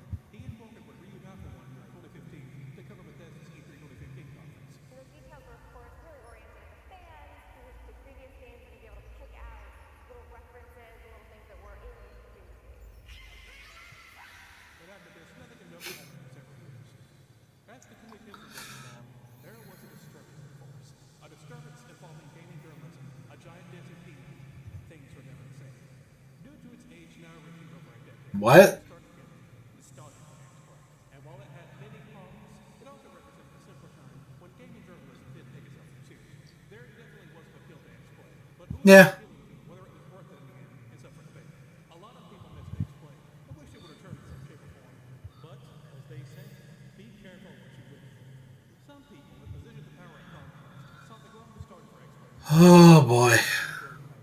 On July 24th, 2020, this video suddenly dropped online. Oh my gosh, it's already been that long.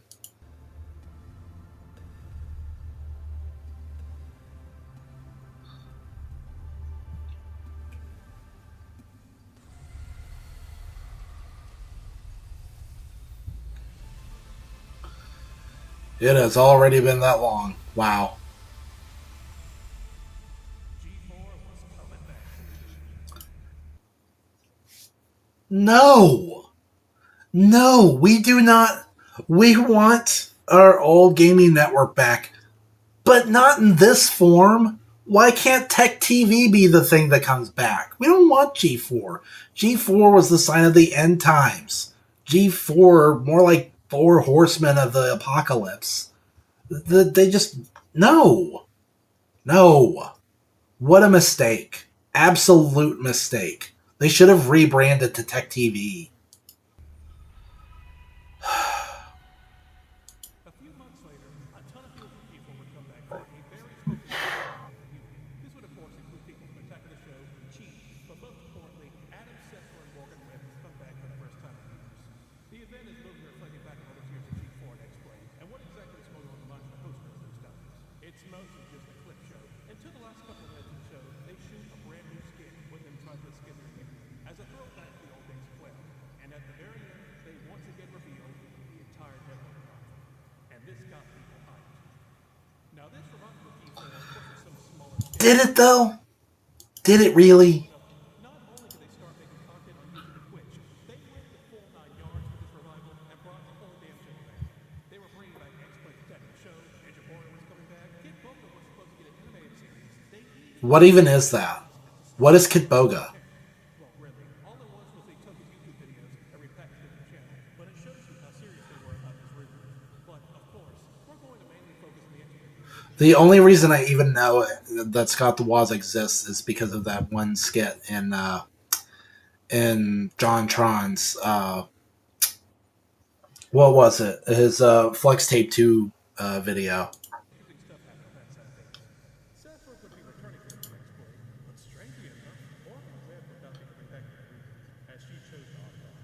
And when That, like, no. No. If you had to choose between those two, like, absolutely Morgan Webb, not Adam. Not after those horrible interviews where he was tweaking and clearly very, very drunk. Nah, dude. after that, Morgan just kind of dropped off the face of the earth. All traces of her online presence sort of petered off after this reunion. I hope you all enjoyed the That's sad. we won't be seeing her again. We don't have Morgan anymore. Oh, that's really sad. It was sort of like a rotating cast of characters, but the four we only really should focus on are Adam Sessler, the Black Because the thing about Adam is, even when he's not drunk or tweaking, he just looks like really old and tired. Like, nah, that's not the vibe. Hokage, Charity Frog, and a lady who goes Oh my gosh. focus on Adam Sessler, the Black Hokage, Charity Frog, and a lady who goes by the online alias Frosty. She was a professional League of Legends player. Let that be a dark opening statement. Oh my gosh, I have vague memories of this. That it wasn't just that it sucked and it wasn't really what people wanted, was it? Wasn't there actually some kind of controversy? So this time, the show's format is more so a live show than anything. It's mostly just them sitting around talking about games, gaming news live on screen. Time to time, couple sketches and skits with a variety of characters in it, sometimes even allowing viewers to focus on certain outlines. So I can definitely say this is probably the best adaptation of all time they could have possibly done. Welcome to the cesspool. That's right. But the issue with this reboot is it has the exact same problem they had when they gave the original show Neverall back in 2008, but even more so. It wasn't the early 2000s. The competition has gotten far more fierce in regards to video games online. Yeah. Xbox was the only TV cable talking about video games, but now this is online, and so it's lost in a sea of other people playing and talking about video games. So once again, Yep. on let's say Switch, why would I pick X-Play over the hundreds of thousands of other options? I can realistically only pick one scripted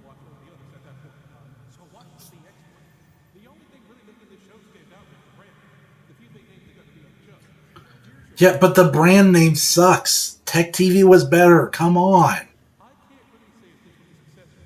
What was listed on their YouTube channel, you can see they usually hover around the 550 range, which is fine.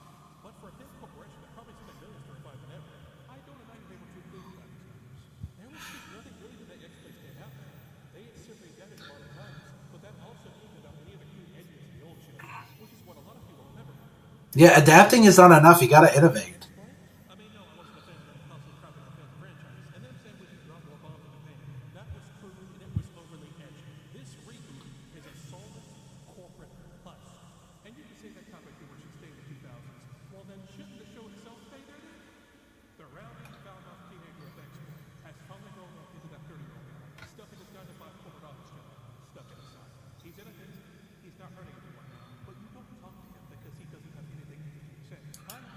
Yeah, it's hard to really say what you could possibly do to modernize X-Play in a way that would actually make it matter.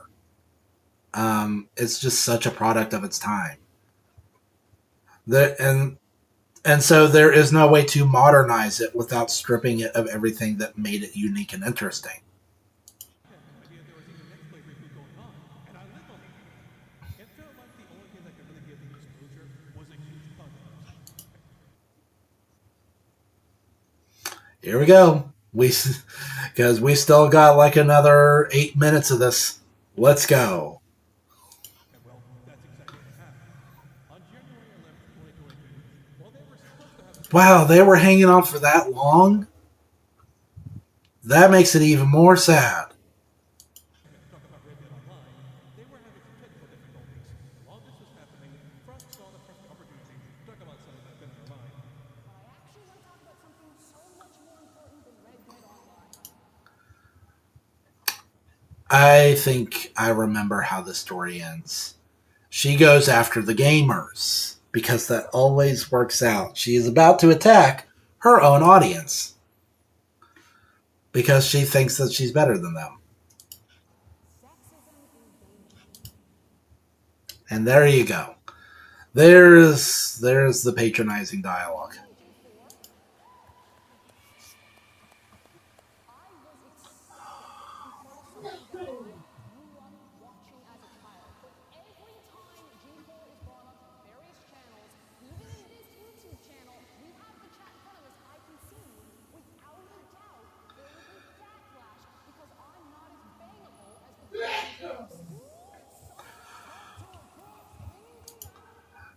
Honestly, she's not bad looking either, but like you have, I don't know. I feel like you shot yourself in the foot here. Like whatever goodwill you had before, it's quickly drying up now.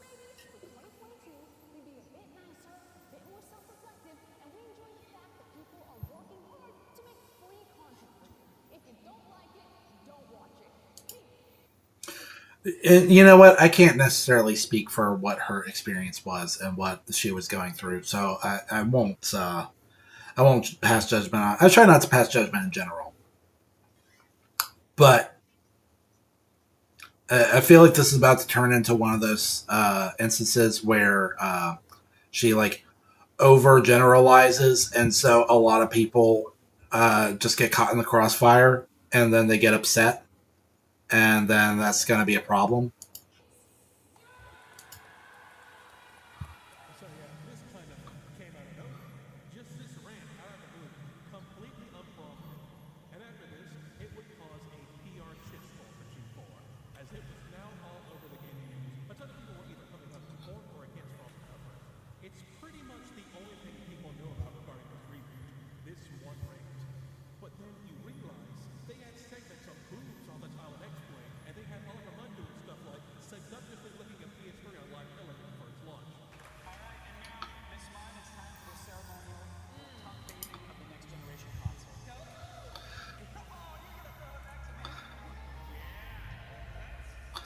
I mean, to be fair, it's the PS3. Uh, PS3 got PS3 got game. Pun somewhat intended.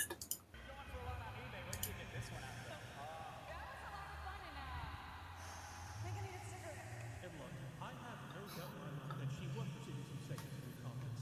But you know who also got those comments? Morgan Webb and Oliver Love. They got a ton of guys calling them fake and really only being hyped for years. And it was probably on them, but they just had to grit their teeth and bear it because that was their audience. This reboot wasn't even a full year in, and Frost was already top off. All those years ago, X-Play discarded their shy nerdy audience for the new pros obsessed with guns and boobs and stuff, and they made this reboot to give those same guys a dopamine hit of nostalgia. They're not going to take it. You cultivated that audience. You encouraged them. Good point. Very good point.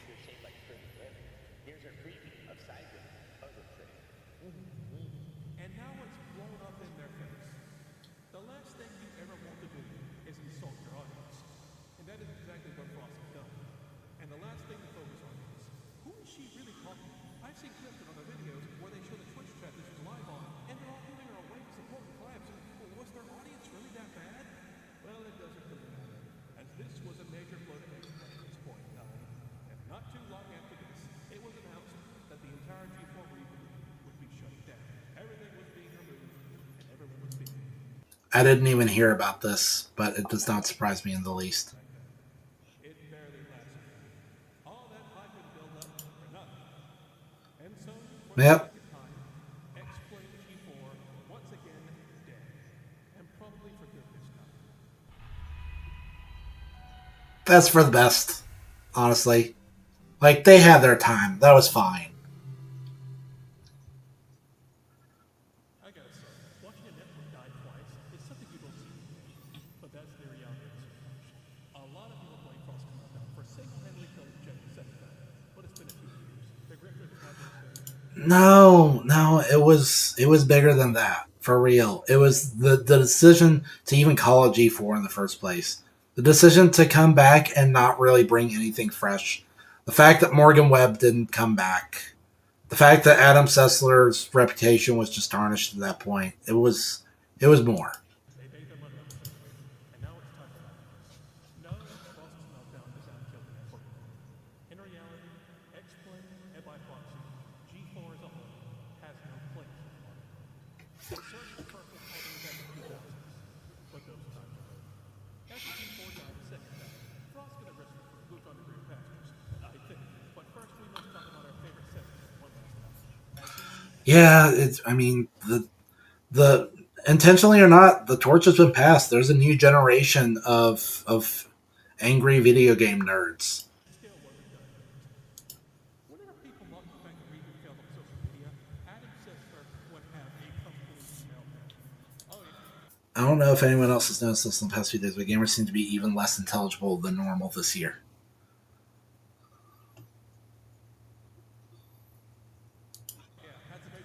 Dang. Adam Sessler was a very active Twitter user for many years, and whenever anyone would show his takes for an X-Play review, Sessler would sometimes respond and dump down on it, usually insulting the person in question. Adam would absolutely lose his shit going to agree, claiming that gamers are losers and dead and they aren't worth his time, just absolutely. Oh my gosh. No, I gotta read these. I'm not sure either. I think gamers accused me of being me, thinking gamers are useless, corporate-bred hares and cultural Neanderthals. And when I agreed, they lost it. Anyone else have a different take? Wow.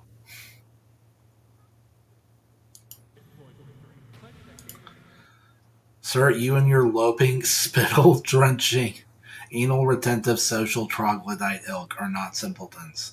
You're the cross society has to bear and feed with our tax dollars. We own you only in that we have to wipe your ass for you. In response to the comment, if gamers were such simpletons, it should be very easy to entertain them with your idiot box shows. Being such a failure to entertain morons isn't really the own you think it is.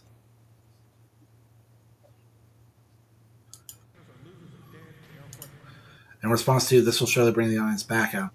Adam says, one of the worst things you can do to society is teach a gamer to believe in themselves. Wow.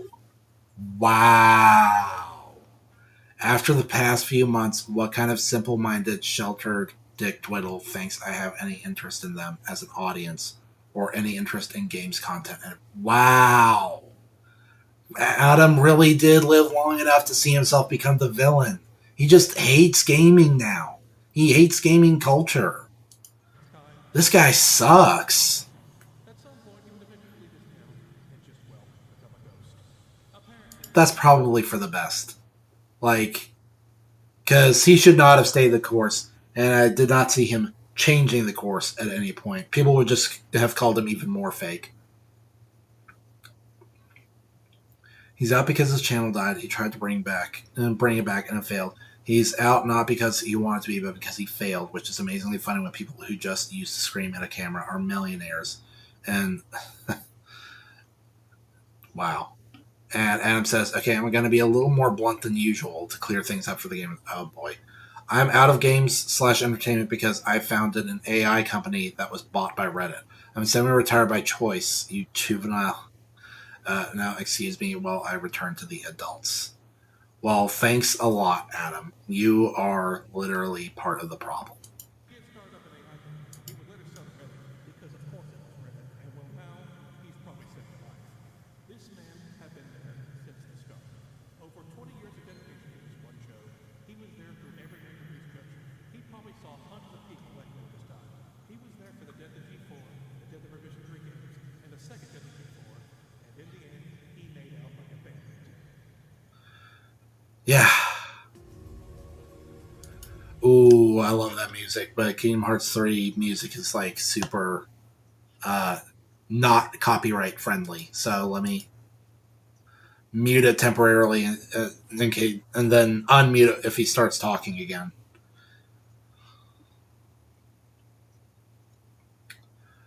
I have vibe with this music though. The Cavern of Remembrance.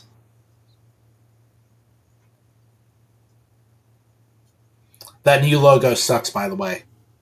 It is super boring and flat. Oh, hold on. He's talking again. X-Plane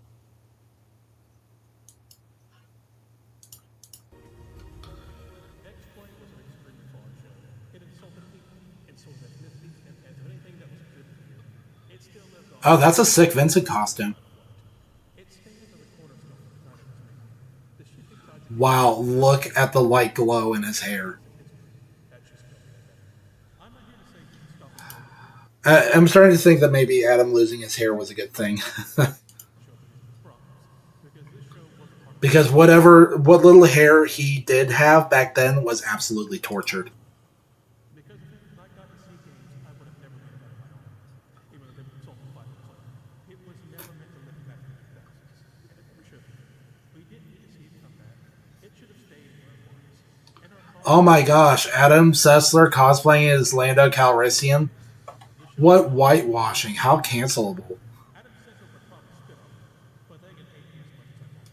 Despite everything revolving around him, I can't bring myself to fully hate him.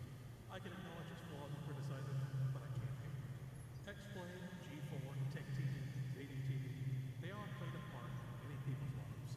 And maybe they made you a better person, or maybe they made you a worse person. In the end, they made an impact. That is their legacy. God bless, like and subscribe, and good night. I give X-Plane 3 extremely outdated YouTube stars out of 5. That was a sick video, honestly. Oh, wait, is there more?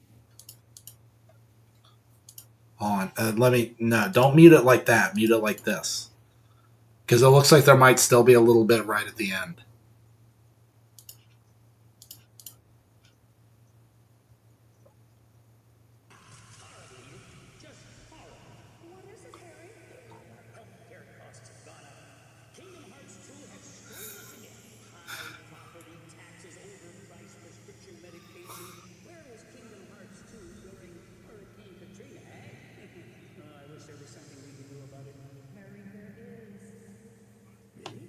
For the cost of sending an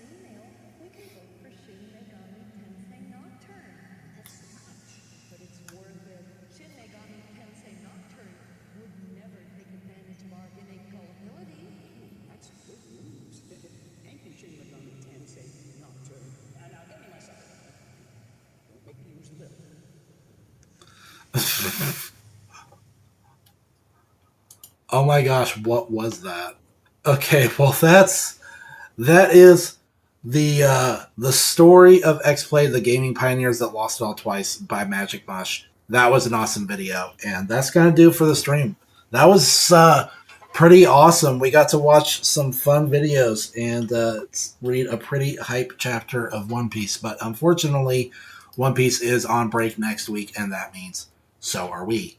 That's how it works. Once when One Piece goes on break, that's our chance to give ourselves a break.